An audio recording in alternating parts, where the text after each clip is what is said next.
Welcome, everybody. Day 2 Breeders' Cup. And let's see here. I'm having issues again with this Facebook pop-up. All right, got it. I got it already. How are you guys doing? Good day yesterday, wasn't it? Aaron? Let's for sure. Let's do this. I'll give you some winners. I'm gonna try. I admittedly I went to bed probably around 9 o'clock. It's exhausting really to keep your eye on the program and look at all these races and all these numbers, and it's just and anyways, I just passed out, but I set the alarm, got up at 5:30 this morning, and I've been handicapping and how about that effort in race number 1? You guys see that effort by Nashville? I mean, that was a track record in hand. Was that sick? What up, Tony? David? Yeah, we did pretty good yesterday. You guys did pretty good anyways. I've already put in some of my picks in the tournament. I'm already down a couple of thousand today, so I'm not giving up. I put my plays in. We'll talk about that, Colin. But we'll see what happens. But yeah, it was an amazing effort by Nashville, right? That was just incredible. I did a $500 exacta, Nashville to the 3-4 left, and I thought the 4 left was going to make a move, but Wild West ran huge at 28-1, getting second, and so I was out of that. And I did a trifecta as well, 1 with 3 with all, so that didn't work. So that's okay. I'm not. It's 107 and change, like in breezing. That horse could have run 106 and change on that track. That's just absolutely incredible. Maybe one of the most. That was at least in the top 5 of the most impressive performances I've ever seen. I know these weren't world beaters, but it doesn't matter. Did you see the ease in which he did that? Incredible. Good morning, Richard. Good morning. Yeah, so I wanted to – I'm not doing well, but I still think you guys are probably interested. Did you know – you want to see this leaderboard? Wait for it. That's not a typo, folks. You see the leader? Kwiatkowski, Matthew. Do you see that? Did you guys know this? 131,701.60 is where Matthew is right now, going into day number 2 here in the challenge. How sick is that, Pat? Welcome, Eric. Incredible.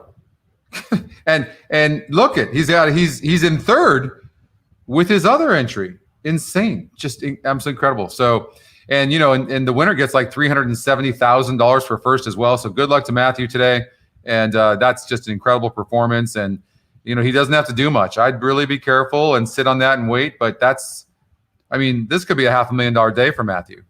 So incredible. Dan, good morning.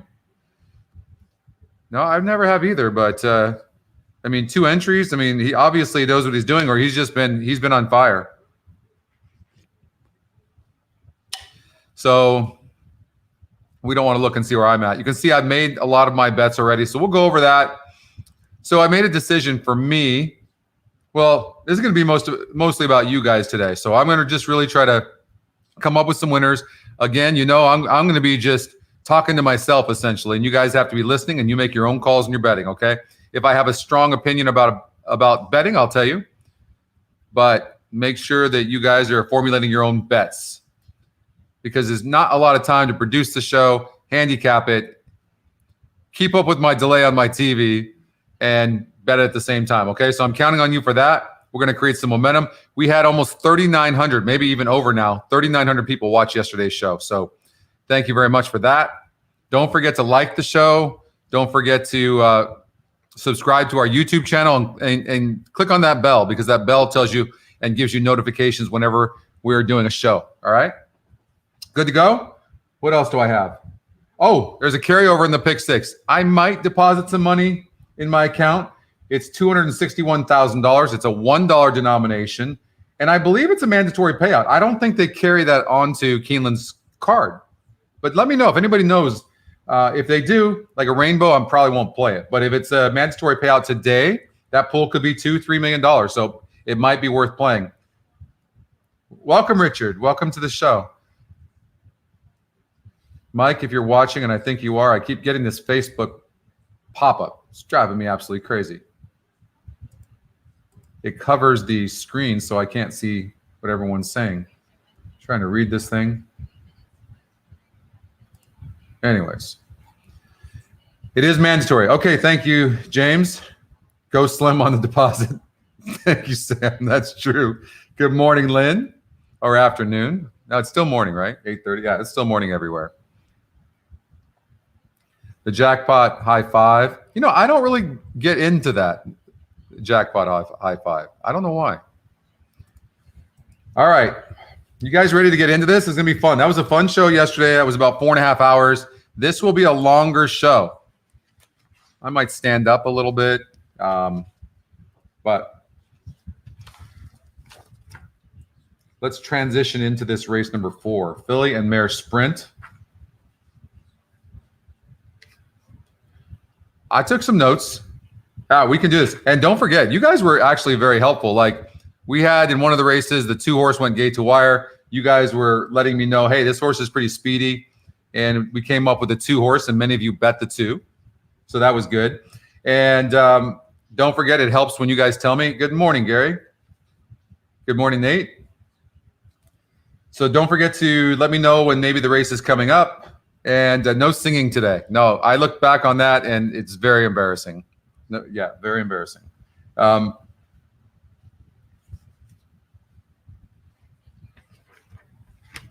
Somebody private messaged me the other day, or yesterday. I don't think they were being kind. They said, "Are you paid by the word?" I'm like, well, I wish I was paid by the word. All right, you guys ready to do this? I've had 1 cup of coffee, so I'm pretty awake. Yeah, this time I need to go to the restroom for sure. I got to do that. I held it. I was a trooper. You have no idea. Yesterday, I got my. By the way, just about maybe a half hour ago here in California, in Southern California, anyways, and I live in Newport Beach. It was absolutely storming. You would have thought we were in Florida or something. It was absolutely crazy, wind and things. I'm like, where the hell am I? I certainly didn't know I was in Newport Beach. Deb's here. Deb. Oh my God! Hold on. What is going on here? Can somebody please block her? Can't you do that? Hold on, block. How do you get her? How do you get Deb out of, no, if you guys know how much I love Deb. She's my favorite. As a matter of fact, we wouldn't all be here maybe it wasn't for Deb. So glad you're here, Deb. It's not the same without you. James, welcome. Oh, you got that daily double 5-5. Yeah, of course I didn't because I'm a dumbass. In the meantime, let's get to race number 4. So the notes I've got. So I've got if you wonder what I'm looking down at, obviously I've got the program here, but I've got my pad and my notes as well because I can't fit them all in here. Sometimes I'll kind of put what I like or put my notes up here. And so in this race here, Serengeti Empress is, she's a front runner. So if you looked at the past performances, she's like a gate to wire horse. Now, Gamine is on the inside, and she's fast as hell as well. But I don't know that anybody's as fast as Serengeti Empress. And they're going to the lead.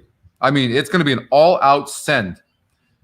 Now, initially, my thought was, let me take somebody that comes from behind because these two are going to duel themselves into submission. That being said, these two might not stop. So then I'm thinking, okay, well, how do we make a trifecta?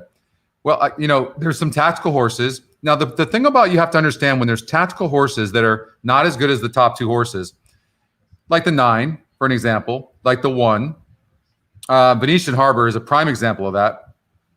They sometimes are still too close to the pace. So then you'll get a big long shot that just comes up and gets up for 3rd. And that could be Sally Curtin, the 8. Watch some video. The horse finishes pretty good. And, I would say ice cold. Exacta, but I'm going 7-2, not 2-7, because I'm going to go for the post position. Gamine's going to have to fight. Serengeti Empress is a nice-ass horse. I'm going to say 7-2-8, ice cold trifecta, ice cold 7-2. Look and see what the payouts are. I don't know that the 2-7 pays anything. It might not be worth it. It might be worth just trying to cold deck it, possibly. But you do know that that's what's going to happen. I will say this. I do think the 1 horse is interesting.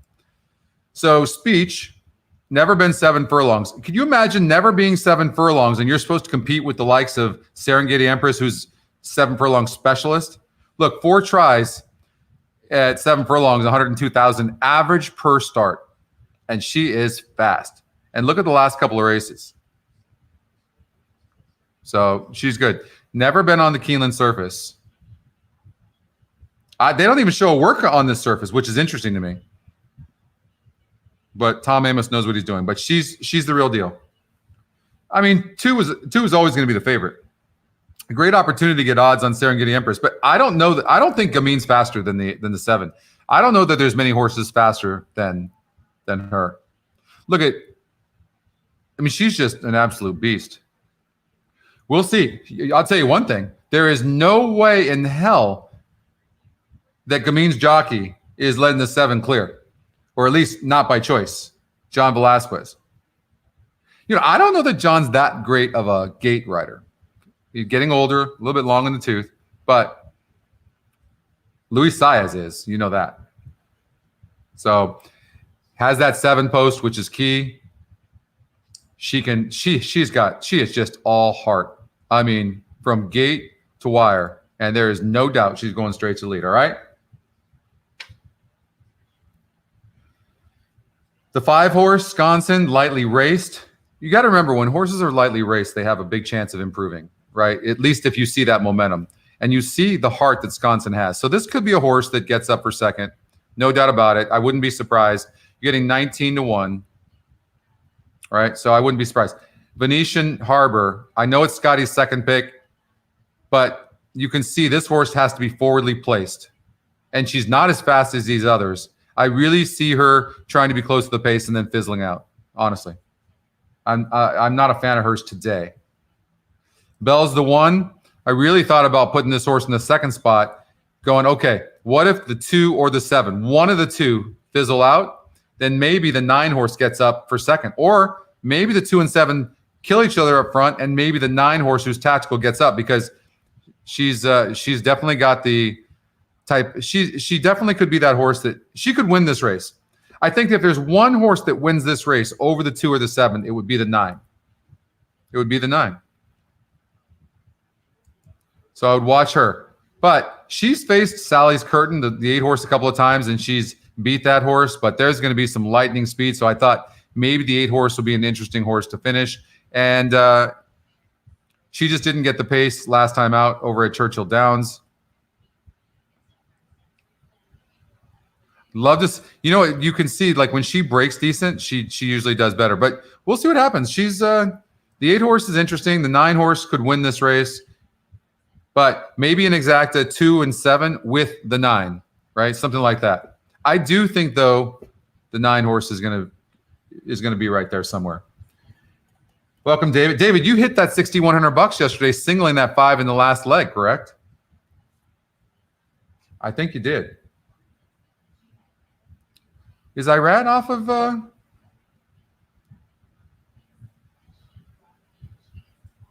Huh. Well, it doesn't. Well, Luis Saez didn't get off of a horse, so that's an area there. See, there's no room to put that there, so I can't see that here, what you're seeing. And I would like to see that, but there's not a lot of room, and I don't think that him not being on affects the horse or not, right? So, because it would show up in the win percentages. I don't know that I'm going to rely on the win percentages today, guys. I really don't. I would be careful for that. Oh, you hit the pick 3 now? Okay. Okay, right on. I don't know that I would be careful on the win percentages. They're all so close. I know Gamin has a 39%, but she also is a front runner. And she might not be as fast as Serengeti Empress, right? So I think she's got the biggest win percentage of the day. But I would be careful about the win percentages today. I would focus more on other things. Maybe the GSR. Well, you can see, by the way, look at the GSR. Serengeti Empress is one has look at 7 and 2. Look at it might come in 7-2-8. As a matter of fact, I did a trifecta in this tournament, 7-2-8. I think I did it for a couple $100. So if that comes in, could be good.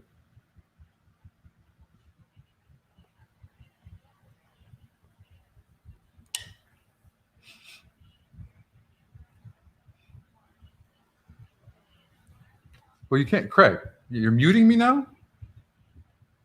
Sound like my kids.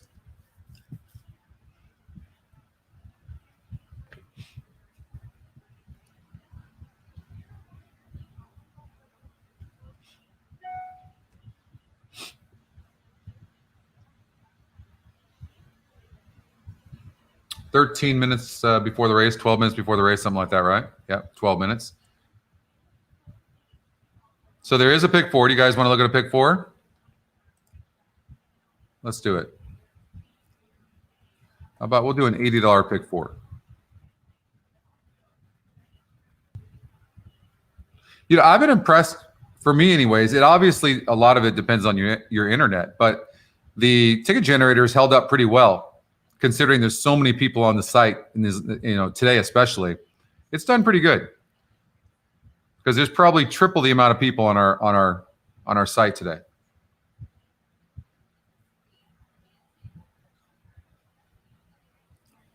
So obviously this you know, not for me, but I'm going to say I would add the 9 and I would add the 7, right? So it'd be something like that. I would regenerate. I would use 279. I thought this was a wide open race, but the thing is, here's the thing: when you get scared, the minute you catch yourself being afraid, then just shake it off and go, nope, I'm not going to fear. Do not fear. God says in the Bible 365 times, do not fear. A lot of fear going on in the world these days and in horse racing. And so this is a prime example of that. You just, sometimes when I'm fearing and I'm not sure what to do, I'll look at the top GSRs, I'll look at the average SORs, and I will definitely look at the GSR for sure, and then maybe the top 3 Scotties. That's how I do it sometimes. So if we did that, we'd be using the 1-4, we'd be using the 7, 1-4-7, 3-12. 1-4-7, 3, and that's what the system's using. Would we use the 10?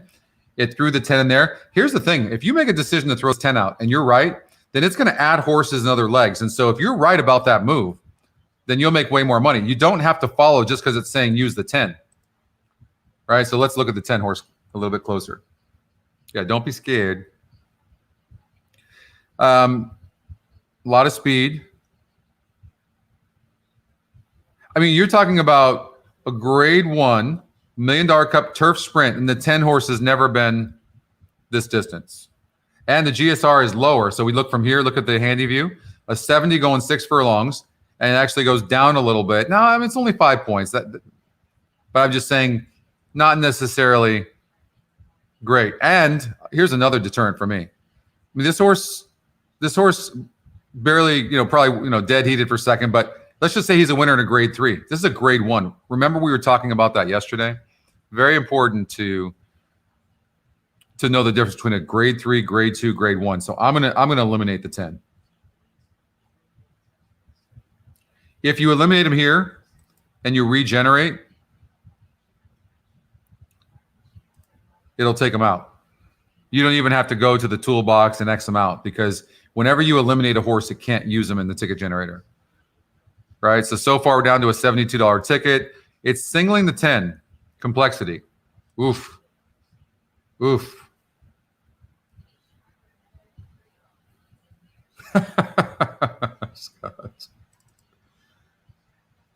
Right. Start throwing these picks out there and we'll just go the opposite way, Scott. Good morning. Good morning, Coach. Coach Williams. Justin. The 6 horse in the first leg. But I don't like the 6 horse, Justin, personally. I think the horse has a need the lead type of trip here, and I'm not really a big fan of that. Good morning, Michael. So we got to go and see if this is a single. We've got 8 minutes before this race number 4, 7 minutes to go. And Sharp Samurai. Remember, we're going to lean on the GSR today, win or lose. 2 and 7. I mean, this horse has run very well. 8 furlongs, 132,000. So likes 8 furlongs.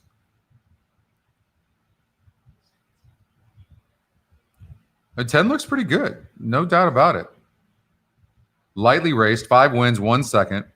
Barely lost a grade 1 going 7 furlongs.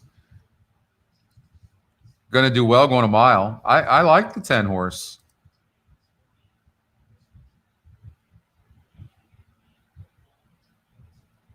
So if you look at Sharp Samurai, right, this horse has just has fantastic numbers.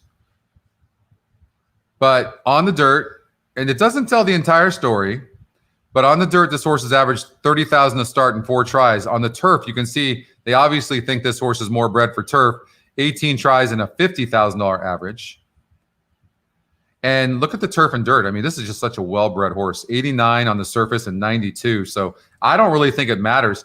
And I think, and this horse is 1 for 1 going 8 furlongs on the dirt. This horse could get undervalued today. This horse could be good. I would watch this horse. I would watch this horse carefully.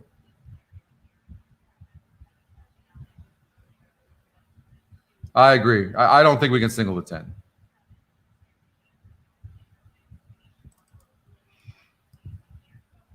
So this horse Rushy is the second pick. You know, a lot of times when you're trying to beat a horse, but I don't think complexity is necessarily worth. I mean, can I single a horse like this? I have a hard time with it. That being said, this is not bad. I mean, this is just a tough race. I mean, but the 7 Rushy looks good, has a good GSR. I mean, maybe these 3 horses. It's going to use less horses in the 4th leg. We know that. Now it's singling the 6 rushing fall. Oof. Look at this. Top win percentage, 14%. Wow. We're going to have some fun today, folks. And Sister Charlie, 2 for 2. Look at that breeding on the turf going 9.5 furlongs. I mean, what's wrong with her? Can she, disappointing a little bit. 40 cents on the dollar, 80 cents on the dollar, and losing those races. I don't think her form is really that great right now.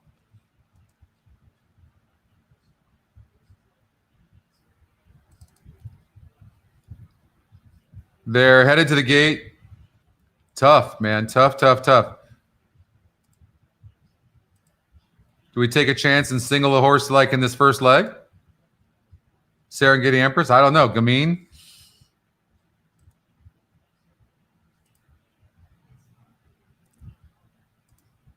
I mean, what do we have to lose? Rushing fall.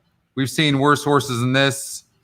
This horse has got some great. Oh, take momentum as well. So when you see horses have momentum, lightly raced, 11 wins, 2 seconds. At least you know you're going to get a good ride. At least you know you're going to get a good ride. Sister Charlie's not doing that great. Mean Mary. This horse needs the lead. Could run good, but 6 is tactical, a little bit tactical, going to be forwardly placed. I'd go with the 6 singled. What the hell? That's what I would do. That's the ticket.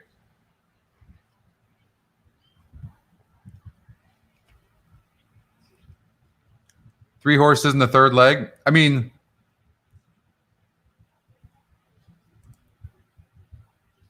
I can't narrow it down to that, David. Like, even this Mr. Freeze, there's nothing wrong with this Mr. Freeze.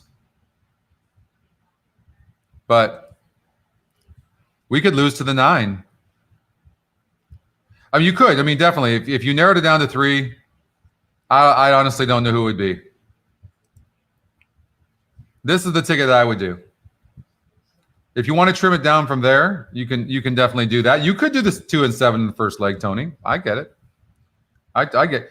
You know what? Like, if you really want to have the balls, single the 7 horse, because if the 2 doesn't break perfect and the 7 gets a clear lead, 7 is gone. She is history. So maybe take that risk. I mean, I don't think the 9 is doing very well, and the 9 is somewhat tactical. So if the 2 and 7 duel themselves into submission, I could see the 9 horse winning this race. But maybe just go 2 and 7. I'll tell you what. I mean, the 2 horse is going to have to run her tail. I mean, she might. She's 39%. I could be overthinking this. You singled the 7, Scott? Yeah.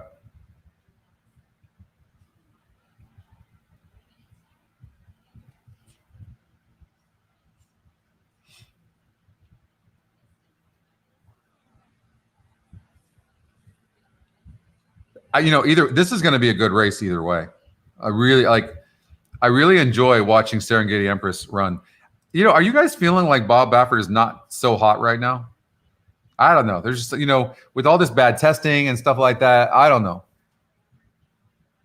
I don't know that I'm believing this weekend in Bob's horses. But I don't know. He won the last race, didn't he?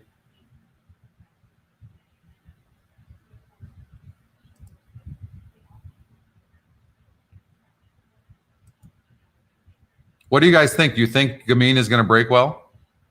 I mean, she's broke second, first. So something's got to give. Serengeti Empress, if Serengeti Empress breaks good, watch out. Because she's broke fifth in the last couple of starts and still was right there.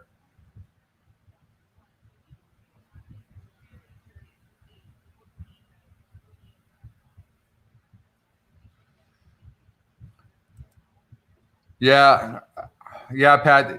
I don't think the horse won very easily, though. Good morning, Michael.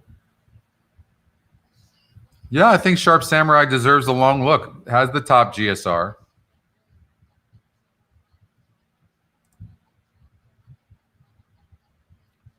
I like the fact that Rushy, I will say this, 20-1 morning line, Scotty's second pick, 84 GSR, and has been in the first or second in 3 tries.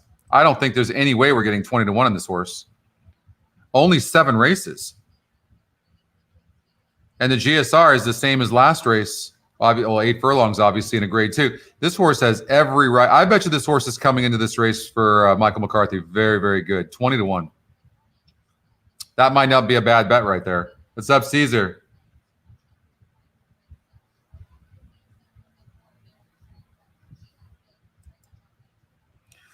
I don't like horses like this that need the lead in races like this when there's a ton of speed in here. And this horse is also not in the top 2, Scotty. I don't like Nick Sko. I've got my bets in already. I've got some form of this in this race. I think I've got 7-2-8 cold is what I did.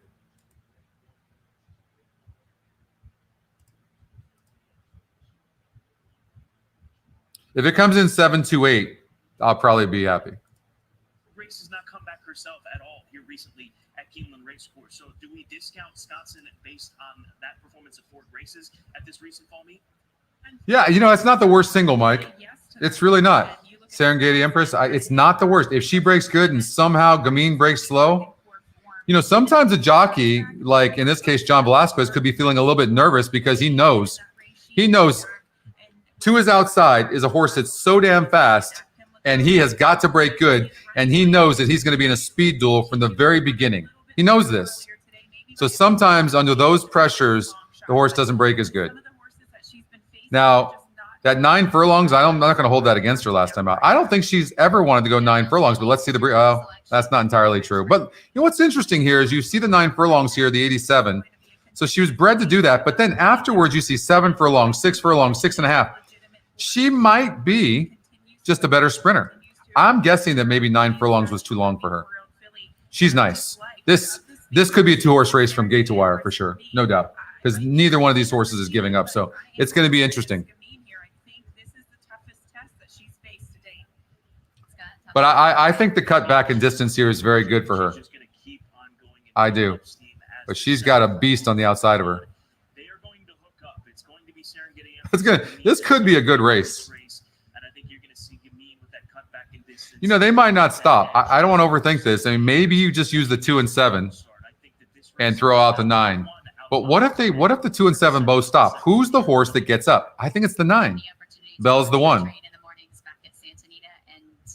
She's looked better than she ever has these days. Horses get a lot of their power from their hind end, from their hind quarters. Her engine, I mean, she is as muscled out as possible. She is. Well, they're at the gate. Good luck, everybody. Let's get this in. What are we all looking for? What would be ideal for everybody? 7-2-8 for me. I'd love to see the 7 beat the 2. Over the fast main track here at Keeneland in Lexington, Kentucky. That pick 4 pool still climbing as well. If you're getting your and I know the 2 horse is good.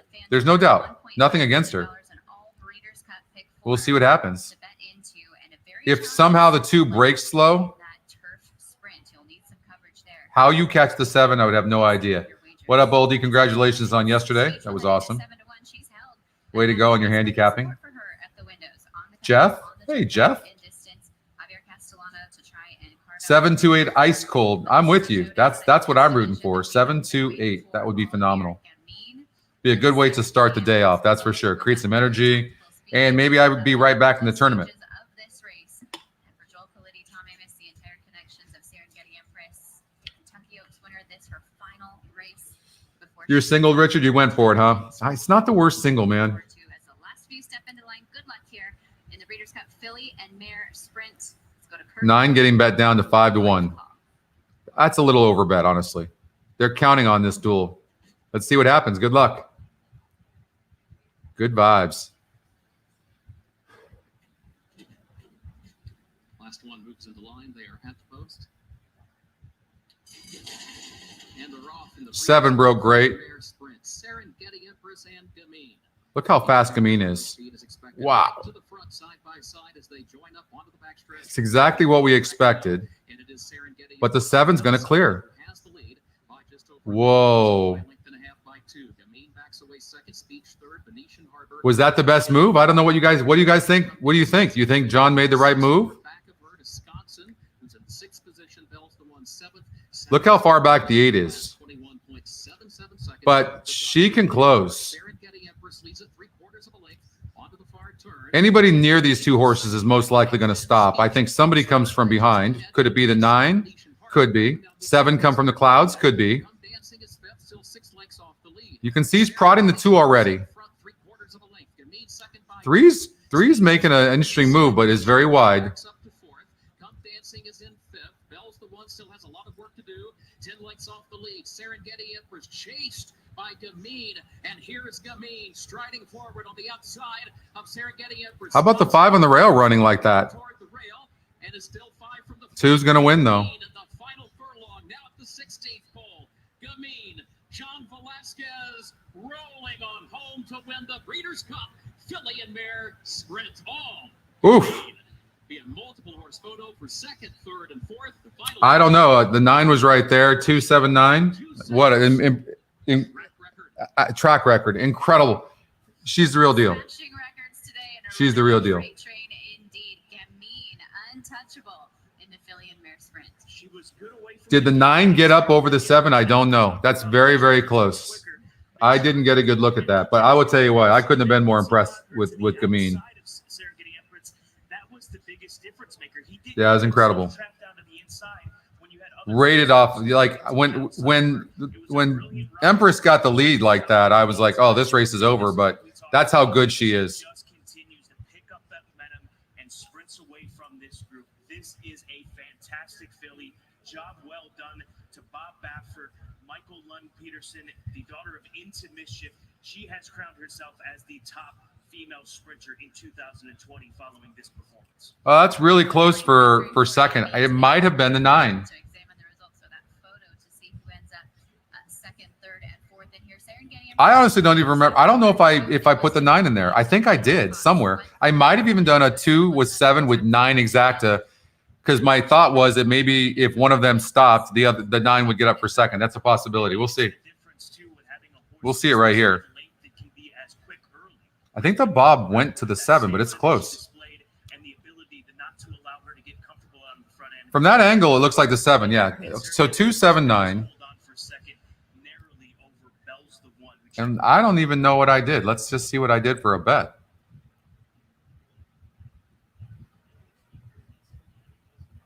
I did a 728. You can see I did that for $500. Is that all I did? That's all I did.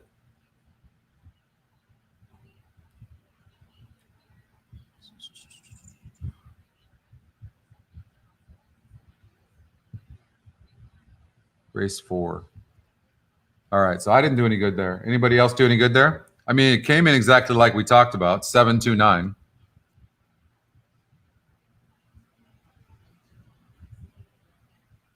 Well, I mean, that was just a really impressive effort.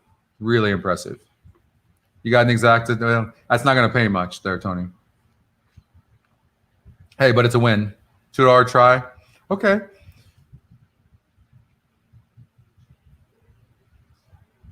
She was ultra impressive, right? 279. Pretty chalky there, the way it came in.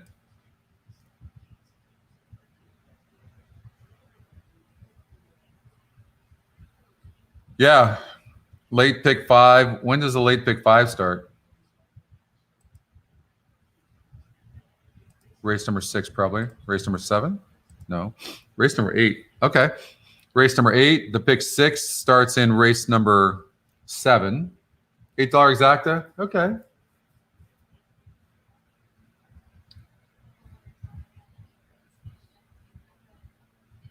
I mean, I think she's just the real deal.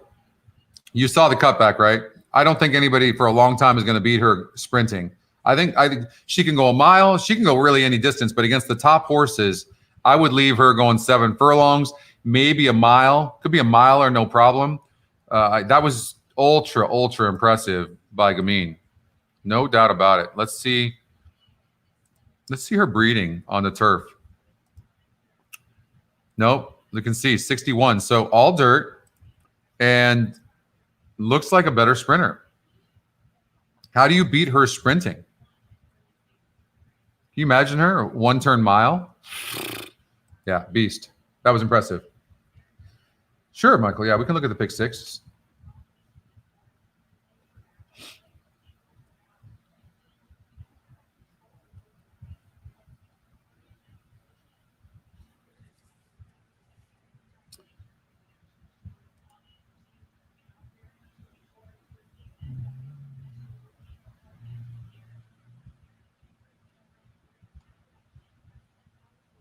Trying to remember what I did, but I guess it's all right there in front of me. So, okay, so the ones, those are all done.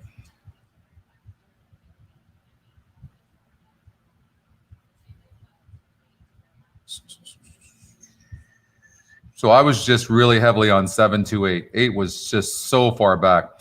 Is this track as speed favoring today as it was yesterday, do you think? Because a 9 did come from behind. That was pretty impressive.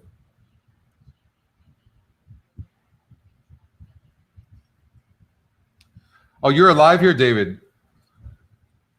In the pick 5. That's right. There was an early pick 5, huh? You have 1, 3, 4, 6, 7, 10, 12.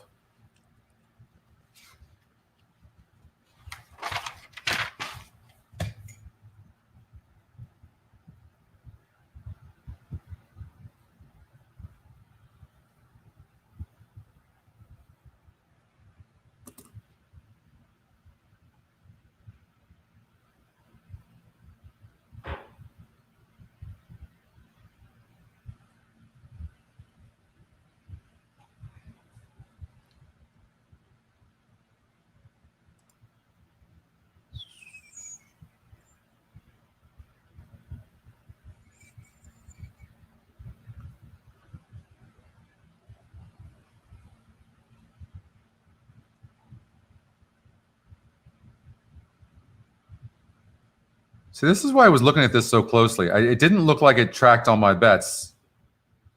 I'm just wondering why I have 2,965 in my account when it seemed like I had nothing. 26.95. Interesting. I don't know.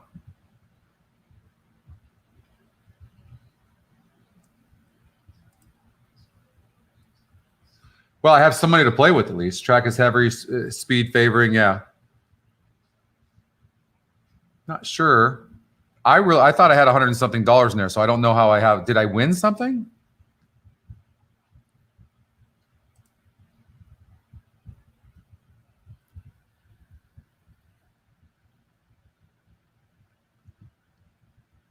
Oh, so I did a $100 box, 2-7. It paid me $2,530. 2-7-10. Oh, that was in race 3. I am so behind. Oh, I had the 7-10 exacta. I didn't even know. How funny. So I did a 2-7-10 exacta box. And that actually, that paid me. All right, so I thought it was down to $100 and something, but I actually have some live bets. Plus, we've got a little bit of bankroll. So okay, I couldn't figure out where that money came from. Nice. Here, I thought I saw that result come in. I'm like, I lost. Okay, so we want to cover was it a pick? Oh, well, first of all, I want to see what this pick 5 is paying. So, David, you're alive to the 1, 3, 4, 6, 7, 10, 12. So you've got a lot of coverage.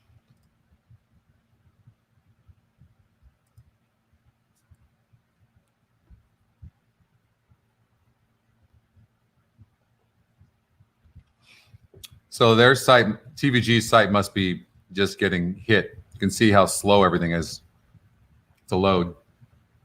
It's not paying much, David? No? Okay.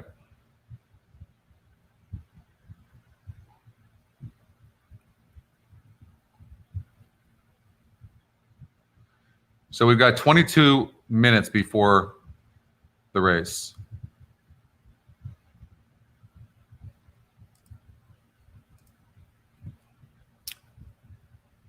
Okay, race number. So we're gonna look at a pick. Well, let's start with the pick six. To kick off Breeders' Cup Saturday, a track record performance by Gamine in the filly and mare sprint. Yeah, she was impressive. Wow. Just watch her sprinting. I doubt you're going to ever see her 9 furlongs again. Ever. Why? She ran like that. She just demolished that field and rated. By the way, you realize that that was the first time she'd ever rated? You guys saw that, right? Look. She's never had to rate before. She handled that just fine. And she's like a nice looking horse. How does a daily double work? Okay. So, like in the situation of, you could from here. So daily double, let's just say we started in race number 3. You could go like this, and you can go, now you first of all, how much do you want to play? So you go, I want to do a $10 daily double. You can do it multiple times, but it would have given you 457 with 279. So in this case, a daily double is essentially betting 2 races in a row. So we're betting race number 3 to race number 4. So you'd have been happy, I think. I don't know what the payoff is, but we'll find out. The daily double paid $13.40 for $1, and the wager was for $1. So you'd have made $4.40 profit.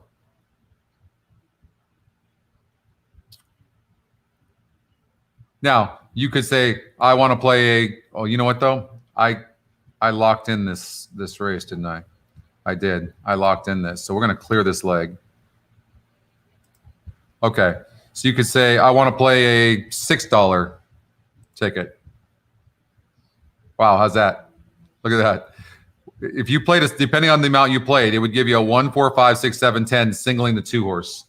So on $6, you could have won that as well. So it just depends on how you want to play it. But it was singling the 2. Gamine, much smarter than me.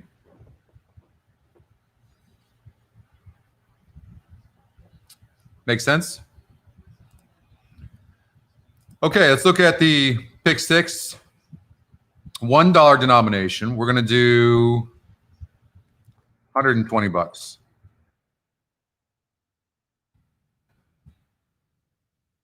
Good morning, Jen. You didn't do well yesterday.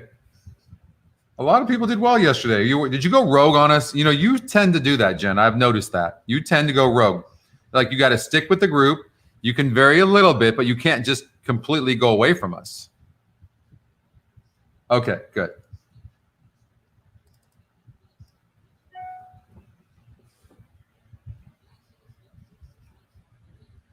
By the way, thanks everyone. We are doing so well over the last couple of weeks. EquinEdge, I'm talking about.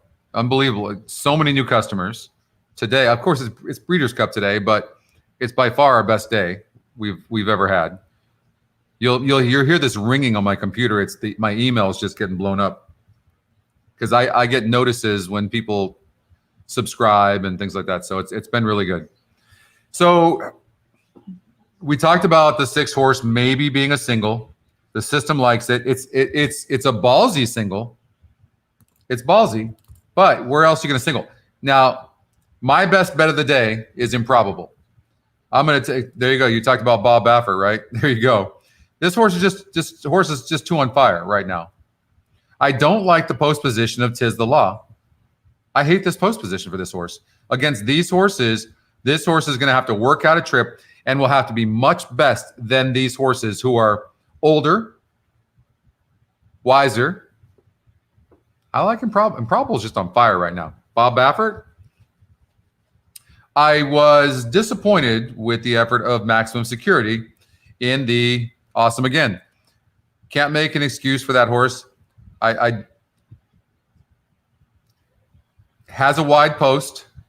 Going to be right there, tactical. Might have to go a little bit wide. Going to have to be asked initially. And Authentic is fast as well, who's a 3-year-old. Don't like Authentic's chances today. I think Improbable, it's going to be some speed. The horse is look at the form of Improbable right now. This horse just can't do anything wrong. Won the Awesome Again by 4.5 lengths. It's just really a matter whether the horse likes Keeneland or not. That's it.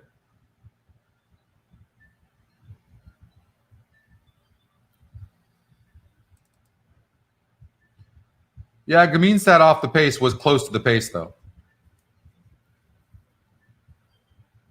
I was impressed with the way the 9-horse finished, but so maybe the track is fair. Maybe the track is fair. You want to look at the 7? Is that what you're saying? Global Campaign. Won the Woodward by a length and 3/4. Lightly raced.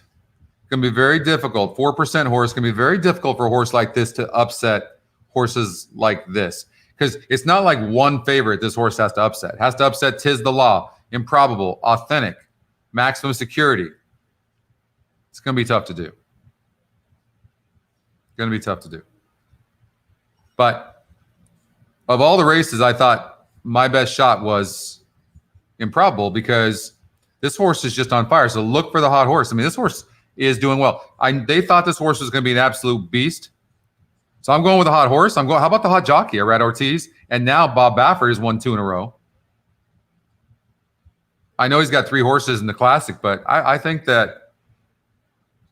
Improbable could be a single. We could finish out the day with a big win. You'll love to see 7-1 odds on Improbable. Don't let that discourage you. And I hate overlays, but no. First of all, you have to remember this too. You're having a lot of newbies that watch Breeders' Cup. They watch Kentucky Derby. Who do they know? They know 2 horses. They know Tis the Law. They know Authentic. They might even know Maximum Security. They have no idea who Improbable is.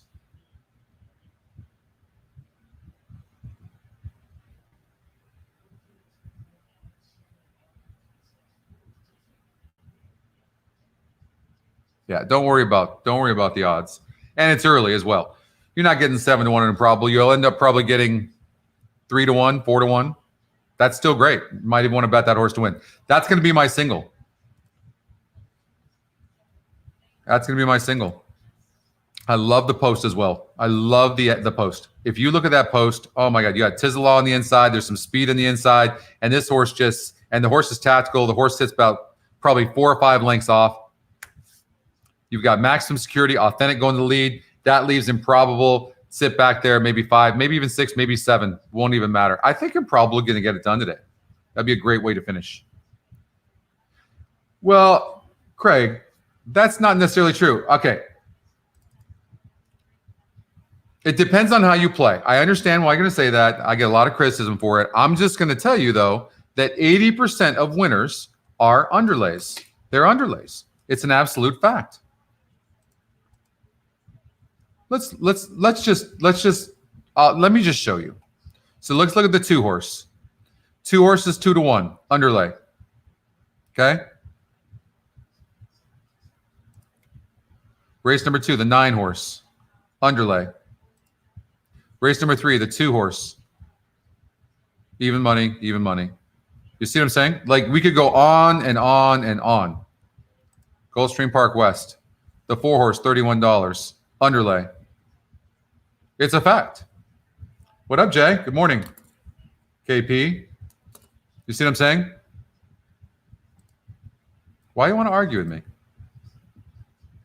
The 2-horse, 4-5, from a 5-2, underlay. We looked at 5 horses, all underlays. 6-horse right now, an overlay. The only horse that was an overlay. 80%. Telling you. Keeneland race 1, the 1-horse. I mean, does that even count? That's an underlay. 6 horses an underlay. 7-horse is an overlay. and Gameen's an underlay. So, yeah.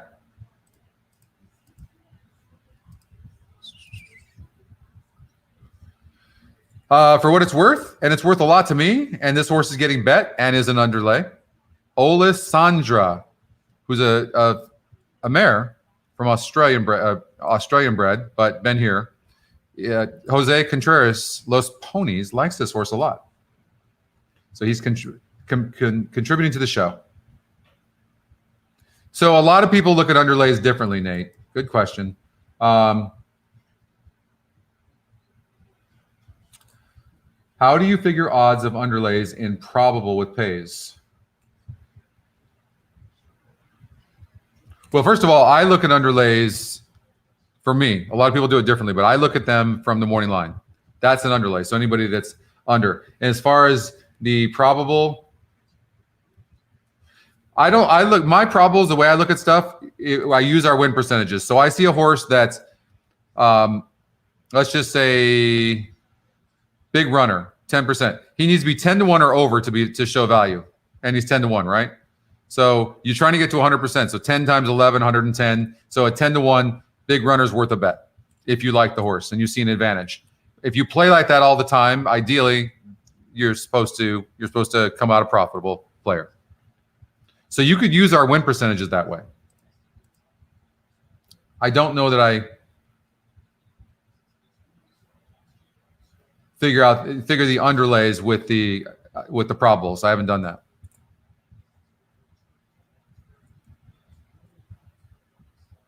Yes, thank you, Jeff. Please make sure you like this. You know, we had, I don't know how many people watched the show yesterday, and only like a quarter of you pressed the like button. It's not that hard. Just press the like button, please. Lakers 202. I love the Lakers, by the way. I mostly play long shots. Any good tips to win?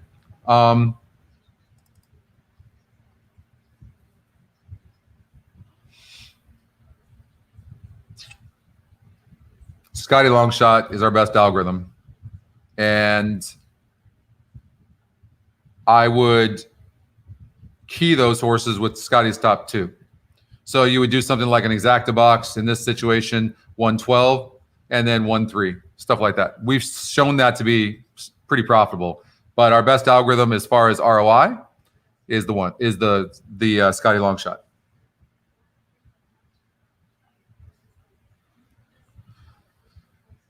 So we've got 11 minutes before this race. Thank you, Ron. Thank you very much. I'm just kind of new to this social media, to be honest with you. You know, you guys see I don't really tweet that much, but from what I understand, liking the show and how many subscribers you have is like really important, because what'll happen is YouTube, the more likes there are, they'll start like somehow you can reach our show easier. I guess that's how it works. I don't know. And so thank you, Ron.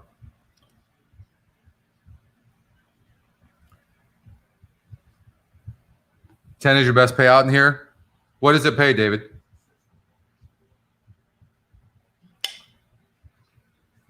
Jose is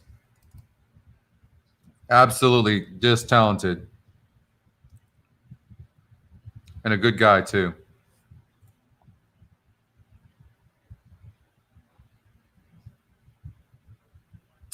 10 minutes race 5. Let's do an exacta trifecta. All right. I'm with you. Okay. So let's do a trifecta with this system first. We'll play a little bit bigger than normal, because look at this field. Are we really seeing the top win percentage being 14%? And the horse is an overlay right now, got Stormy. He's also the top Scotty pick, which is interesting. I like it a little bit more because he's not only, well, he's still a 86% chance of losing. So I think a top anything means nothing. We need to look at other factors. So let's.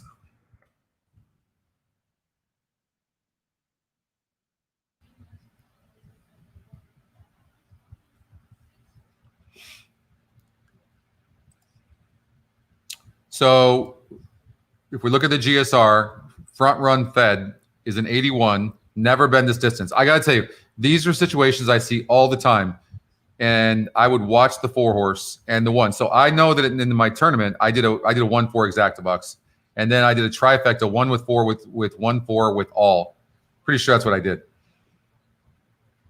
But there's no way I'm not using the highest GSR when the horse has never run this distance. There's no way.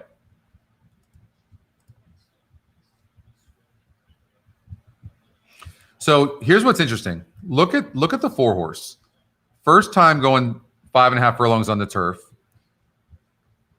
Barely lost a grade 3. Look at the GSR. The GSR is a 73. Today's GSR, see up here, 81. So you see a horse that ran good on the same surface and distance against a strong field, SOR, barely loses, and now should theoretically run better with this way 8-point higher GSR. Makes sense? The horse is live. The horse is live. I know you do, Justin. Justin, you had a bad beat last night. You and I were watching that, but you had a bad beat. That was last night over at Remington Park. I'm going to show that because I think they'd be interested in seeing that. So poor Justin. I was watching this race. We were texting each other, and this happened to poor Justin. All right, well, before we show that, I think we hit the GSR as well here, right? Let's see. So the top GSR, 57. Look at first time going 7 furlongs. Went off at 9-1. Top GSR, 57, and wins the race and pays $20. See what I'm saying? So this is kind of the same scenario with the 4 horse right now in this race. But this is what happened to Justin last night. This horse here. So the top GSR, look at this, 7 horse, pays $11.40, 66, first time doing it. But he also did an exacta box and trifectas with the 19-1 shot first time starter who had a 65. You can see the 7 and 2 are like close. And the 2 was way back there. 7 wins for fun. And the 2 gets up just late by a nose for that exacta, for a 7-2 exacta with the GSRs. I hope we have these same opportunities today. That cost you about $3,500? Yeah. Yeah, that was brutal. That was brutal. So hopefully we can learn from that.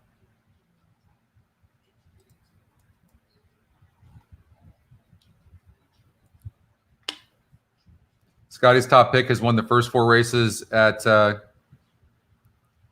Aqueduct. Let's see.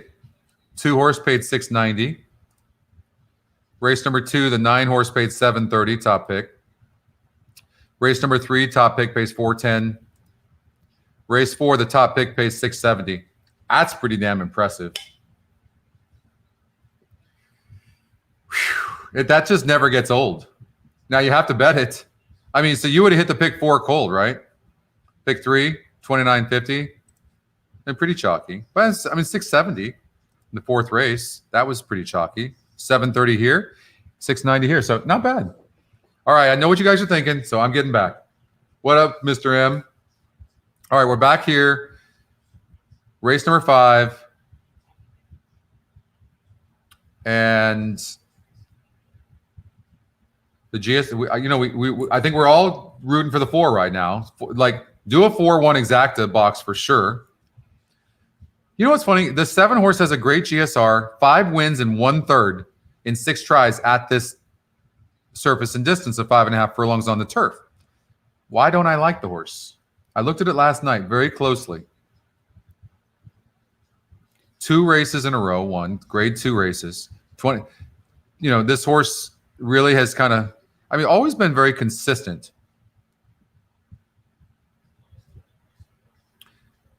I don't know. What do you guys think? Yeah, the horse can sit. I mean, maybe take the top 3 GSRs, right? And do a 1-4-7 exacta box. I like this horse, Imprimis, to be honest with you. Now, because I'll tell you why. You have a 76 GSR, so it's a high GSR, 10% number in a race that's wide open, and it's Scotty's second pick. So you've got the algorithm of the GSR liking this horse. You have the Scotty's pick algorithm that likes this horse, and the win percentage is somewhat like the horse.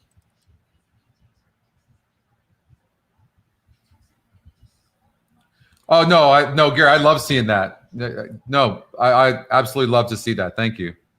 And and not only that too, I think when new people that are watching right now get a chance to see that and how amazing these numbers are, you still have to bet right. I get it, and it's easy to look after the fact, but it's pretty amazing. And by the way, you don't even have to handicap to get this stuff. You can handicap on top of it like we're doing now, but you can get that stuff just like immediate. And if you don't feel like handicapping, you just go, I'm going to play Scotty's top pick, or I'm going to play Scotty's long shot. It's pretty neat.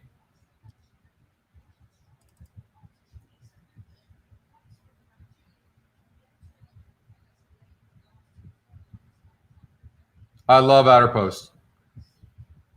No, that's a great stat. So 7 is early speed with Sai as a board, and stats say across 6 races, outer post early speed has been winning. Not a huge sample size, which I appreciate that, but worth thinking about. And speaking of sample size, thank you for that. Speaking of sample size, when we run our stats, when we give you numbers like the win percentages hit at 36%, it's based on hundreds of thousands of races, not a small sample size of 10,000 or 1,000. How many tracks are hot today? Let's see. Not too many. This is the least you're going to see. This means that in the last 16 races, when you see these flames, that track is winning. The top win percentage or top Scotty pick, one of the two. Not both can do it. It's either or, and I'll show you, are hitting at 38% or above. So you can come over here to the EquinEdge, and you can click on this, and we can go to hot tracks, and we can see which tracks are the hottest. If you see my really handsome picture there, Mahoning Valley, the last 16 races, 7 minutes to go, is hitting at 38% in the last 16 races. You can click on this to see as well what all these are. Hot Jockey, Hot Trainer. At Will Rogers, where we've won 8 of the last 16 races. If you see the EquinEdge logo, Del Mar is hitting at 38%, Hawthorne's hitting at 38%. And if you want, you can sort down to see some of the other tracks and how they're doing. And this is pretty cool. Lone Star, the top win percentage is hitting at 62% the last 16 races. All right. And you can do the same thing with Jockey and Hot Trainers.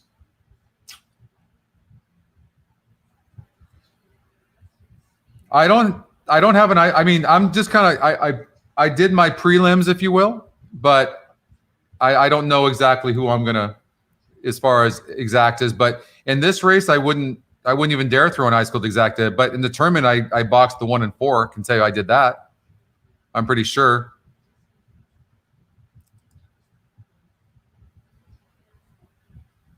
Let's see what I did.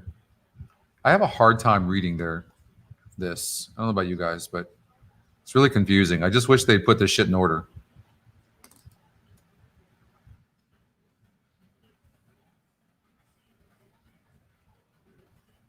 Bug. Who's in the leaderboard?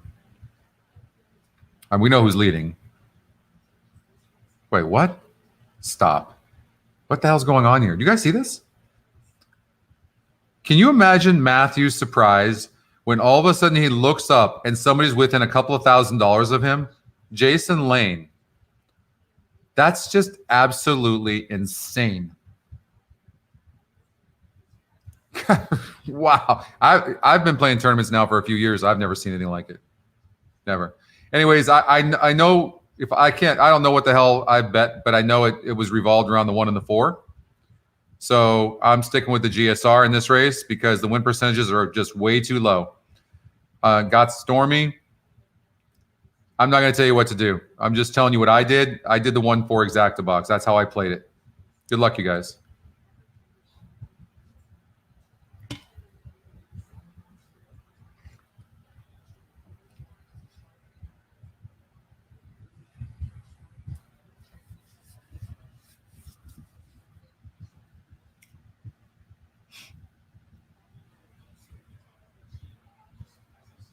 Good turf course here at Keeneland. Checking the odds one more time for the Breeders' Cup Turf Sprint. The 7 Leinster at 4-1, a slight favorite. Second choice, at least for now. The 3 Infamous at 9-2, and then a couple of horses here at 5-1.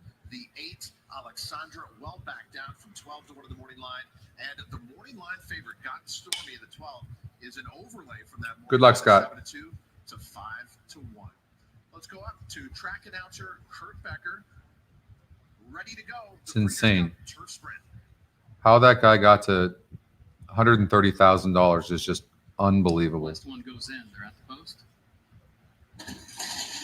They're off in the Breeders' Cup Turf Sprint. There's Bombard in between horses into Mystic, now a step quicker. Leinster moves up the opening strides. Wildman Jack on the outside. Into Mystic to the lead down toward the inside. Wildman Jack second, Texas Witch third. Leinster against the rail is fourth. Bombard fifth. Got Stormy is in sixth. Just Mike seventh. Infamous eighth down toward the inside. Extravagant Kid of White ninth. Last Slippers 10th. Front Run the Fed 11th. Alexandra 12th up on the outside. Big Runner 13th. And Wet Your Whistle last of the 14 into the far turn. Into Mystic.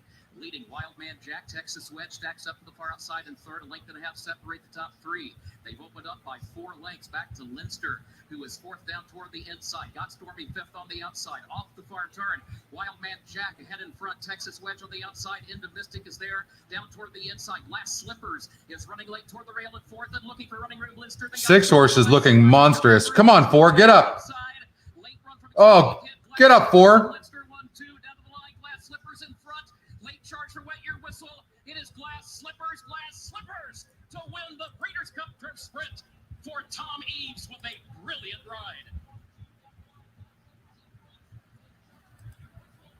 And I had the 4-1. What am I reading for the 6-4? Has arrived for Europe. Glass Slippers getting Europe a win. Glass Slipper. Anybody have that 6? Turf Sprint, and it was 4 horse just had a horrible trip. I never saw the one in the field. I'm sitting here thinking I had the 6 for some reason. Yeah, congratulations. I thought the Europeans were up against The entire that, and I mean, look at how many horses in this race. I mean, it's just really tough. 4 had a rough trip. I was watching the 6 for whatever reason. I thought I had the 4-6. I never saw the 1 was never in the race. He just comes off the rail there. You can see the 4 horse right here, just having all sorts of trouble. Wasn't a bad run. 5 horse ran huge at 26-1. 6-5. It looks like 6-5-7. Yeah, it was a 6 though, right? You had the 6, Kirk? Nice. We didn't really talk much about the 6, did we?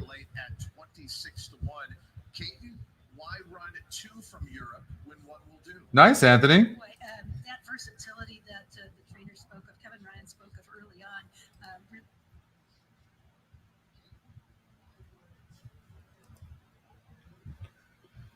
All right, let's look closer at this 6 real quick.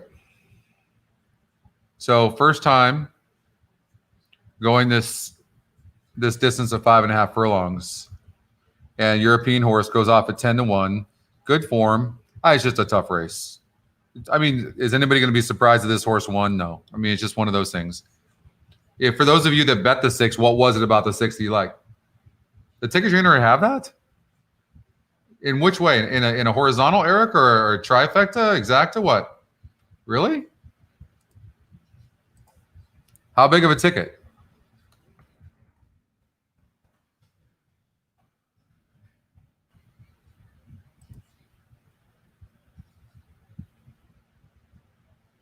Not based on what I just ran. What in a pick 5? Interesting. Well, let's see. Pick 5. Oh, you mean early on? Wait, David had that. All right, I got to get caught up with you guys. So David had that, had the 6, and in the pick 5, it had the. Hold on here.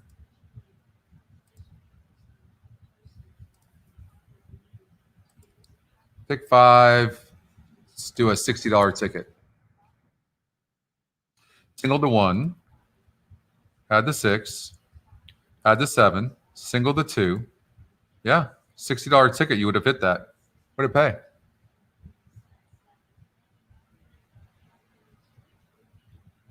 Well, it hit the pick 5 on a $60 ticket. It hit it. Let's just see. How about $48 would have hit it? 1. Had that. Had that. Had that. And had that. Yeah. So you could have hit it on a $48 ticket. Do I hear 36? Obviously had the 1. Had the 6. Had the 7. Had the 2. Wow. It's pretty impressive. $32, David? Nice. Let's try 24. 1, 6, 7, 2, 6. You could have hit that on a $24 ticket. Wow, that's pretty impressive. Why didn't we do that? Very impressive.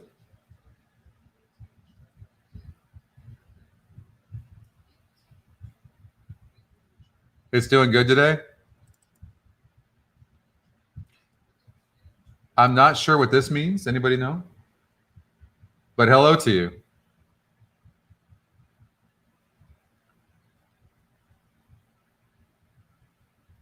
You played that, Deb?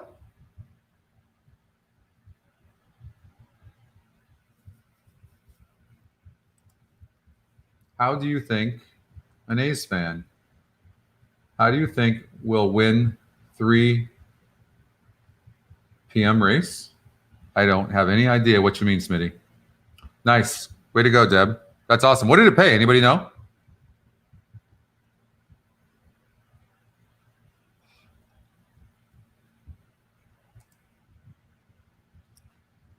Let's try $16. Could you hit it with $16? 1, 6, 7, 2, 6. Damn. $15 ticket. You could have hit that.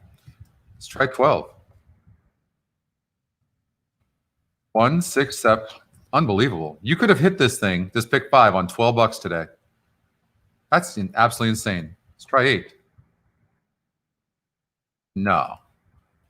1, 6. It's singled the 6. Do you see this? With 7, with 2, with 6. $7.50 ticket. Holy crap.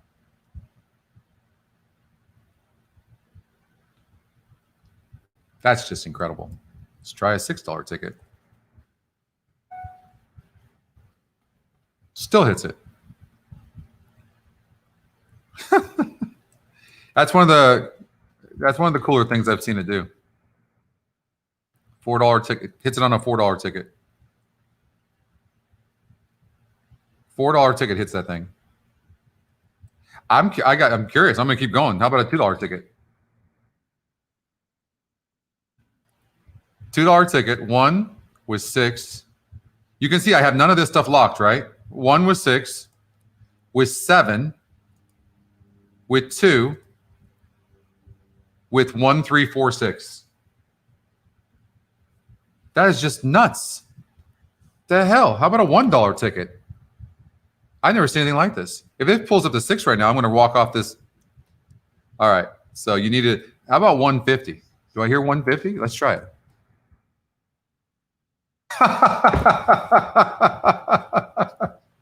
$1.50. You could have hit this thing for $1.50. What did it pay? Let's see. That's just insane. 50-cent pick 5. 167246 paid $529.90. Congratulations, you guys. That is nuts. That's pretty cool. Hey, that's a great way to start. You guys, some of us winning. That's awesome. I still have $3,000 in the tournament. Plus, I have some bets I've made along the way. So I'm not going to have anything left. I'm either going to win the tournament or I'm going to have nothing left. You know that.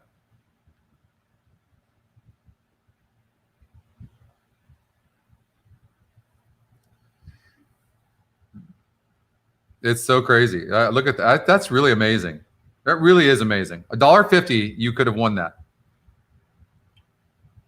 If only you knew that ahead of time. That they were hitting yesterday, Michael. That's true. That's true. We talked about that. That's really neat, though. That's pretty cool. Love to see that. All right, moving on. How do we do? This is pretty cool. So Woodbine race number 1 on the turf. Let's check out the GSR. So it came in 5, 6, 7 in a tough race where the top win percentage is only 20%. You see a top win percentage, and it's the favorite. It's 20%. This horse needs to go off at 5-1 or more for it to even be worth a play, and he's 3-1. You absolutely bet against a horse like that. Anyways, in this case, the Scotty algorithm hit it, and the long shot, right? So it 5, 6, 7. It came in 6, 5, 7. It came in 5, 6, 7, And that trifecta paid $34.80. I'm sorry, no, that's the exacta. The trifecta, $32.68 for 20 cents. Look at that. Pretty neat.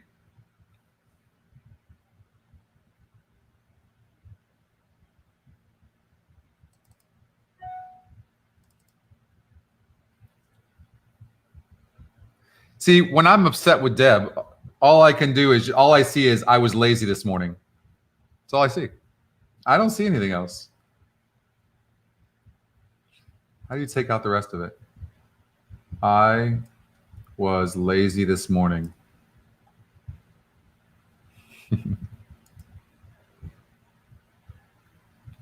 Hello, Julio. Way to go, guys. Late dollar pick 5 for $2. You think we're gonna strike lightning or gold 2 times in a row? We're gonna do it.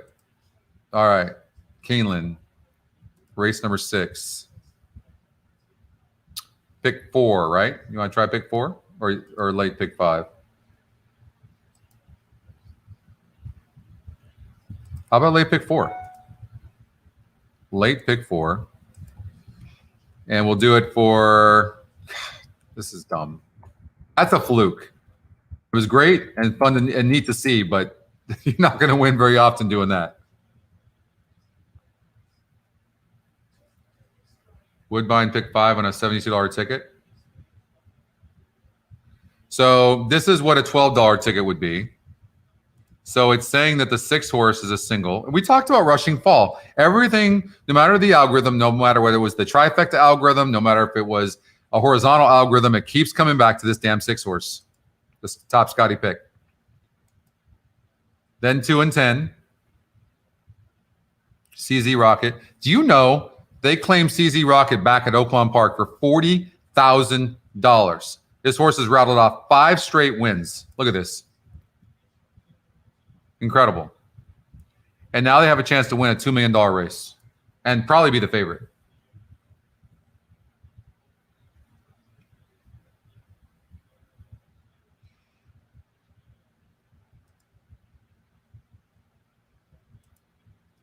So we can do a $72 ticket.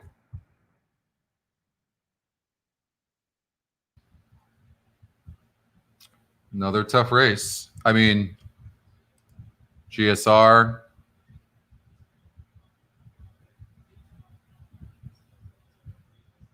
Okay, so the 5 horse, what's leaning me towards the 5 horse here in Woodbine race number 2. And you might want to be able to spread out somewhere else. So maybe we cut back here. But what I do like is that this horse has got an average SOR of 54, so which means strength of race. It means that 8.5 furlongs on the turf in those 3 races has faced the toughest competition of all the horses that have been this surface and distance, and has the top GSR. And there's nothing wrong with 10% in a race where the top win percentage is only 21%, and it's the top Scotty pick. So that's who I would kind of lean towards, and then I would definitely use the 10. Although here's what I don't like about the 10. The 10 is only 15%. And it's not in the top 2 Scotty picks, but I do like the GSR. So I have mixed feelings about the 10, but maybe we're trying to beat it 8-5. How are you going to bet a 3-2 shot now that's only 15%? At least on the win end, you got to throw that out. And the other thing we know is that if our top win percentage, meaning the 6, is not the betting favorite, the betting favorite only wins 16.2% of the time. So the 10's a bet against. Maybe the 5's a good play. You got a price play here and a Scotty long shot in the 9. Nothing wrong with the 9. Maybe go with the top. He's an overlay, but Sky Dragon, who's a top win percent. Look at the SORs. 44, 42, 46. Those are just too low for me. And we got to look at the 4 horse, the second Scotty pick. Been facing good competition. They had 10. Throw out the 10 furlongs last time out. On the drop in class, this 4 horse could run good, and we're not using it. I'm really liking the 5. I would take the top 3 Scotty picks, something like this. I would take a chance. I have to look at the 2. Didn't run bad last time out of 10 furlongs. A 58 is okay. This guy doesn't really win. Doesn't have any speed. Hard to leave this horse out, but I probably would. And I would probably just use add the 4 and do something like this. I just use the top 3 Scotty picks, but I like the 5. That's what I would do.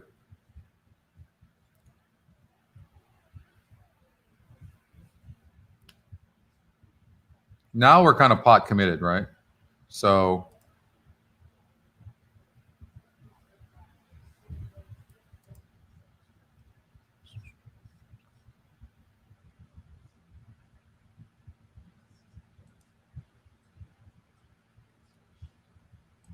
let's see how the 5 does.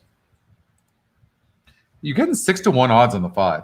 I mean, at least bet the 5 to win. The 10's getting overbet. I don't care if the 10 wins or not. It's a 15% horse. You guys are going to make way more money playing against horses like this, knowing that the win percentage is on. See, for the people that are betting this horse, they don't know that the win percentage is only 15%. I get a lot of trainers that say my horse is doing amazing and the horse is 12% to win. I'm like, that's great. Your horse is doing amazing. But and I'm sure he is or she is, but you're not winning this race most likely. Unless you can show me a case in which maybe the horse is lightly raced and the system could have missed it and something happened, or there was an injury or something, then you can make a case for that. But the win percentages are accurate. But in a race like this, it's a little different because that horse has a decent number in a race that looks wide open. But but knowing that, is it worth 6-5? Hell no. Yeah, I can understand going with the Scotty long shot. You can never go wrong going with the Scotty long shot, ever. Not necessarily always in the first spot, by the way. There are other things besides the first spot. I've made more money in tournaments putting the Scotty long shot in the 3rd spot. I love 6-1 odds in the 5 right now. And maybe a 4 or 5 exacta box, right? Or, you know what? Look at the wagering here. It's prime for somebody to beat this 10. What about a 4, 5, 9 exacta box? If that comes in, you know how big that's going to be?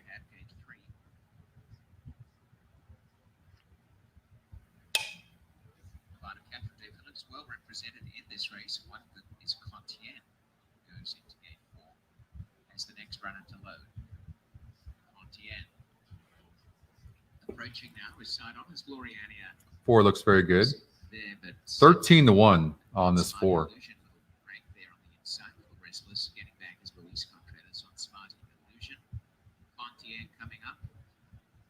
Just being Yeah, Michael, I like the 2. We talked about that. I don't know if you were watching at the time, but I like we like the 2 horse.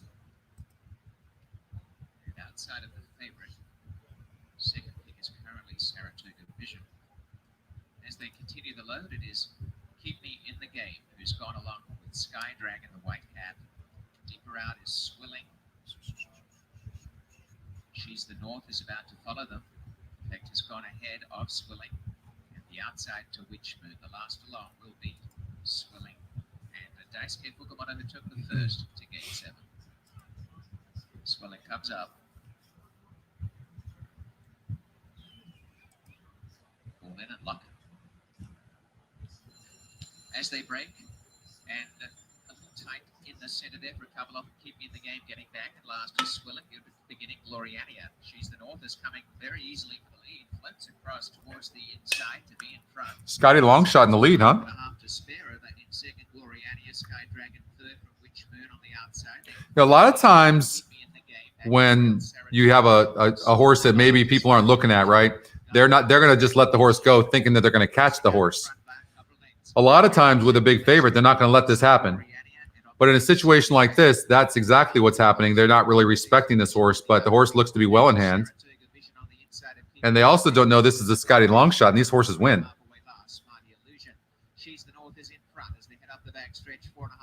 You can see ears pricked. This horse is really having fun.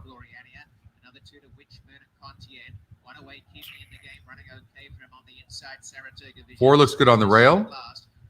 5 looks good. 5 didn't really have the best break and kind of got squeezed by the 6, but looks good nonetheless. On the inside, Gloriania, Witchmoon making ground. Then Contien, Keep Me in the Game, running up. And then comes Saratoga Vision, who lost a touch of ground into the turn from Swilling.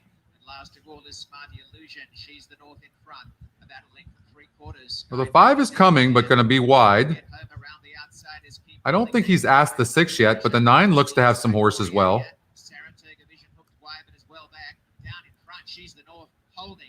Come on, 5. Get up for second. Where's the 4?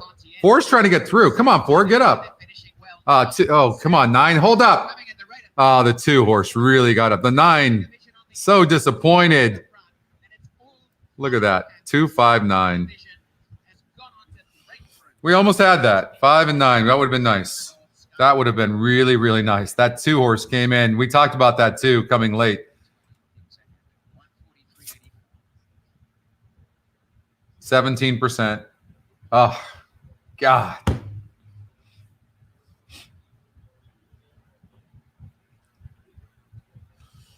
Man, oh, man. That would have been nice. We weren't too far off, right?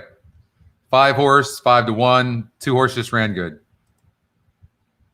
I mean, figured to run good, but look at this horse. This horse hasn't wanted to win. I mean, 0 for 15.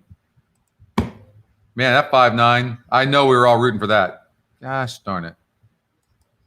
Well, we were close. You had that exacta?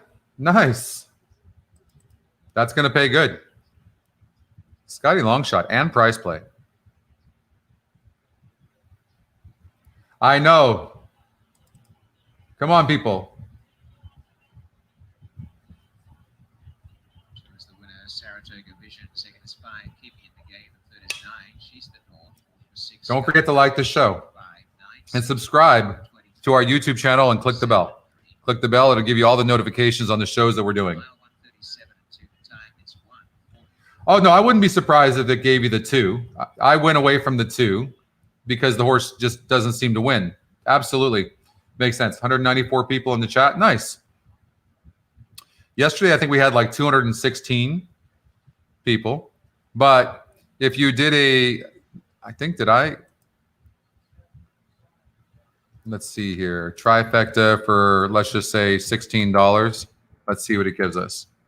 Oh, I locked it in. Let's just see. Clear all positions. All right, let's regenerate.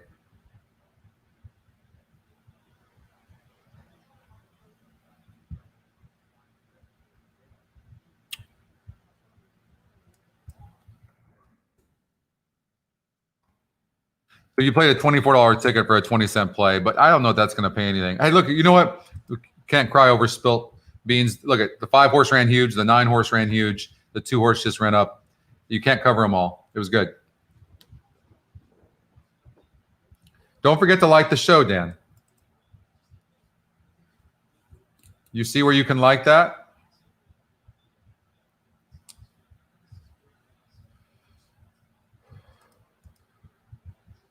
Aqueduct, race number 5. Well, so far we're 4 for 4 with the top pick, right? So I think that we have to, I mean, you just have to play the top pick again, don't you? Also has the top GSR.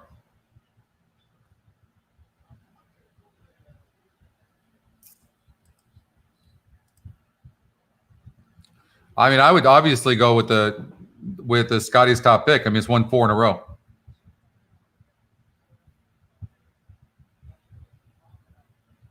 Clear all positions. If you do a ticket, you'll see. So $24.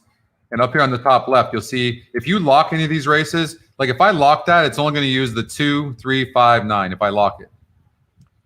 Now, if I unlock it, I need to clear first. If I really want to get the ticket generator to be accurate, I just need to clear all positions, and it clears everything. You see all the X's and check marks go away, and I could regenerate it. So that's what that means. Christy Moore's in 3rd place right now. I love Christy. I'm telling you, she is no joke. No joke at all. Let's see. Leaderboard. Come on, Christy. How close? Look at her go. There is a battle. Look at that. And Christy is with 42,000 right now. Amazing. Look at this. And she's in 6th place as well. Insane. Dave Portnoy, 22,820. Good job. There is a battle going on right now, and I am not in there. I got to take a risk somewhere. obviously. Let's see.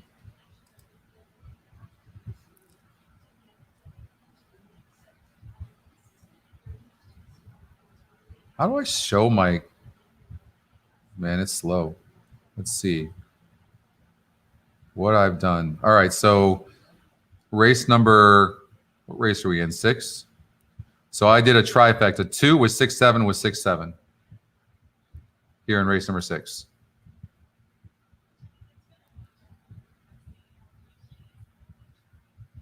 So, but we've got Aqueduct right now, and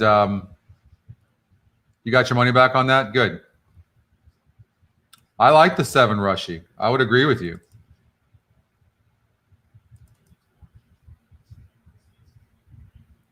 Saludos desde Venezuela. En la BC Dirt Mile 5 Knicks go. I don't care for the 5 that much. No bueno.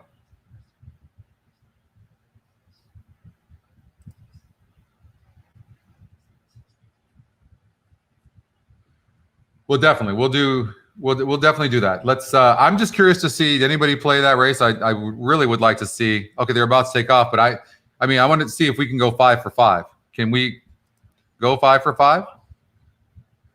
Two might get to the lead. Had a bit of a slow start, but I'd love to see if we're going to go 5 for 5 on the Scotty picks. You think so, too?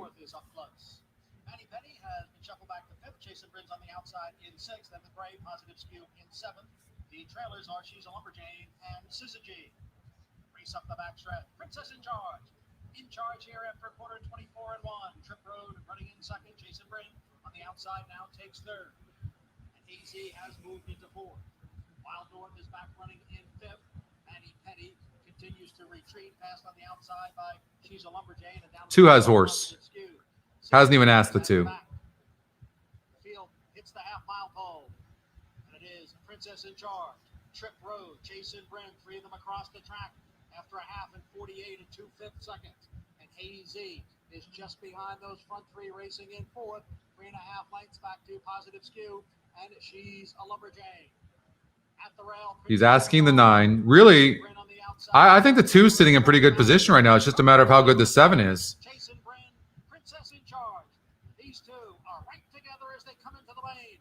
On the outside, it is Get closer to the 9. down at the rail. It is Princess in Charge. It was a good effort. We almost were 5 for 5. Princess in Charge is back running in Princess in Charge. 9-2, and it looks like the 4 has got the most momentum to get third. drawing away here in the stretch.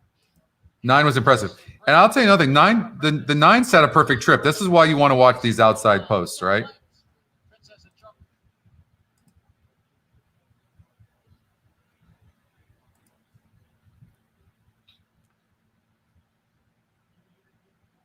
10 minutes before this race number 6. And I took a risk on the 2 horse who's getting bet. 2 was 6-7 was 6-7. I went away from Complexity, who, by the way, I mean, this horse is good, but is an overlay at 5-1 right now. And there's really no clear-cut horse getting bet. Knicks go at 5-2. I didn't like this horse.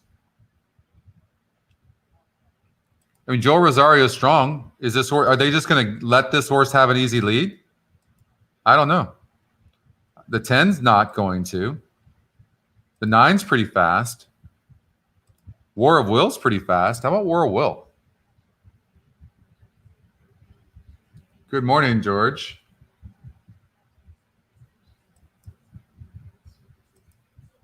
I like the 7. I agree with you, Mark. Rushy. You know why? I know this horse has only won a grade 2, but this horse is really coming on into his own, and he only has 7 lifetime races. Let's check out his breeding. Look at that dirt number, 86. The longer, the better. You see that? Look, you want to talk about a horse that wants long. 8 furlongs, 9, or 8, 8.5, 9, and 10, right? All at the top. And then look at the numbers start dropping. They're still damn good for most horses, but you can see This horse wants long.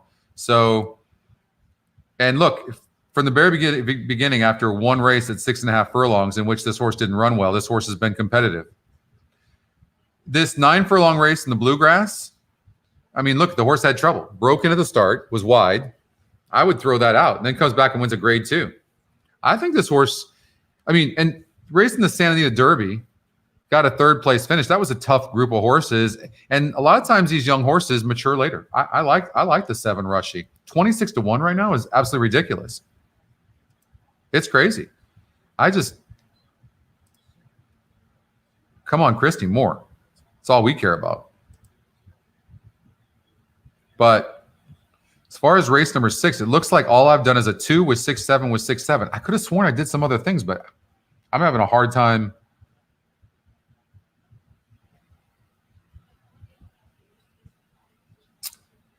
Well, I will tell you, first of all, you've got to do I thought I did this. Watch, all of a sudden the money's going to show up. I thought I did a 2-6-7 exacta box. You have to do that. Take the top 3 numbers, which are the top 3 horses we kind of like anyways. Mr. Money comes in the money. You're in the money. You're in the money. I told myself I wasn't going to sing. You know, sometimes it triggers stuff like that in me. Maybe it's gas. I don't know. I like Rushy. And when are you going to find a long shot? It's usually when you have a favorite like the 10, who's only 23% to win, 77% to lose, and is an overlay. Right? Just start looking for somebody else. 2 and 7. Let's start there. Here's what's interesting as well. Art Collector.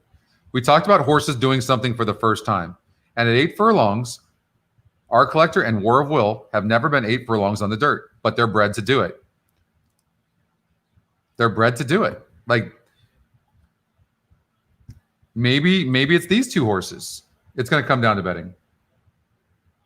No, don't say, Michael, you are bad. Don't even say crystal. Oh, the crystal chandeliers light up the paintings on your walls. The marble statuettes are standing safely in the hall. The contest, Craig, was $10,000 to enter. $10,000. But I did not have to pay for it because I won the Monmouth Park tournament. While doing this show a few months ago, do you guys remember that? And so I had a free entry into it. You think the 10 wins? Complexity. 9-2 overlay right now. I can't blame you for liking the 10. Top Scotty pick. Lukewarm top win percentage. There's just, I don't mind overlays in races like this as much because there's so many good horses that people don't know what to play. That's all. So I wouldn't necessarily let that overlay bother you so much, but it's a wide open race. I absolutely do not like the 5. This is just not my type of horse.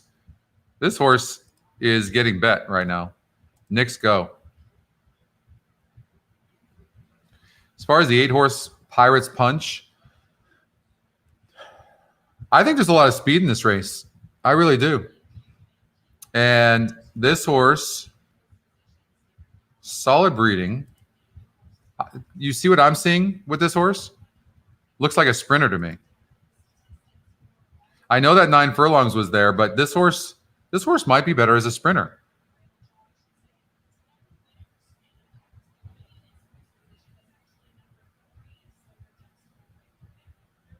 I mean, okay. This is important. So you see in the Stephen F. Foster, you got a 78 SOR. You see that? In a grade 2, and goes off at 14-1 and shows some speed before losing pretty badly.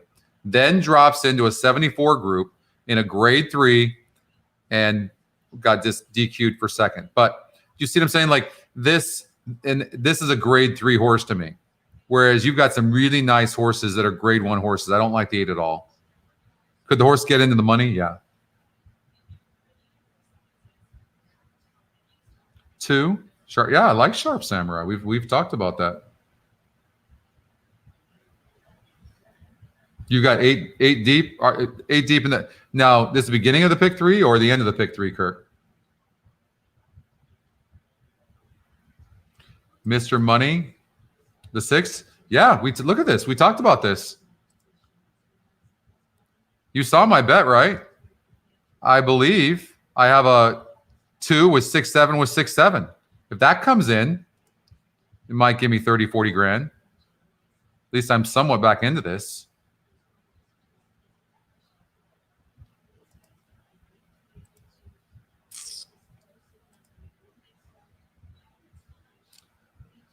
So you've got about 2 minutes before this race at Keeneland. What about the 9, Mr. Freeze?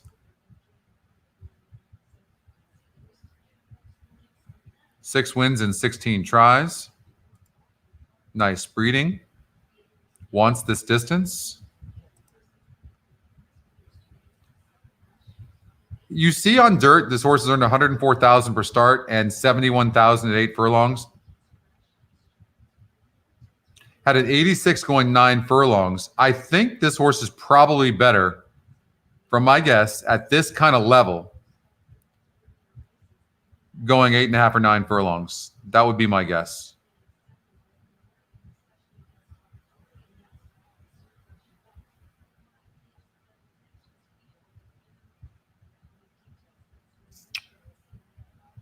This is a 1-turn mile here at Gulfstream Park. So I know you're looking at this one. This is a 1-turn mile, though.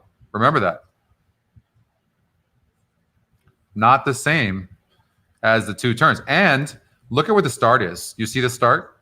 And the horse has speed, but you got to be careful about these outside horses. And this could be the reason, by the way, the 10's not getting bet, is this right here. But the horse is fast. You see? The 10's going to be out here. Like, literally out here where my cursor is. You see that? Like, that's where the 10's going to be. It's going to be all the way up here by Keeneland, up here, right? In the dashboard.equinedge.com. Like, that's where this horse is going to be. I think the 2 saving ground, 5-1 on Sharp Samurai. You guys seeing this? 1 for 1 at the distance. Been facing good horses, GSR of 85. Come on, 2 over 6-7 over 6-7. I'll sprint out of here. I'm right back in the tournament if that happens. 5-1 though. That's real money. But I think that the complexity, I think that that's the problem with complexity is that post. That's my guess. This is a tough position to start from. All right, good luck, you guys. Down at 5-1 there, so that horse is taking a lot of play. Maybe War of Will rebounds at 9-1. That's a great price. We could look back afterwards, Mike, and say you get the Preakness winner in the dirt mile at 9-1. That would be huge. Yeah, I have the 2 with 6-7 with 6-7, Justin, in the tournament. I'm just going to leave it at that for now and just see what happens because I don't really love anything. Don't like the way the 4 looks at all. 5 doesn't look that great to me. Looks just okay. You see where they're starting in comparison to where that first turn is? These wider horses are in trouble, even if they have speed, because they usually have to be asked to get that lead. 6 looks just off the charts good. Look at that. Specimen. All right, let's get one for the group here. Last one moves to the line. First wire at first. They're off in the big 2 broke good. Being asked some, and I can understand that. You don't want the horse to get too far back. There goes Complexity from the outside. Complexity moves up to the outside of Nick's go. Oh, kind of having a rough trip early. Midway on the first turn. Complexity goes second, a length and a half. Art Collector. 10 did not have to really ask too much to get in good position. That is really good for the 10. So if you're back in the 10, you definitely have to feel pretty good about your position. Now that is fast though. 22 seconds flat, and the 2 really did not. The 2 had a rough trip into that first turn. 8's already being prodded. You see that? That's never a good sign. Just to keep up. 1's running nicely.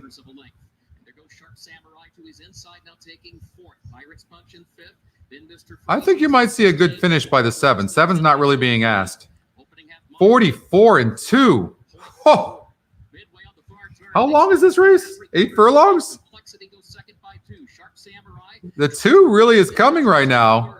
Gap of 3. Mr. Freeze. 9's coming. In fourth. They're past the quarter. Really want to see the 7 finish. Six go, leading Complexity by a length and a half. 6 is not really running. 7's not really running. Sharp Samurai. How about the 5 horse? Jesus' team. 10 disappointed. 2's not running. Go by 4. Jesus' team runs late down toward the Ah, I was wrong about the 5. Man, tell me speed's not holding. But it's Knicks go. Knicks go. Front running victory for Joel Rosario. I don't know who that was on the rail. Looks like the 11. Looked like 5-11 too. I never would have won that race. Yeah, good call on the 5. Good call on the 5. Track record. There's just no way I could have seen that. That's a track record. Nah, another track record. They've got this track. I'm telling you, they've got this track very fast right now. We better watch for speed. Better watch for speed. That's just ridiculous. Come on. Every race is a track record. Give me a break. Yeah. Nice, Tony. No, so now we know speed's really holding after that. We know it. You went 22 seconds and 44 and 4, going 8 furlongs. Nah, my ass.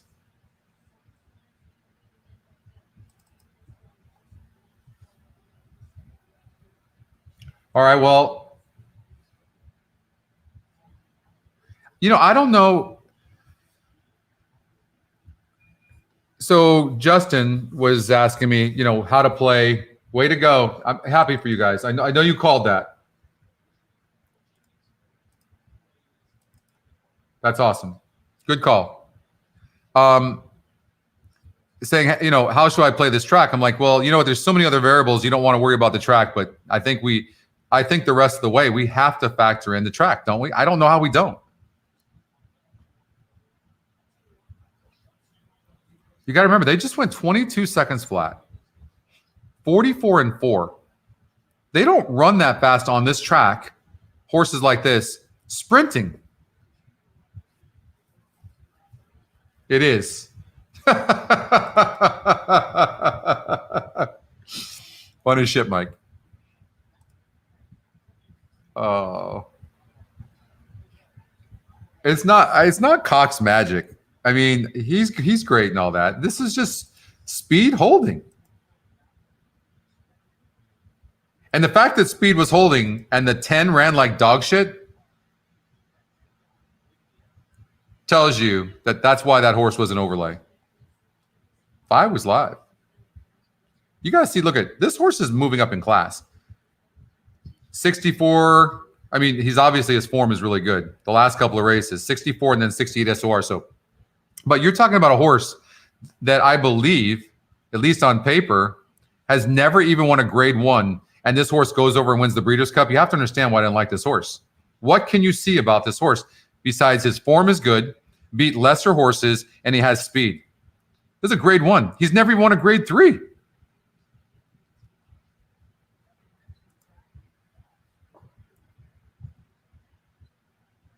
That's true, Mike. We need the we need the mock race. So we need the mock race Santa Anita splits. I know. We need the simulator, no doubt. That is just stupid. Great. That's gonna F me all up. Now I got to figure out. Now I got to change stuff.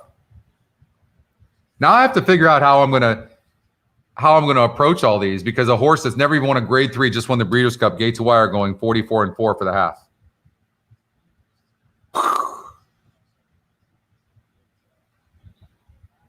That's like a Santa Anita 6.5 furlong down the hill number on the dirt.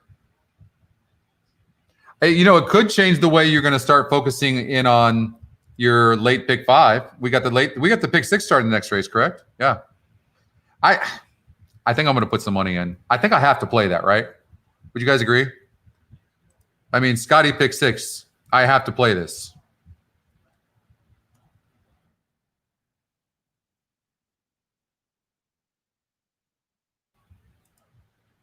Bear with me here. I'm going to put some money in my account. Main account. I only have 45 bucks in there.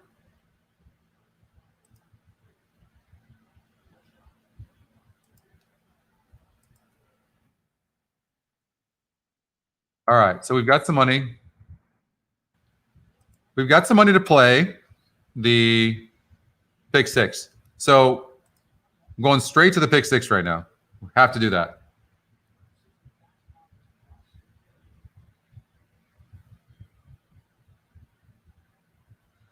That's a good point, Michael.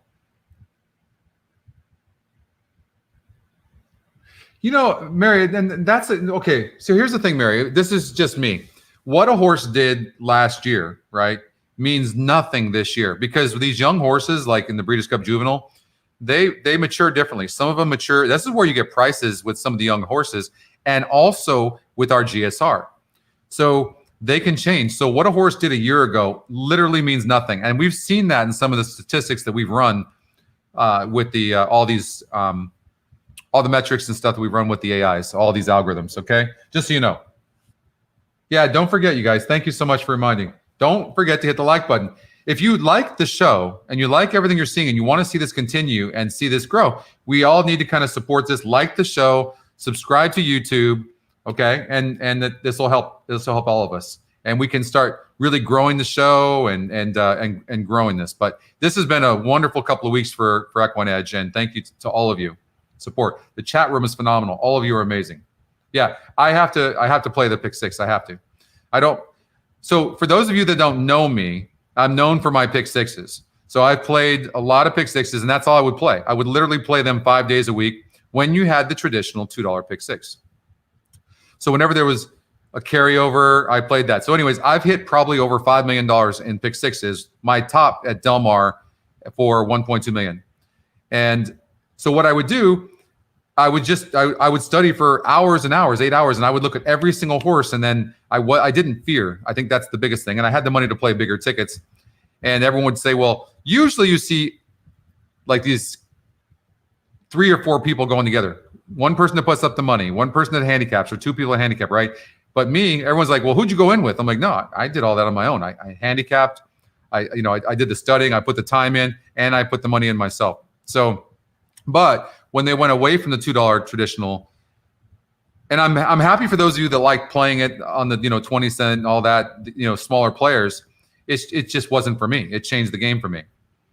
And all of a sudden I started going to more verticals and stuff like that, and I started getting my ass kicked. So it's very tough, and I'm an action player. But with the pick six, it made me be disciplined. I put in the work, then I put in my ticket, and I couldn't change my mind. I couldn't farts around.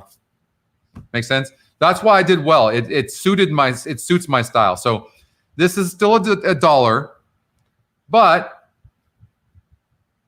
it's going to be a big pool, and it's a mandatory payout.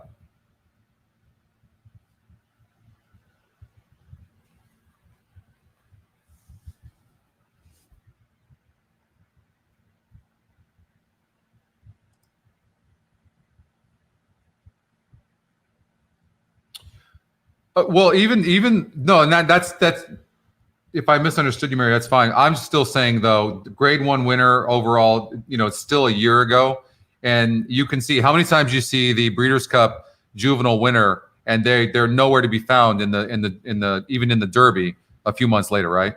So that was my only point. So no, I got your point. Thank you for that too.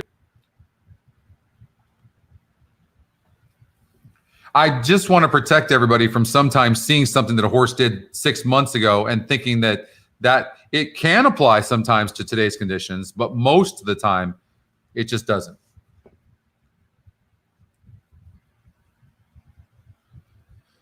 Okay, pick six.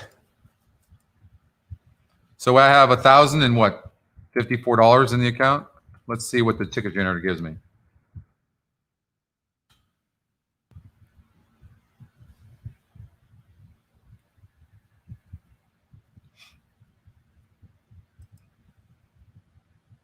It's still singling this 6. Who is the betting favorite right now?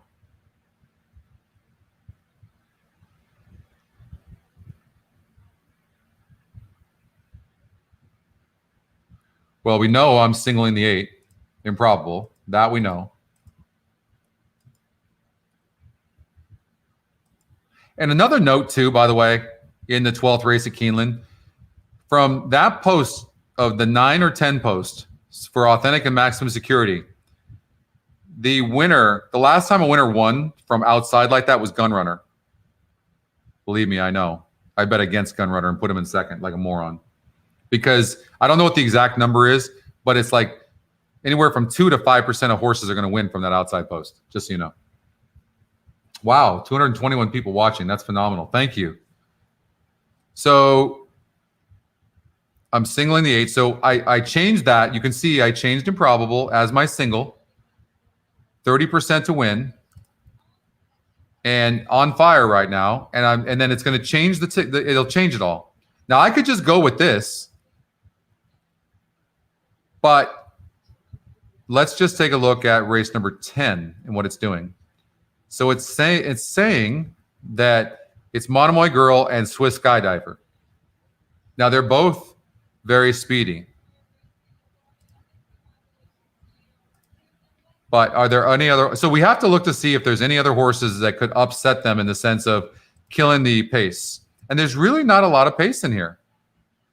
Some pace on Harvest Moon. Can Harvest Moon upset them? What's the potential of Harvest Moon? Only 5 races. Could you imagine a horse with 5 races beating these horses? I don't know. Could that happen? Just a 3-year-old? 3-year-old filly. Could she really? I mean, look at, she's almost undefeated. Could she really beat these horses?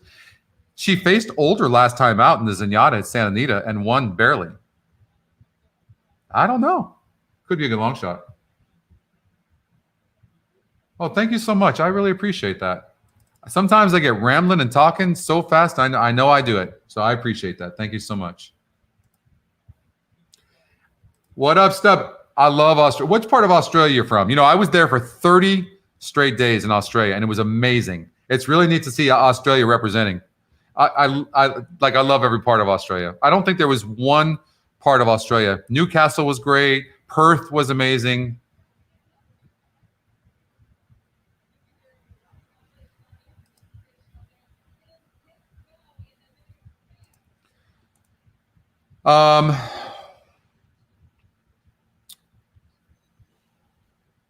This is just a gut feeling, but this Harvest Moon is interesting. But I don't know that if a horse with 5 races is going to beat a horse like Monomoy Girl, who, by the way, Brad Cox has said is doing as good as ever.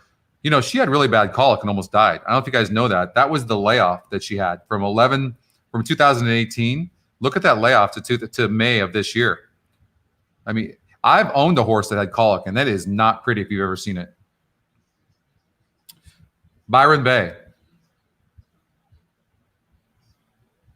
So is that so what? Okay, Byron Bay is by where? That's not Victoria, right?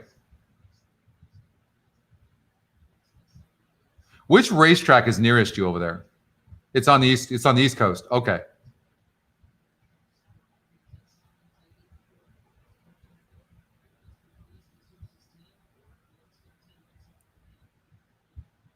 So New South Wales. Okay.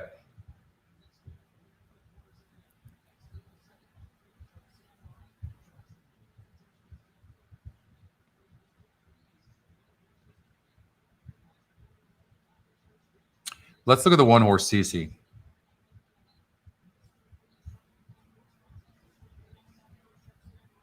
I mean, the horse that we want to take a horse that has momentum, right? You saw it like in the last race with Nick's Go. This horse had won 2 in a row. So, you know, a horse like this is somebody to probably look at. But we're going to have to make a stand here. How about the 9-horse, Ollie's Candy? Anybody like this horse? I mean, this horse is right there every time. Talk about heart. Joel Rosario might get this horse home.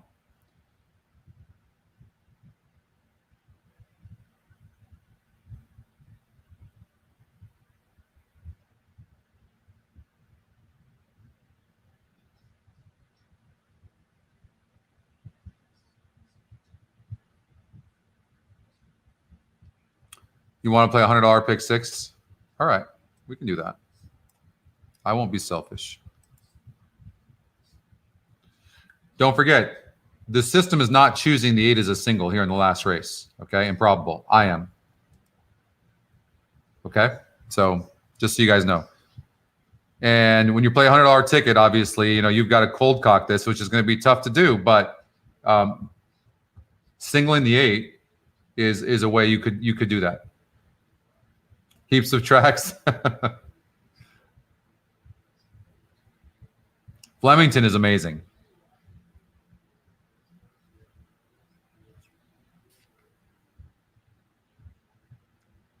Oh, thanks a lot, Jeffrey. I appreciate that. We've got a loyal community of people, right? I mean, we really do. And we're starting to see that. And I think that the more people are starting to see the program, this is one of the reasons why we did the show was people that when you see something new, I think most of us are this way. We're like, man, do I really have the energy right now to try to go learn something new?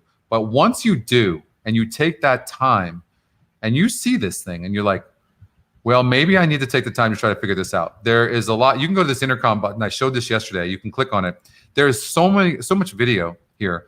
And you can also use this. It's like a text message. You can send it to us and we'll respond to you immediately. But you can also type in, SOR or GSR, right? And you can see all sorts of videos that we've done. And, so you can look at that. And it'll show you. How can I use the win percentage metric in combination with the SOR? Stuff like that. All right?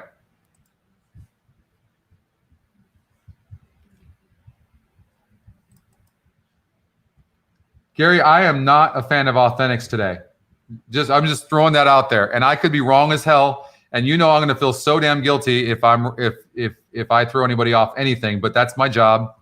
But for me, I just don't see it. First of all, breaking from that 9 post. You got maximum security that's fast as hell on the outside and has to go. Maximum security has no choice but going from that post.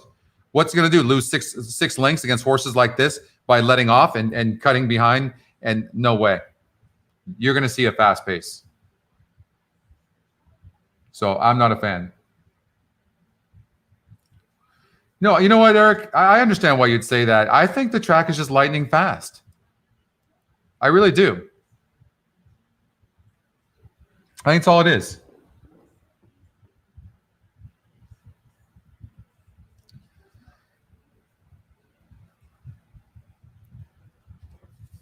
Single, okay, Monomoy, okay. Let's do that. You got it.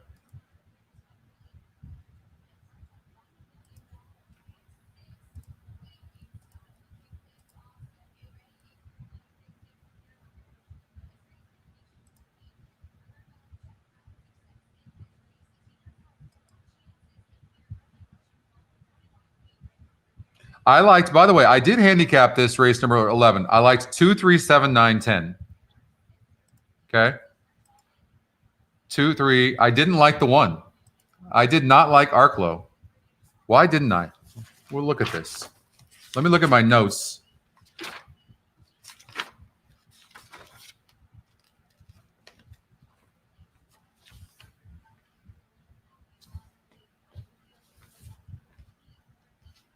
Okay, why didn't I like Arklow?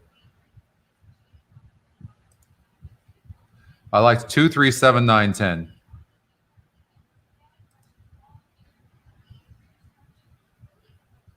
I'm trying to remember why I didn't like this horse. No, I did. I did like the 1.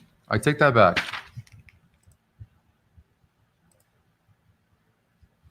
I thought the 7 was interesting because of the speed. Channel Maker. Look at Channel Maker. This horse has won 2 straight races and likes to get the lead, and they're both been at 12 furlongs. Leave out the 9 horse at your own peril. There's no way I could leave out that 9.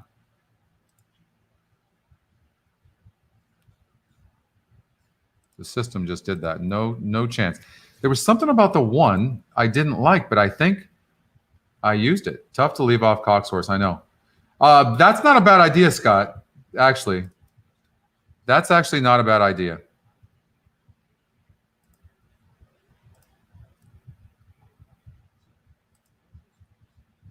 Which race was that again?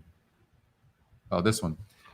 Yeah, top Scotty pick, top win percentage, Yapon, and this horse is going to be sitting off of Let's see who I had. Collusion Illusion has done everything that he's been asked. I like the 3-horse a little bit. So anyways, if you're going to single the 10, there's your ticket right there, okay? But I really like the 3. Are we going to leave out? Let me look at this, the 7-horse. Whitmore. One more inner? Or him? Swung 6 wide. Throughout the last couple of races, that was a grade 1 on a sloppy track. If you look at Whitmore, Whitmore could be the surprise in here. Could be. 21 of 23 races in the money. Are you serious? I mean, that's amazing. 12 wins. I mean, maybe Whitmore, I think maybe Whitmore is not being looked at. How about the 9-horse, Empire of Gold? We saw the price play come in second yesterday. Could this horse really run good? I don't know.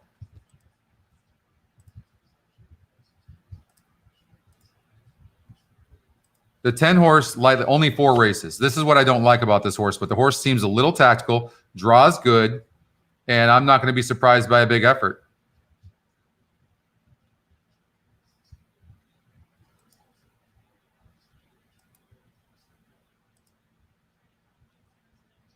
What about the 2? CZ Rocket from the rail.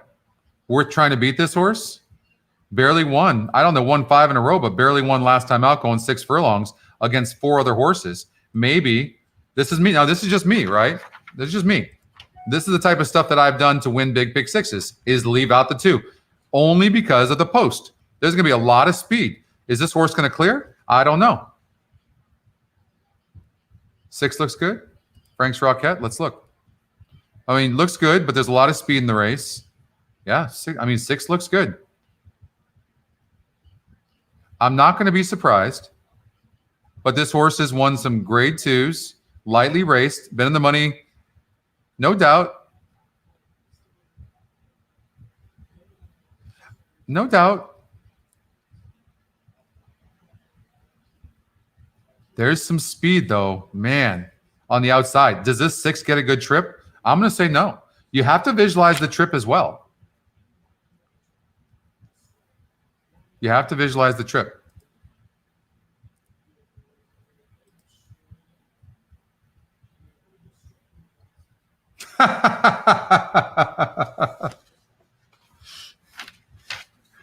Oldie, you have no clue. Is a filly against the boys.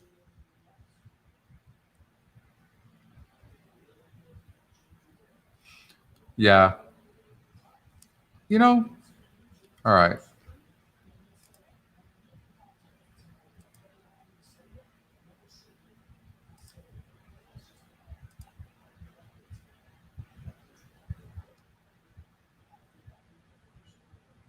We do need to look at the 11. Diamond Oops.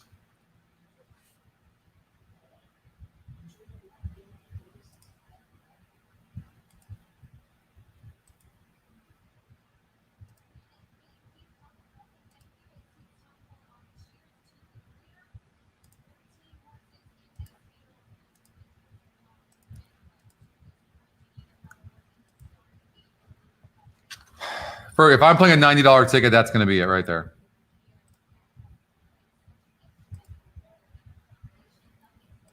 It's got to be it. I don't know what else I would do. I think that's a pretty good $90 ticket. Well, just so you know, Stub, we're going to have racing from down under as well. And we're going to have European racing. So that's going to come to our site. We're going to have that. So you'll be able to play those as well. And it's going to be the same user interface. So can you imagine playing all those tracks down under and you're looking at this? That'd be pretty cool to see Flemington or some of the other ones. And it has this user interface. That's coming, just so you know. But for a $90 ticket, that's what I would play. Now I'm going to my 1,054 ticket. How much time do we have? Oh, we have about 12 minutes. All right. Not 10,000. $1,008. And that's what it's given me.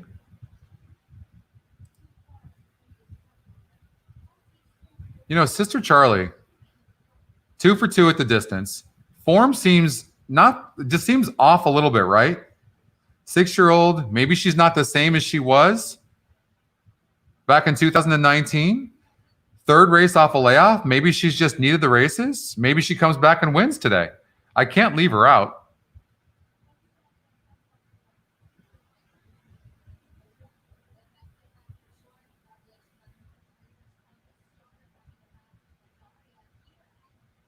Good question. Let's see. 9.5 furlongs. Let's look at the breeding. Do you see this on Rushing Fall?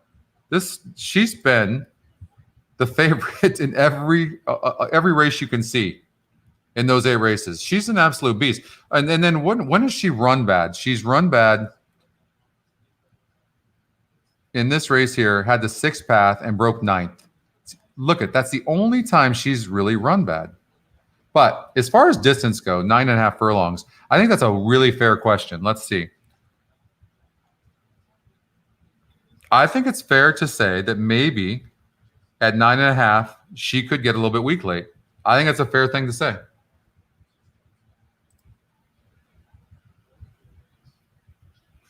It's a hard read, but this has a 13% number on this 11 and is a Scotty long shot. I would suggest that that's probably a horse that has to be used. The reason I'm not going to single the 6 is because I would agree that I think maybe late, possibly the 6 could be hurting. Even in the last couple of races, you can see against tougher horses. So could a horse get 9.5 furlongs like this? Of course. But against competition like this, maybe 9.5 is stretching it. Was barely able to hang on at 9 furlongs against a group like this, right? Makes sense? So that's a good point.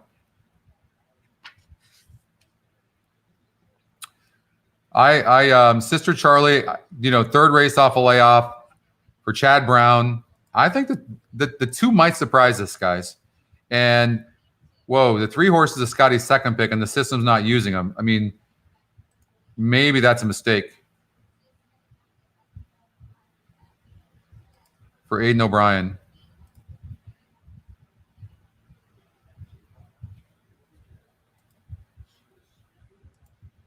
I don't think I can leave out the 3. But if I add this 3 right now and I'm wrong, it's going to spread something, give me less horses that could come back to bite me in the ass later. That's the thing. That's the decision making. That's $1 million decision. That's what it comes down to. You can't just easily just go and add or subtract a horse and have it not affect you in some leg or another.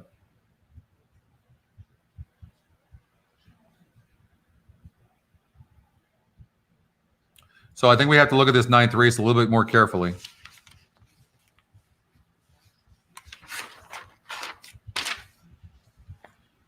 Did I cover the GSR? I got the 7-3. And I'm using the 10.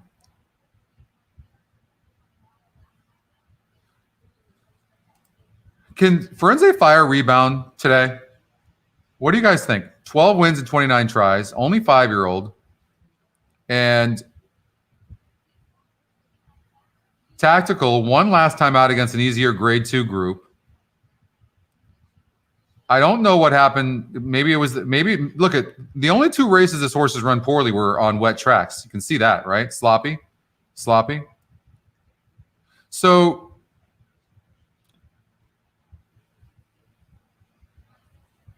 lost here over at Saratoga and then beat a weaker group. Here, you can see over at Saratoga at 6 furlongs, 84 group, got 4th. Then comes back against an easier group. This is why the SOR is so important and wins. I'm going to say that this horse is not up to the challenge of beating some of these top horses and play against that horse.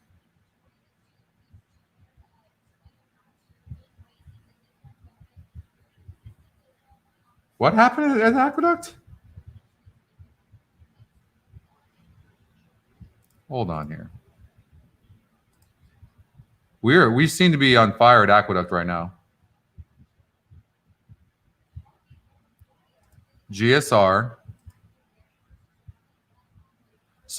So we talked about taking the top 3 Scotty pick or top 3 GSRs and just doing an exacta box. 6, 10, 6, 7, 10. Is that what you're saying?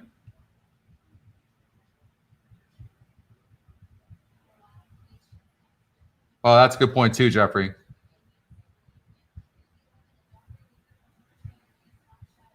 $99-1 winner. So the 7 won the race, had a good GSR, low win percentage. And you can see that the favorite, the 1, had a low GSR. So maybe worth beating. So what was the result of the race? If the 6, did the 6 or 7 happen to come in second? If that happened, holy crap.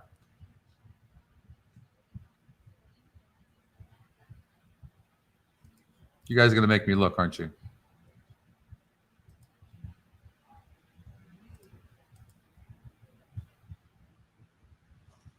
So, so the favorite, the 1 horse got second, 719. Well, it doesn't meet the exacta box in the GSR, but it is the favorite too. If you took one of those 3 horses, it depends on how you bet it. 7-1. That's incredible, though. You can't get that unless you have a tool like that. $201 horse, incredible. I mean, it's easy to say after the fact, but if you bet that, more power to you. That's awesome. So you did. So your key. Okay, so you did 7 with 110. Oh, so you did an exacta. So you had that. Way to go, Eric. Awesome. So as far as the pick 6 goes at Keeneland, I've got $1,054 to play with. It's a $1 denomination.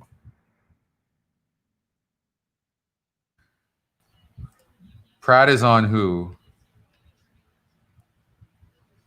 Pratt is on the 8 at 66-1. I can't fit him in here, but I understand why you'd say that. $247 exacta. That's amazing. Way to go. So race number 9, 2, 10, 13, and 14. So I might go against the system in here because I don't know that I want the 14 horse from that post. I'm not doing that. So I'm going to eliminate there. How's this? 15% on the 11 is the top number. I might have to rely on the GSR here. Who's the top GSRs? 8 wins by the 12. No speed, though, and it's going to be wide. Ugh. God. It's using the 13 as well. Is the 13 fast? Yes, probably. Factor this. Well, that's on the turf. Grade 2, 32. I mean, this horse is just really doing well right now.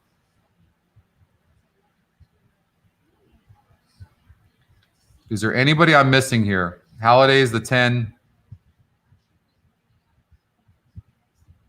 Do you see this horse going gate to wire? I don't. Hard to leave out the Scotty long shot, though. But it's not. Actually, it's using it. 2 and 5. 12 and 13. How about the 1 horse? Sir, we can't leave out Scotty's top pick. No shot.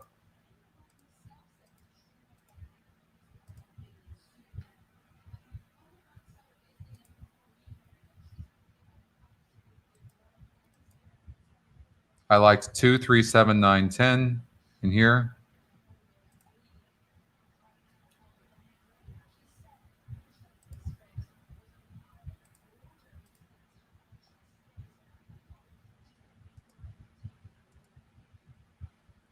$11.34. So I have to leave out 1 horse. If I'm going to leave out 1 horse, it's going to be in this race.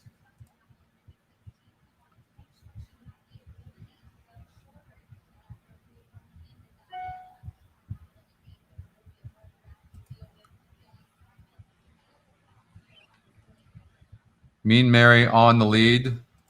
It's just not likely with horses like this. So I'm going to go against the 4. 7-2. I don't want a horse like that anyways. And that's the ticket I'm going to play.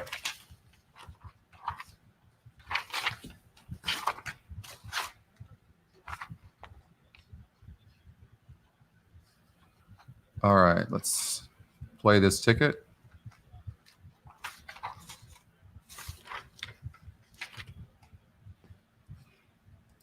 All right.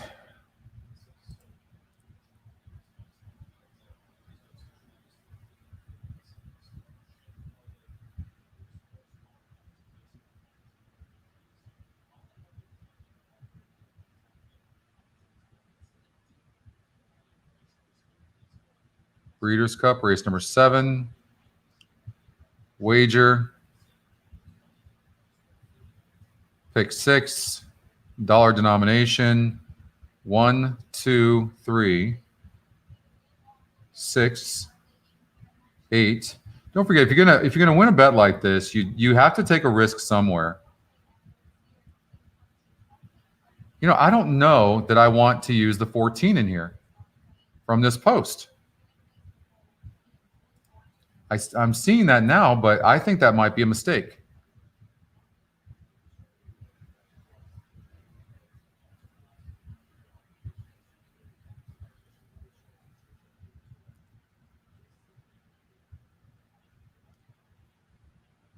So I don't know if there's anybody else I can add, but I'm gonna take out the 14. I just don't think that horse wins.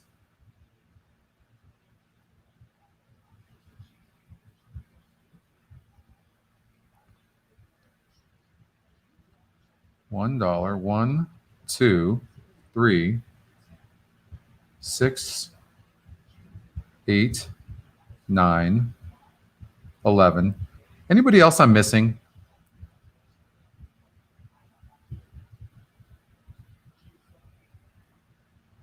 $3, 7, 10. Wait, that's an exacta. What the hell's wrong with me? $1. 1, 2, 3, 5. All right. 6, because I have the ability to play one more horse. 8, 9, 11 with 3, 7, 10. With 1, 2, 5, 6, actually 5. I know I got to get this in. 10, 11, 12, 13. With 10, with 1, 2, 3, 7, 9, 10. With improbable, place bet. Did I get it in? I know it's close, isn't it? I could feel you guys. Like, get it in, right? Was I wrong? Going to the gate. Sister Nat and Sister Charlie. All right. Trying to get him to the winner's circle as well. We'll send it up to track announcer Kurt. Good luck, you guys. Yeah, see you guys. They're running out of time at the gate. I knew it. They're at the gate, bud. All right. Good luck, you guys. Whatever you did here. It's a tough race. I know the 4. I left out the 4 in here, so I know that's a little bit scary because this horse has a lot of speed. So we'll see what happens. Very difficult to go gate to wire against horses like this. But you can see why I threw out the 14. Look at that post. Good luck to you as well, Stub. I hope so too. Let's get this thing. Wouldn't Scotty pick 6 win the pick 6? That would be fun. Oh, jockey fell off the 1. That's so brutal for all the connections. Like, you can imagine, you have a horse get to the Breeders' Cup and you fall off. Terrible. I will say this. I was hoping there'd be more speed here. There you go. The 14 says, no, I'm going. That helps the cause. Is in 9th as they head for the turn. Lady Prancelot is 10th. Sister Charlie is 11th. My sister Nat is in 12th, right behind her to the turn. And so 2 horses out of all these horses I don't have are the 14 and the 4, and they're on the lead. Now, the 14 broke out and then rushed up. I mean, this horse is just way the best if he wins this race. That's a slow pace, though. 23 and 2 is very, very slow. opening quarter went in 23.5, the first half mile in 47.44 seconds. Cayenne Pepper the leader. Cayenne Pepper leads it by a half length. Mean Mary second between horses, 3/4 of a length. Rushing Fall, center of the course, is third, a half length. Peaceful. Then O'Daria, who's looking for some running room toward the inside, moves up into fifth. Terrabellum the sixth. Mucho Unusual wide to the far turn in seventh. Harvey's Old Goyle has lost some ground in eighth. Civil Union is ninth. Lady Prancelot, Sister Charlie, My Sister Nat, Nay Lady Nay at the back, and Mean Mary has taken the lead. And Rushing Fall has gone to second. Cayenne Pepper, though, is still there down toward the inside. A quarter mile to go. 6 on the outside. Could have been as simple as just singling the 6. I don't know. Can we get the 11 on the outside to win? That would be phenomenal because we talked about the 6 losing legs getting weak late. 11 might get there. 6 is just too tough, I think. Oh, wow. Late. That's the 11. Wow. I mean, we knew the 6 was good, but is that the Scotty long shot? It is. How's that? Foreign horse, Scotty long shot. Just good to use the top 3 picks, right? 6, 11, 6, 3, 11. So you could have got away with that. Did you have that, Justin? Wow. That's awesome. I hope you guys had that.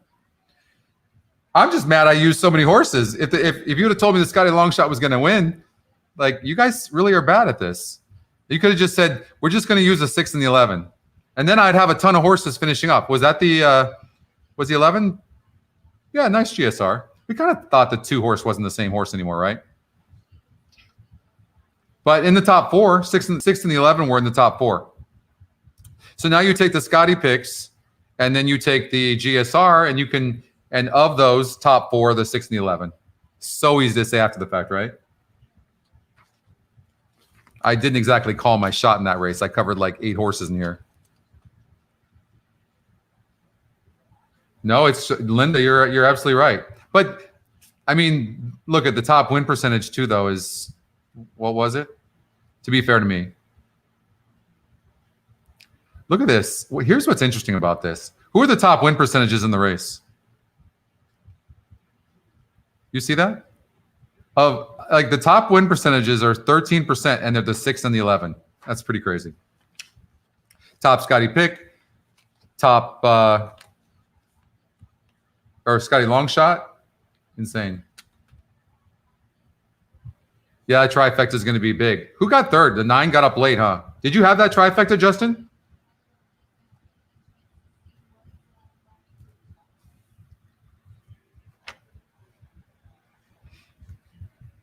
You were on the 11, Kirk? You had 2, 3, 4, 5, 11. What do you mean? As far as what kind of bet did you have? Kirk, you were all over that horse. Are you saying you were all over the 11? Yeah, you didn't have the try.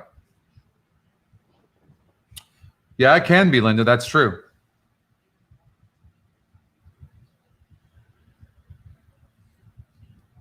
It's incredible. We have to check on. We got to check on our girl and see how's Christy doing. Amazing. This has been good so far. You guys having fun? Christy Moore, 42,000. So she's still doing. She's in 4th and 7th. Jason Lane and Matthew Kwiatkowski are doing very well. You're alive, oldie? Nice. Make it back to back. I guess I need to start playing, all right? I got like $3,000 in the tournament. I need to play.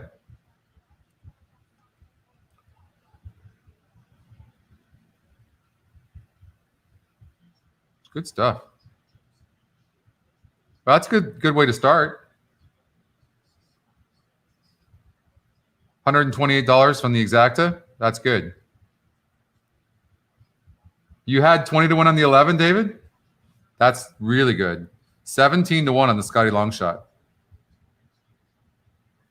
Wow. I'll get you back like $350 for a $20 bet. Not bad. Oldie really liked the 11. You had the 11 in mid, pick 4, and you're still alive in that. Nice.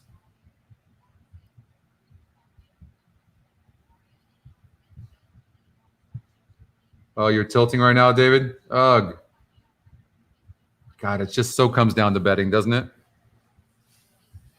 I mean, again, don't forget, you can take the top 3 Scotty picks and just do an exacta box. In that case, if you'd have done that, you'd have, you know, if you did a $50 exacta box, $300, you'd have made a bunch of money. Right? I call it the Tim Euler play. It comes down to betting. Oh, you had the ace. You had the 6 horse. Yeah, Justin. I don't know how. I don't know how anybody, like, if you hit. What's that try going to pay? It has to be huge. 99. Okay, $99 exacta is still huge. That would have been $5,000 if you played a $50 exacta box. But yeah, I mean, I understand that was such. It was so tough. You know, the 6 horse. The system was saying the 6 is a single, right? Man, I tell you what. That's Scotty Longshot.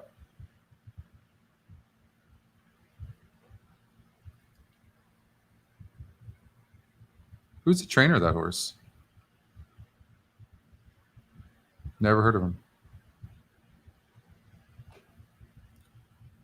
You see that wall of horses coming down to the wire, and the win percentage just said that that's what it was. So, you know, you can handicap all day long. The bottom line is you just have to go, I hope I'm going to win 2 out of 10 races, and hopefully they pay bombs and I make money, right? I mean, that's all you can do. So depending on your strategy, you could have said, you know what, I'm going to play the top 3 Scotty picks, top 2, and Scotty Longshot. I'm going to box them. And I'm just going to do that every race, and whatever happens, happens. You could have done that, and then if just that one race would have made, you would have won. Now, I'm not doing that right now because we're handicapping for the show and stuff, but you see what I'm saying? You can do that. And you'd probably be more right to do that. You probably would have already won 3 races in the last 2 days already doing that, and you're so far up, it's not funny. You could have done the same thing. You would have been well up if you'd have taken the top 3 GSRs in each race and done exacta boxes, and you'd be crushing, because we had a couple of them yesterday that just paid bombs. So you're saying, Jen, that on Thursday when these numbers came out that it had the 9 in the second spot on Scotty's picks? Really? Interesting. They can change. Usually you don't see that often. You only went in scratches is when you'll see that. And there's no scratches in this race, so that's interesting. I believe you. It happens. Yeah, David. But we kind of talked about that, right? The 2 just doesn't seem the same off of that long layoff. A couple of third place finishes. They were against tougher competition, but didn't run good. Scotty Longshot. Pretty neat. What'd that trifecta pay? Let's take a look. $850 for 50 cents. Incredible. Wow. Well, how many of us are moving on in the pick 6? By the way, we didn't look at, we saw race number 1 from Woodbine, right? We saw the GSR just crushed. Or not the GSR, the trifecta paid good. Top 2 Scotty picks, first and second. Then the 2 horse won. 17. Oh, that's right, because we had the 5 and the 9 in that race. In race number 3, the 1 horse won at 16%. Another tough race. Low GSR, so nothing really that great. So no good there. And the race 4 hasn't gone off yet. Oh, you're ready? Okay, now you've got some money for the pick 5. All right. Well, we definitely have to play a pick 5. You know, the long races are, but there's a lot of our breedings for long as well. No doubt. I think you got to understand, today's track is listed as good at Keeneland, not firm. And I think that helps some of the European horses on the turf. And I know what you're thinking right now. Scotty, why didn't you tell me that 5 minutes ago? I just thought of it. That's why. But by the way, you guys haven't seen this yet, but over here where the notes is, and I told you this yesterday, we're going to have all the weather. You're going to see what the track is listed. So if we look, actually, I don't know if it's there, but it'll be consistent. You're going to see what the weather is, what the forecast is, what it is right now, the city, the state for each track. But if we look at that 7th race, you can see right here in the track diagram on the left, you see that? It says GD. That's telling you it's good. It's not firm. So that will help these European horses. Right there. GD for good. They changed it to firm before this race or afterwards, Judy?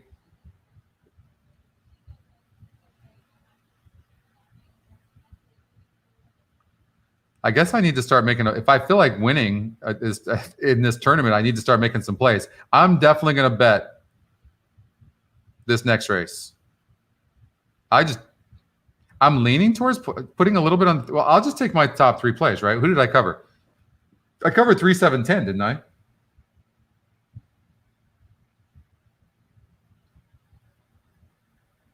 Three, 7, 10. I'm going against CZ Rocket on the inside, only because of post, not because I don't respect this house or this horse. An amazing claim for 40,000 back over to Oakland Park this earlier in the year. But wow, rattled off 5 straight wins. I think it's going to be very difficult from that inside. I really do. It was firm 2 back. All right. So we just found a bug. I opened your eyes to a bug that we have. Brad, are you listening to this?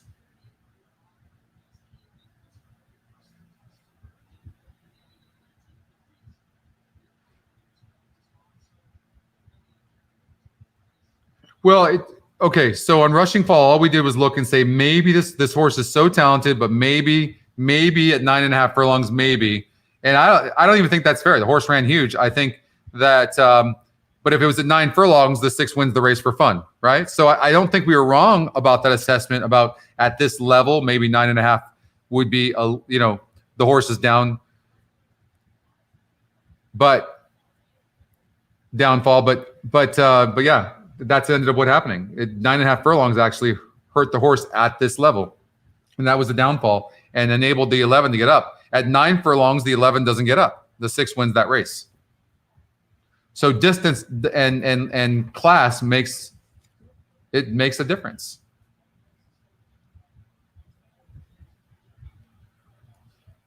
So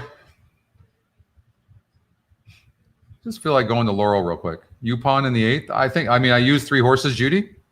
3, 7, and 10. But just for fun, who would you use in here? Scotty's top pick is even money right now. 6.5 furlongs. This horse is stretching out.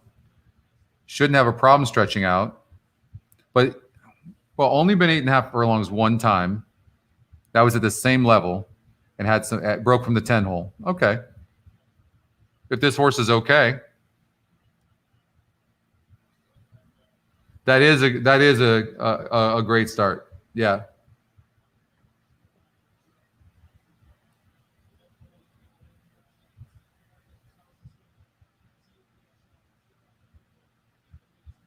Seven horse. So this is a dropper. A lot of times these droppers don't do that well here at Woodbine. So the fact this horse isn't getting bet, has some speed, makes me a little bit nervous. That's a big drop. The horse should be getting bet more. Scotty Longshot is always a factor here, and this horse has been at this level a couple of times. 8.5 furlongs. That was on the turf. And that was a 58 GSR. Now this horse is a 51 GSR, but I still always respect the Scotty Longshot. And you can also see that this horse, average money earned on turf in 20 tries. So obviously everybody that's had this horse has felt like this horse is a turfer and earned 5,900 per start. And on synthetic in 7 tries, 2,100. So it makes me not like the Scotty Longshot as much. Based on looking at the main competitors in this race, it makes me like the 8 horse Finest Jewel the most. Yeah, the 10 horse is doing well. I think the 10 could be tough. I have to figure out how I'm going to play this in the tournament, but I need to go for it. Eventually, if I'm going for the win like I usually do, I just been waiting for something to click, So give me 1 second, guys. I'll be right back.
All right. Thank you so much. All right, we all good? You guys ready? We've got still a half a day ready to go. Are you guys getting tired? I'm ready to go. I've just got some bread. Gonna just munch on that. And I'm over my coffee. But I'm ready to go. I'm just getting started. I'm like a late runner. So what happened at Woodbine? Did anybody watch the race?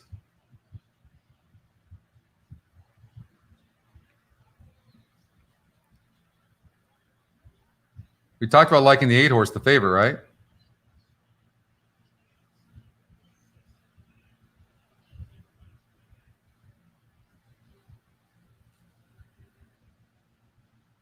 Is that the 7? Dreams are free. On the drop, is that what happened? Anybody see that? 7? I think it was a 7. The dropper.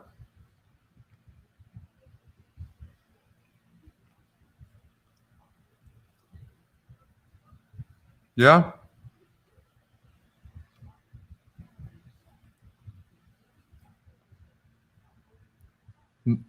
Or was that the 8?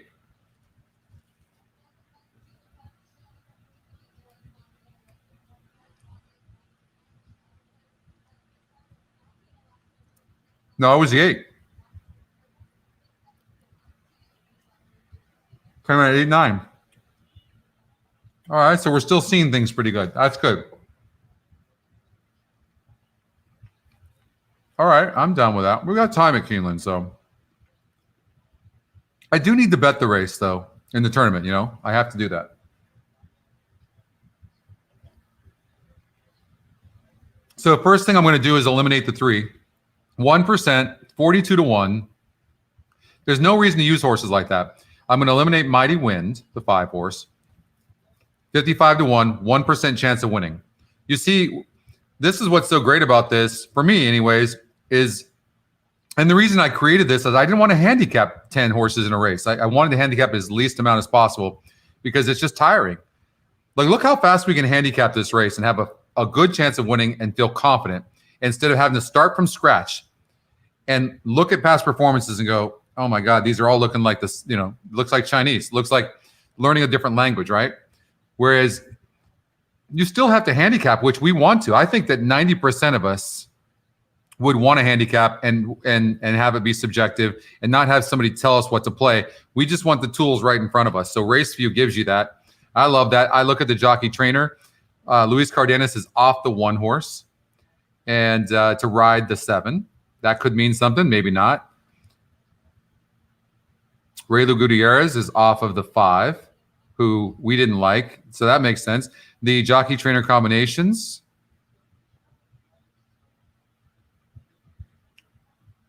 And the changes. In red means it's a first-time occurrence. So that means River Nile, it's the first time that River Nile has been 6 furlongs. So then you look at the GSR and see that this horse is bred big time to go 6 furlongs.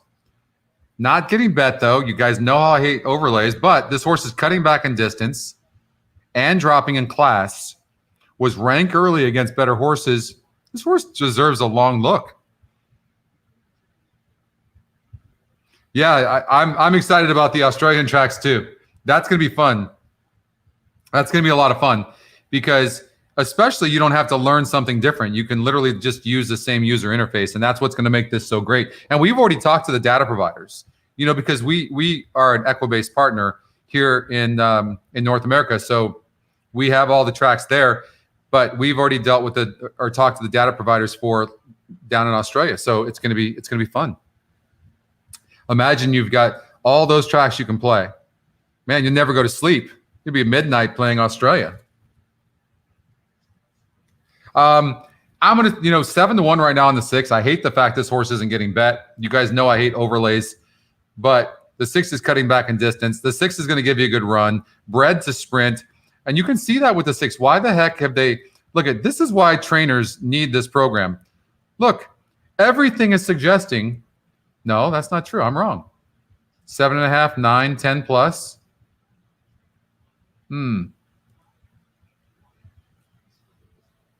Let's see here. No, I'm wrong. So it's a nice GSR in this field, but maybe this horse just is no good anymore. I don't know. It'll be interesting to see. It's 50-50. Awesome. Thank you so much, Stubbs. Appreciate that very much. 6 was just gelded. I have mixed feelings on the 6. He's either no good or he is. The 1-horse tailspin. Third place in a 40 SOR, no speed. The cutback in distance doesn't help the 1.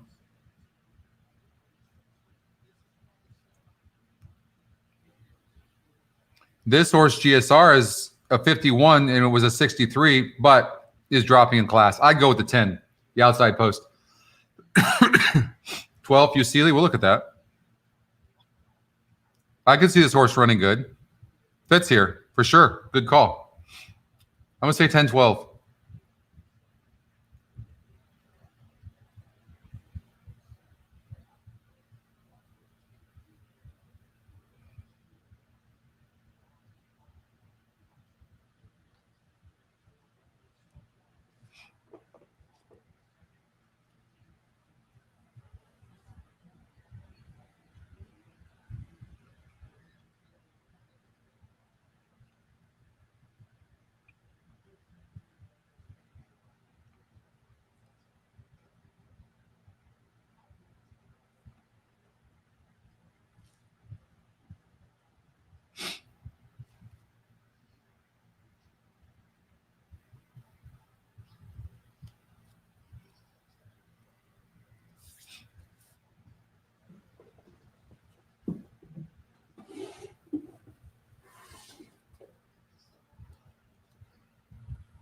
On the 10 horse, you getting 3-1?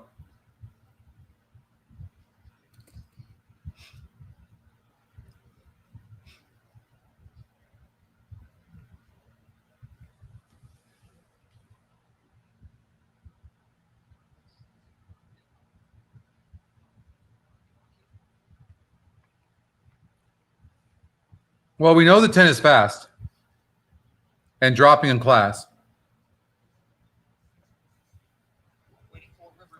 And has a good post.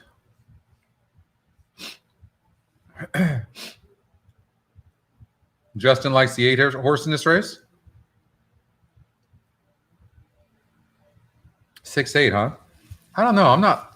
I know that Justin loves the GSR, but something's not right with the 6.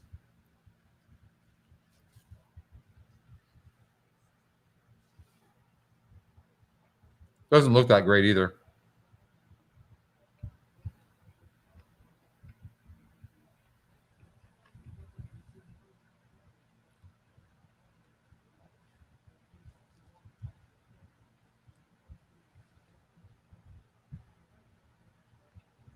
Now, let's see if the jockey gets impatient with the horse, because when that happens, the horse is already headstrong. Hopefully the jockey stays patient. When the jockey whips him to get in the gate and straighten out, usually you want to start canceling your bet. We'll see. Jockey, whoever's on the 6 is being very patient.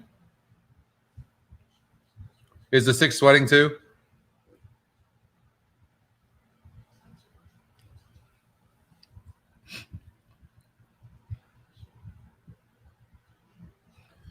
Whoever the jockey was very patient. So that if you back the 6, at least that was good. 12 looks very good. Yeah, for sure, right? Just put him in the winner's circle. Oh, some of you played that, so we're rooting for him. I just think the 10's the best horse in the race. Empire Express away well. Now River Nile moves up, and River Nile grabs the lead. Hussey Disco moves into second. Everhold back down at the rail in third. And Empire Express is alongside in fourth. Fusili on the far outside in fifth. And then it is Brickyard racing in 6th position. On the extreme outside is Liquor in 7th. Greenwood moves up in between horses from 8th. And then it is Mighty Win in 9th. On the back, it's Have a Heart, Tailspin, and the trailer is Mr. Fidget in 12th. Quarter 22 and 2/5 second. River Nile challenged now by Posse Disco. Posse Disco and River Nile Fusili runs in third. Then it is Empire Express, followed by Never Hold Back. And on the outside is Well, 6-8 would be great, Justin. Come on. And it is Posse Can Disco. Grab the lead here from River Nile. Hold up, 6. In front. River Nile is second for the back. Empire No. Fusili Good call on the 8, Justin. Come on, hold up, 6. is Mr. Fidget. Hold up. No. Disco with the lead and a 16th to the finish. Mr. Fidget. Good call on the 8, though. Also moving up his liquor, coming for the finish. It is going to Oh, that was horrible. You're rooting, now you're rooting for the 12? Was the 12 there? That's the 11, right? What am I looking at? I don't know what to root for. You guys are all on different horses. You're rooting for the 12. I don't see him even in the picture. Whoever's on the end. So it came in 11-8-3. Where's the 12? That's the 4. What do you mean 12? Now you sound like me. You have the trifecta too? That was just horrible. I know, Stub. We didn't have that. Oh no. It looked like, look at the 6. Something's not right with that horse. Wouldn't change leads. 32-1? Holy crap.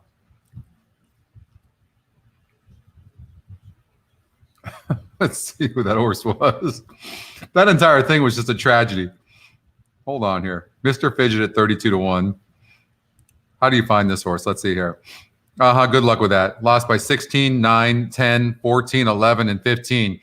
That's called a race that breaks down. And the favorites were vulnerable. The 10, the 6, both of them. That's where you get a long shot. 3 is 80-1? Holy crap. Didn't I eliminate the 3? I did. 1%. Oh my God. That exactly. What's going on at Aqueduct today? Didn't we have a big long shot in the last race too? Holy crap. Look at this.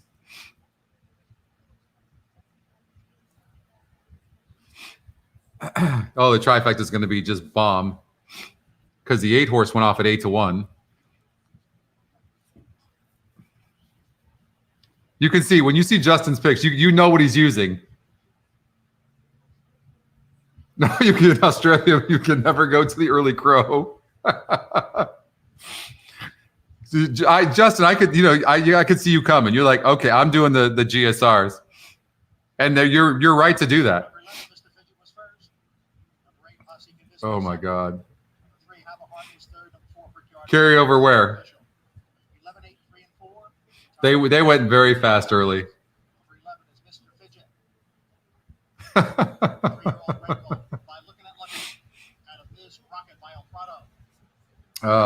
I tell you what, I enjoy just watching you guys on the chat more than probably anything. That's more fun for me. I'll just sit here like this and just watch you guys. I don't know, Scott, carryover where? At Aqueduct?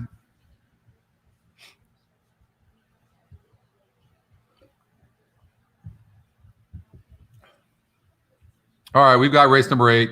I need to play in this tournament.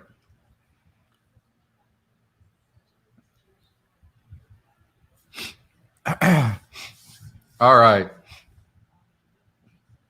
Whitmore. You guys know I think Whitmore might come back. You know I like the 3 horse. I'm only using 3, 7, and 10. Diamond Oops, the 11 horse, is Scotty's second pick, is getting bet. We better look at that horse a little bit carefully.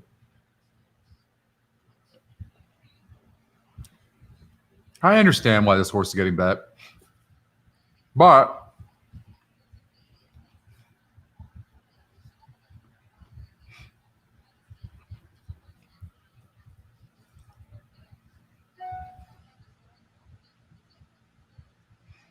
I honestly think this horse might be better longer.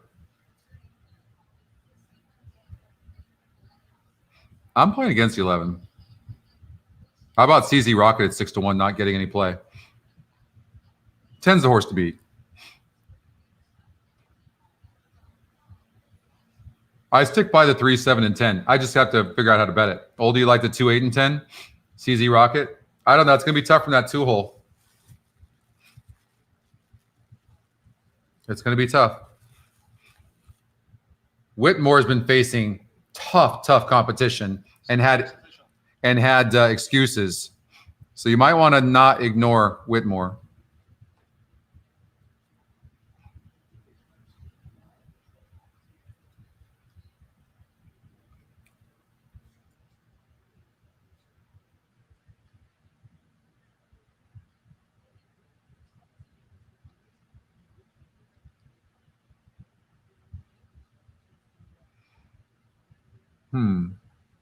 Well, we have to pick 5, right? All right.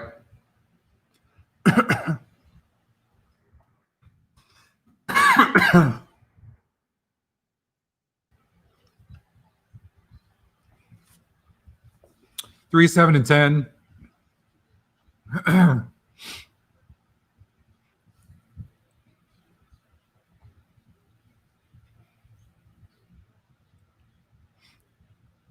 Well, the 6 and when you talk about the average SOR, sorry, I had a piece of bread go down my throat, go down wrong, but 82 on the 7. So the GSR, I don't even know that the GSR applies that much here because these horses are so experienced.